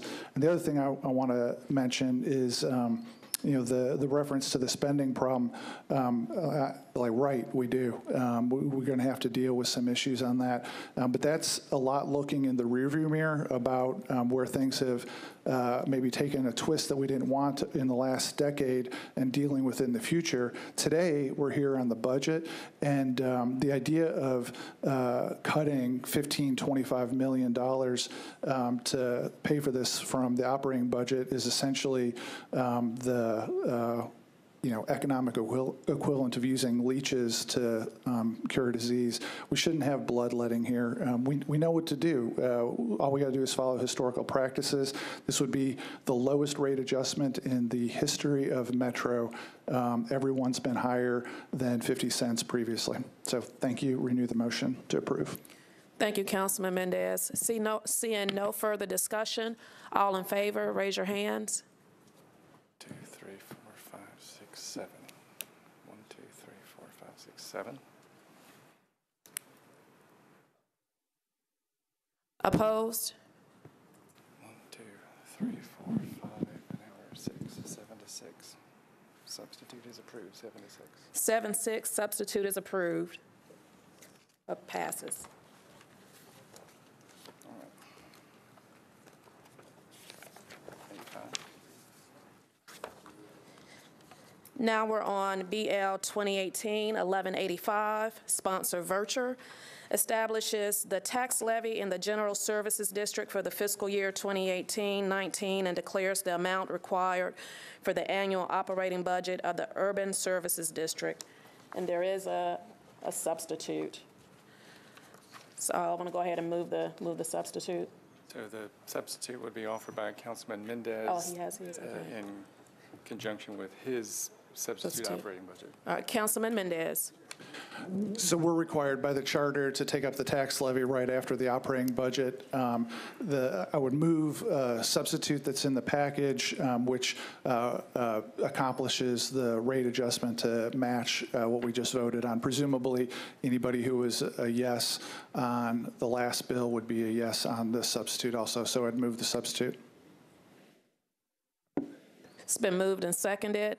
Councilwoman Henderson. Point of order, Chair Vercher. What page are we on in our packet, please? We're on bills on third reading. My packet is a little different from yours. Okay, I apologize. So 11. It's okay. Mine is page 9. And is this, though, not reflected in our amendments packet? I'm sorry, it is page 9 of our amendments packet? No, my agenda is different from yours. The last two It's the last page, I believe. Is it the last page? very last page. It's the very last page in your amendments packet. Thank you. Page 138. Thank you. Vice Chair Schulman. Thank you, Madam Chair. So this is just to clarify so everybody kind of understands what we're voting on. So, Mr. Jameson, what we've got in front of us, the original bill would follow along with Council Lady Vercher's substitute. Correct. So, make sure I've got this right. So if Councilman Mendez has moved his amendment, which would follow along with his substitute. Correct. So if we pass this. She will want to move the original, and that's not inconsistent. The committee can issue a recommendation on the original and on the substitute. So tomorrow night we can still deal with this, correct? Yes, it just has to be presented to this committee. Okay. It doesn't have to have a recommendation, but I would still So obviously we're sort of in, I've never, this is uncharted waters for me because we got two substitutes moving at the same time. All right, so so I think I understand where we are. So tomorrow we can, depending on where we are, we can deal with the appropriate measure. I mean, if we pass one thing, that's one, and if the other one moves, then we have another tax levy. So, right. So we're okay tonight. We just have to get to tomorrow. That's correct. All right, thank you. Councilman Glover. Wait a minute.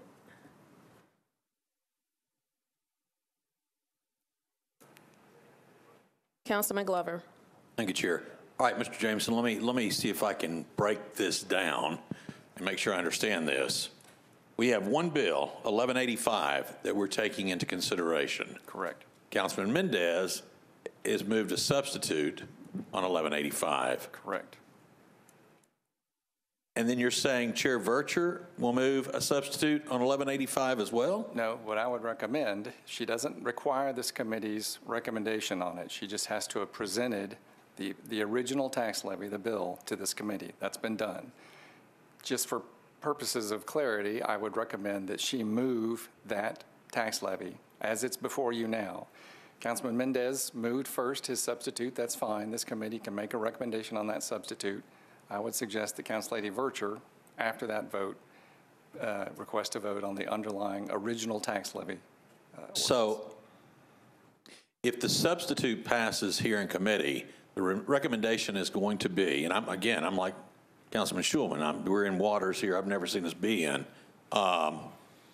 If his substitute passes, and that would only be the recommendation? Correct. Tomorrow night? Right. It's just the recommendation, and they're clearly, as evidenced by the last vote, where you had 9-6 and 7-6 in favor of it. There are clearly council members that are thinking about both bills still, and that's their prerogative, and they can recommend both bills, and tomorrow night is the moment of judgment. So how will tomorrow night work? Will the substitute come to us? I mean, will the substitute trump the original? On the operating budget, the process will be the vice mayor will call upon the operating budget substitute sponsor, and that is Councilor Vercher. Okay. So she'll have the advantage of offering her substitute first. I assume she will do so. She will offer the substitute to the council, and they will approve up or down just taking the substitute. It doesn't approve it. It doesn't approve the substitute as amended. Doesn't approve it as the final bill. It's just putting it on the floor. There will be a vote on that. If it goes forward, then we'll entertain all of the amendments we entertained tonight that are offered. Up or down vote on that. Won't that be fun? Then, if she were to move it as amended, and that were the final vote, that could be the budget. But as you saw the letter from Vice Mayor Wiener, she has requested a full, thorough deliberation of both substitutes and asked all members not to take any efforts to limit debate. So Councilman Mendez would be offered the opportunity to offer his substitute before Councilor Vercher offers her substitute as amended as the final budget. The moment of truth there is that on the full floor, if Councilmember Mendez's substitute is accepted, that kills the substitute that was on the floor permanently. And then it's down, if Councilmember Mendez wins that vote, then it's down to his substitute, period. If he gets 21 votes, that is the budget. If he does not get 21 votes, we cannot go back to Councilor Vercher's, and the mayor's budget is adopted. Vice Mayor Wiener will go back over that tomorrow, and we will preface the vote with a discussion. But for tonight's purposes, you have now pending before you the substitute from Councilmember Mendez on the tax levy. This committee can vote on that, and they can have an inconsistent vote on the underlying original original tax levy ordinance. Okay, well, I'll do a sidebar with you tomorrow because I'm still a little fuzzy on the, no, I'm talking about, I'll call him on the procedural piece of it just to make sure that I fully comprehended it. So it sounds like, I'll just go ahead and say it for the general public. It sounds like that if for some reason Chairperson Vercher's substitute did not pass and Councilman Mendez's does pass, is this basically a placeholder? Is that what 1185 is doing right now? No, he would need the tax levy to substantiate the funding. The tax levy sets the rate. And okay. Okay. All right. This is just way too much fun. Thank you. Thank you, Councilman Glover.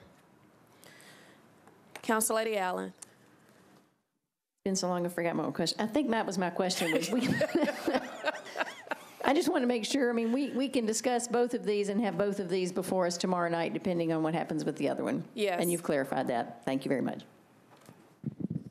Vice Chair Schulman.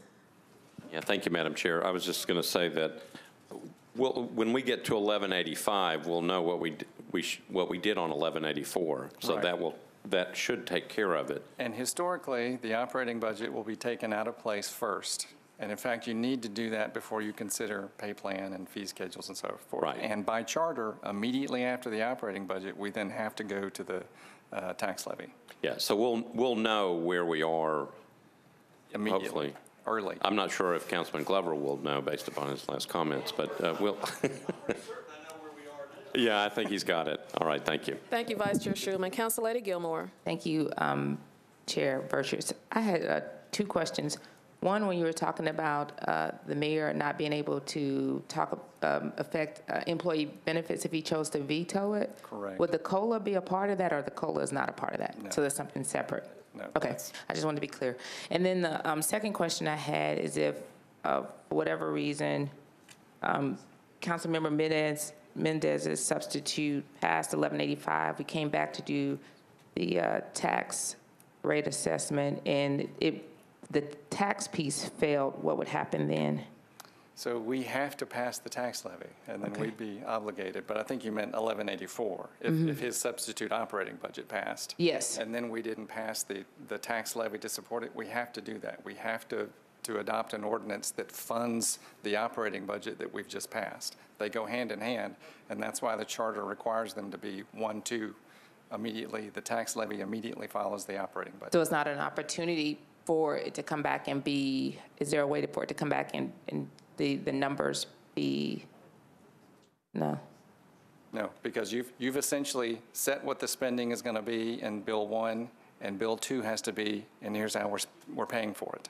And those numbers have to, you can go higher. You can raise more than you need, but I don't see No. anybody asking for that. No. Okay, thank you. Thank you, Councilman. Council Lady. Seeing no further discussion. Did we vote on? We didn't vote on. On the substitute, this is the. We're on the substitute. All in favor, raise your Show of hands. 1, 2. This is the substitute. Councilmember Mendez, substitute tax levy. 1, 2, keep your hands up if you're voting for it. 1, 2, 3, 4, 5, 6, 7. I count 7. 1, 2, 3, 4, 5, 6, 7. And then all opposed. All opposed? 1, 2, 3, 4, 5, and however you're voting, 7 to 6, which matches the operating. Now, if you wish Okay. to offer the original tax levy So lower that's than 7 to 85. 6, substitute passes. Now I need to move BL 2018-1185 as originally filed. That's a second? Okay, all in favor? Please Raise your hands. This is on the original. 1, 2, 3, 4, 5, 6, 7. All opposed. Opposed? 1, 2, 3, 4. I count 4. 1, 2, 3, 4. 7 to 4. 7-4. So the substitute and the original pass, 7 to 6 and 7 to 4. The original passes 7-4, and the substitute passes 7 to 6. Correct. Now you got to go back to. Now we have to go back to resolutions, the pay plan. We're almost there. Page 1.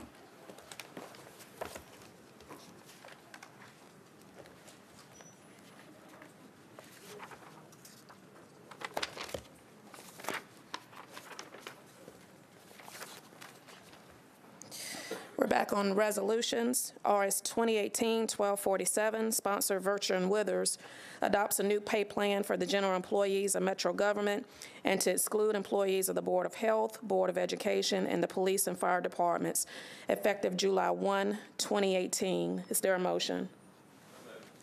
It's been moved and properly seconded. A couple of amendments.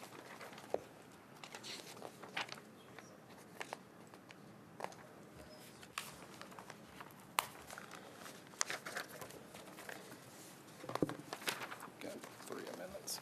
I'm sorry, got to get my.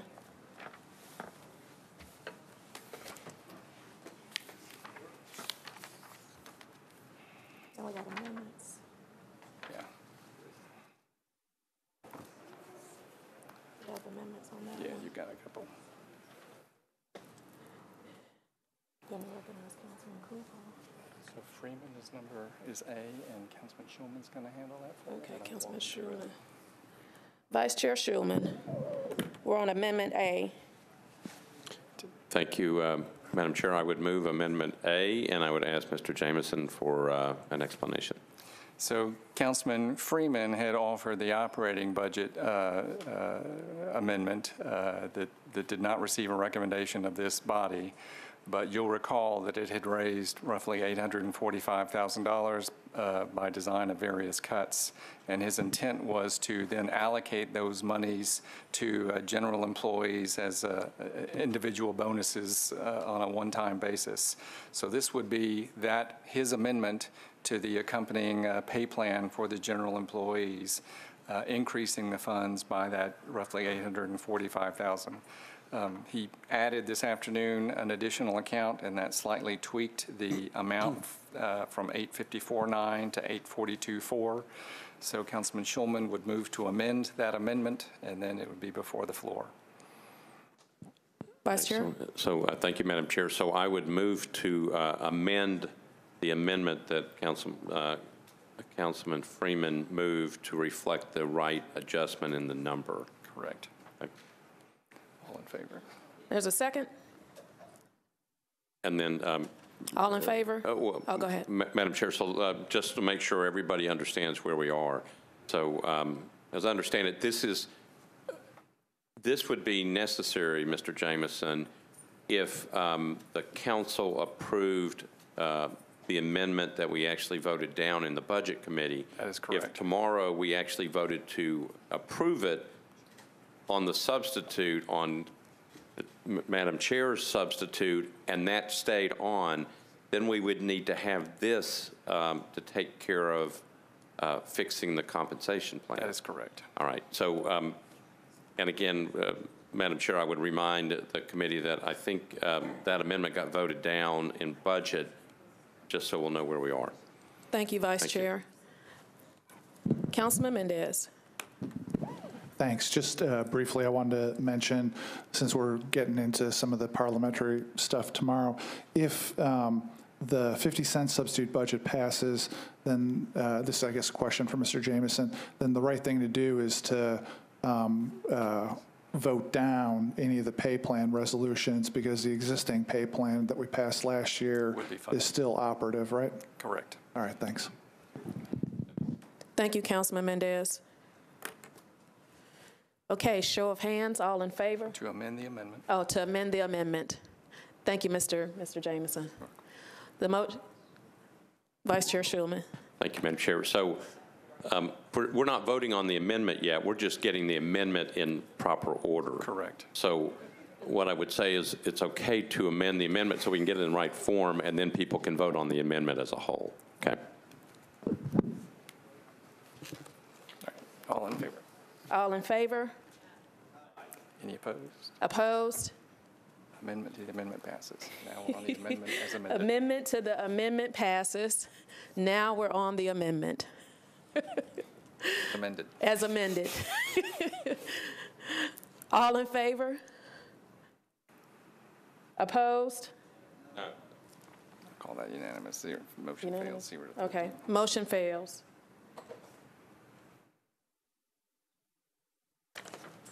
Okay. Now you're on Amendment B. Okay, now we're on Amendment B. Councilman Glover.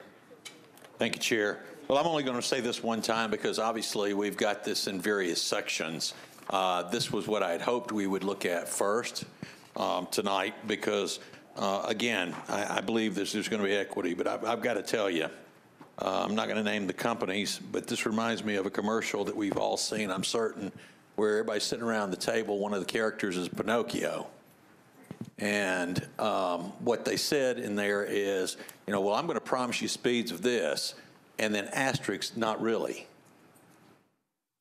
Well, that's exactly what we've done with the promise we made last year. We promised that we were going to give them a raise. We voted on it. We promised a 3% COLA. We voted on it. The only thing I never found was where was the asterisk. And I'm certain nobody else found the asterisk of not really. So I'm not going to preach to you. I mean, I've done that. You know where I stand on this. I think we've done a lousy job. We did not put our priorities in line. We did not understand what our commitments were. We failed the people of Nashville. With that, I will move to approve my amendment. Thank you, Councilman Glover. Council Lady Gilmore. Thank you, Madam Chair. On a lighter note, do we ever get to take a break so we can vote? So, like, if we need to go, just, take a quick break. We've been here all night. We're almost there. Okay. Yeah. Because I want to vote, but I tell you, I need a little bit of a break. We're almost there. Okay. Any further discussion on Amendment B?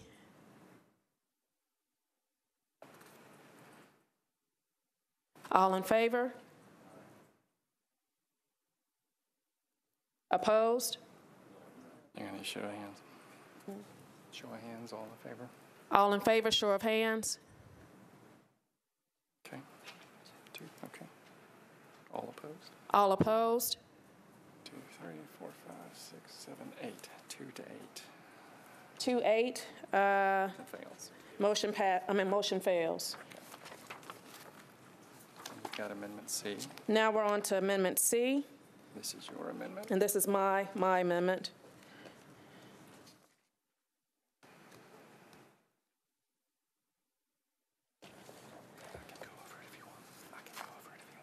Mr. Jameson, will you go over this amendment for the committee? Certainly. So last year, of course, we passed the multi-year, the 3-year pay plan, and now there is a 1-year pay plan before you. And there could be, I think, a good debate between good lawyers as to whether or not a 1-year pay plan this year implicitly repeals last year's by implication, or whether or not we should do that with more explicit certainty. So this amendment simply would, if adopting this year's 1-year pay plan, would explicitly repeal last year's multi-year pay plan.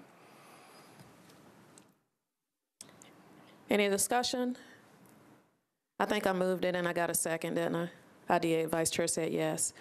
Any discussion? Okay, seeing none. All in favor? If there are any noes. Raise your hands. All in favor? 1, 2, 3, 4. I assume you're 5. 5. Okay. Opposed? 1, 2, 3, 4, 5, 6. 5 to 6. Amendment fails. 5 to 6. Amendment fails.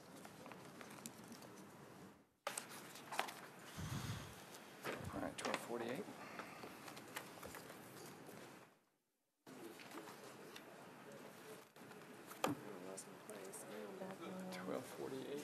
Amendment.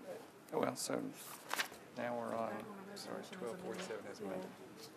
Now we're back on the resolution, RS 2018-1247 as amended.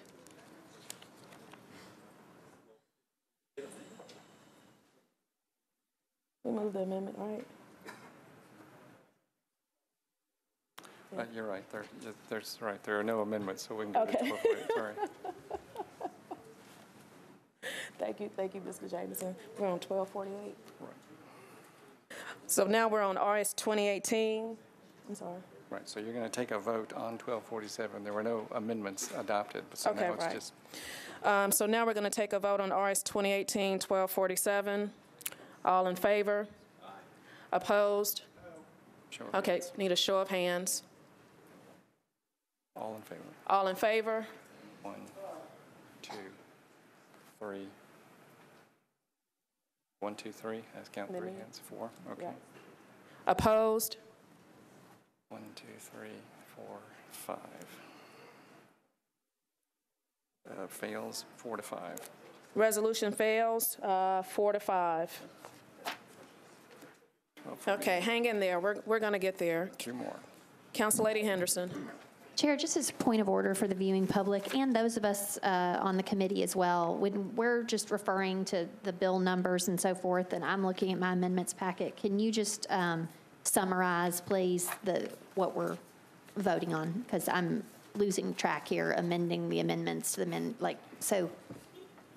You know, Councillady Dow and I just looked at each other like, what are we voting on? So, I mean, I don't ever want to be in that place as a committee member. So if you could please just share with us more specifically beyond the bill number what we're voting on as a You want point me of to order. recap for 1247 or? No, ma'am, I understand that just now. moving Thank you. forward.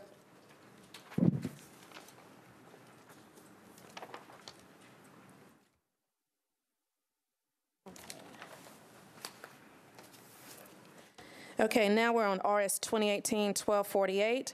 Sponsors Vircher, Gilmore, and Withers. Adopts a new pay plan for employees of the Metro Board of Health effective July 1, 2018. Is there a motion? It's been moved and properly seconded. 2 amendments. We have some amendments. Councillady Henderson, this is page 4 in your amendments packet, which is Amendment A to Resolution RS 2018-1248. Councilman Glover.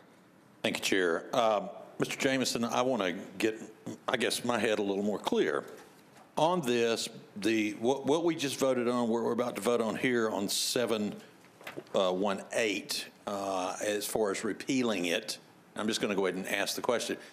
If tomorrow night the repeal, if it gets voted down, along with 1247, then 1248, et cetera, what kind of predicament are we in then? Because we now have to honor the 3% again, don't we? So you won't take these up until you have decided what your operating budget is. You'll have adopted hopefully, one of the options that you have. If it is Council Lady Verchers, you will have then a pay plan before you that would require adoption of the one-year pay plan before you tonight, 1247, 1248, 1249. If it is Councilmember Mendez, his has the funding for last year's 3-year plan, and you would vote down, presumably, these 3 pay plans. Okay, but let's just assume, because we're having such a good time here, let's just go ahead and assume that Councilmember Mendez's doesn't pass, that the original substitute perhaps does. You can't do that. We can't do that. You can't. You cannot. If you are considering Councilmember Mendez as substitute because it's been approved, that displaces the original substitute. You've got the original operating budget. She moves her substitute. If that's adopted, that's on the table. If you then adopt another substitute, that kicks the first substitute off the table. It kills it. So that'll be a significant moment in the meeting, and Vice Mayor Wiener will go over that with you before that vote so that everybody's clear. Okay. Then you will not get to the pay plans until you know which of the operating budgets you've adopted. I'm sorry?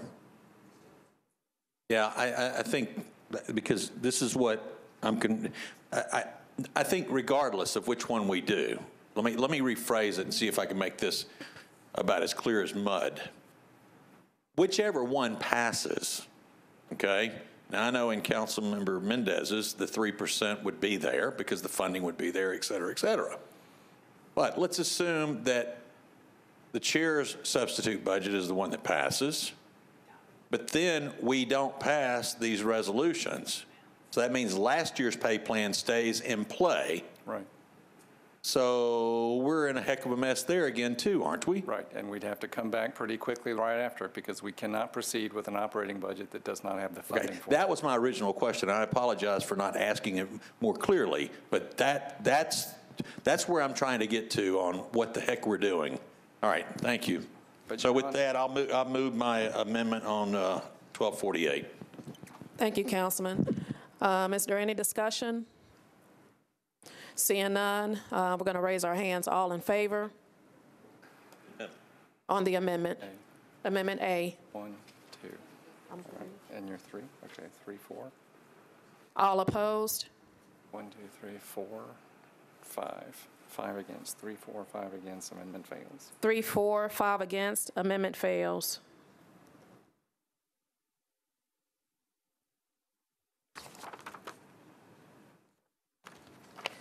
Now we're on Amendment B.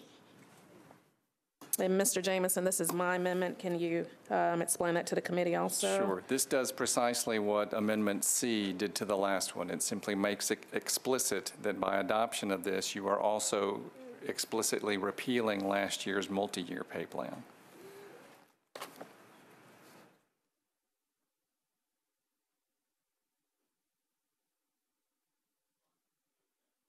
Thank you, Councilman Schulman. Are you seeking recognition, Councilman Glover? No, Okay.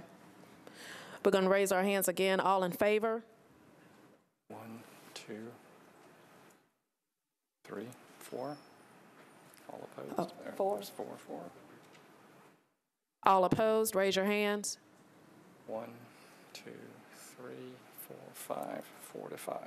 4 to 5. Amendment B fails.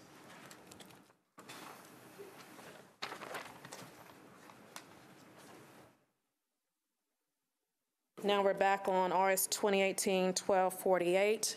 All in favor? This is without amendments. This is without amendments. Raise your hands. All in favor? 1, 2. Assume you're in favor. 3, 4. All opposed? 2, 3, 4, 5, 6 against. Resolution fails. 3 to 6. Resolution fails, 3-6. Now we're on RS 2018-1249. Sponsors Virtue Robertson Withers. Adopts a new pay plan for employees of the Departments of Police and Fire effective July 1, 2018. Is there a motion? It's been moved and seconded. And we have Amendment A by Glover. some amendments. Councilman Glover. Yes, I move Amendment A. It's been moved and seconded. Any discussion?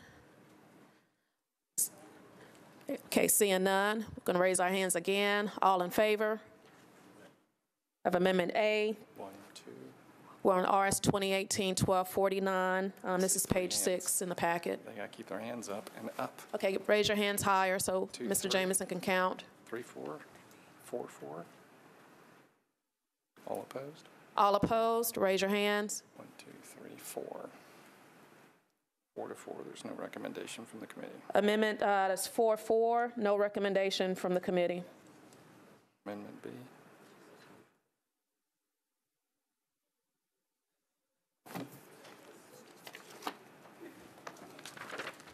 Okay, now we're on Amendment B, that is page 7 in your amendments packet for RS 2018-1249. And Mr. Jameson, can you explain this amendment as well? Yes, same as the previous 2 resolution amendments. This makes explicit that it repeals last year's multi-year pay plan.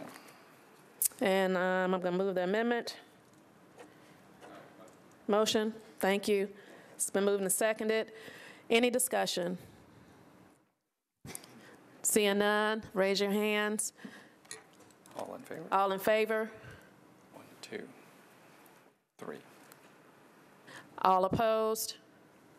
1, 2, 3, 4, 5. Amendment fails 3 to 5.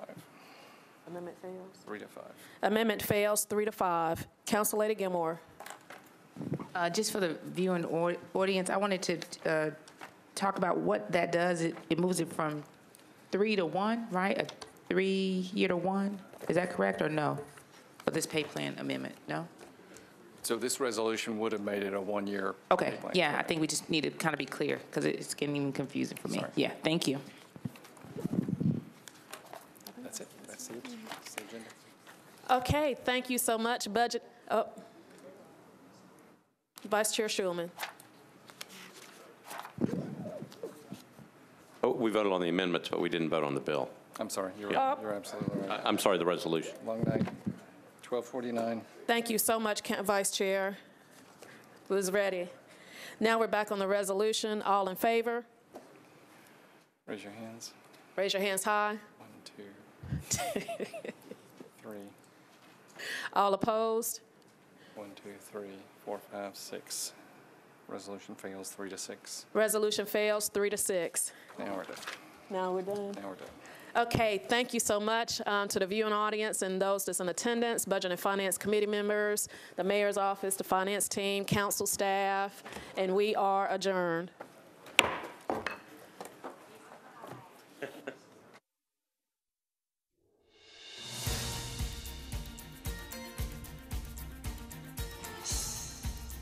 This has been a service of the Metro Nashville Network. If you would like to see this presentation again, or for more information about this and other programs, visit nashville.gov.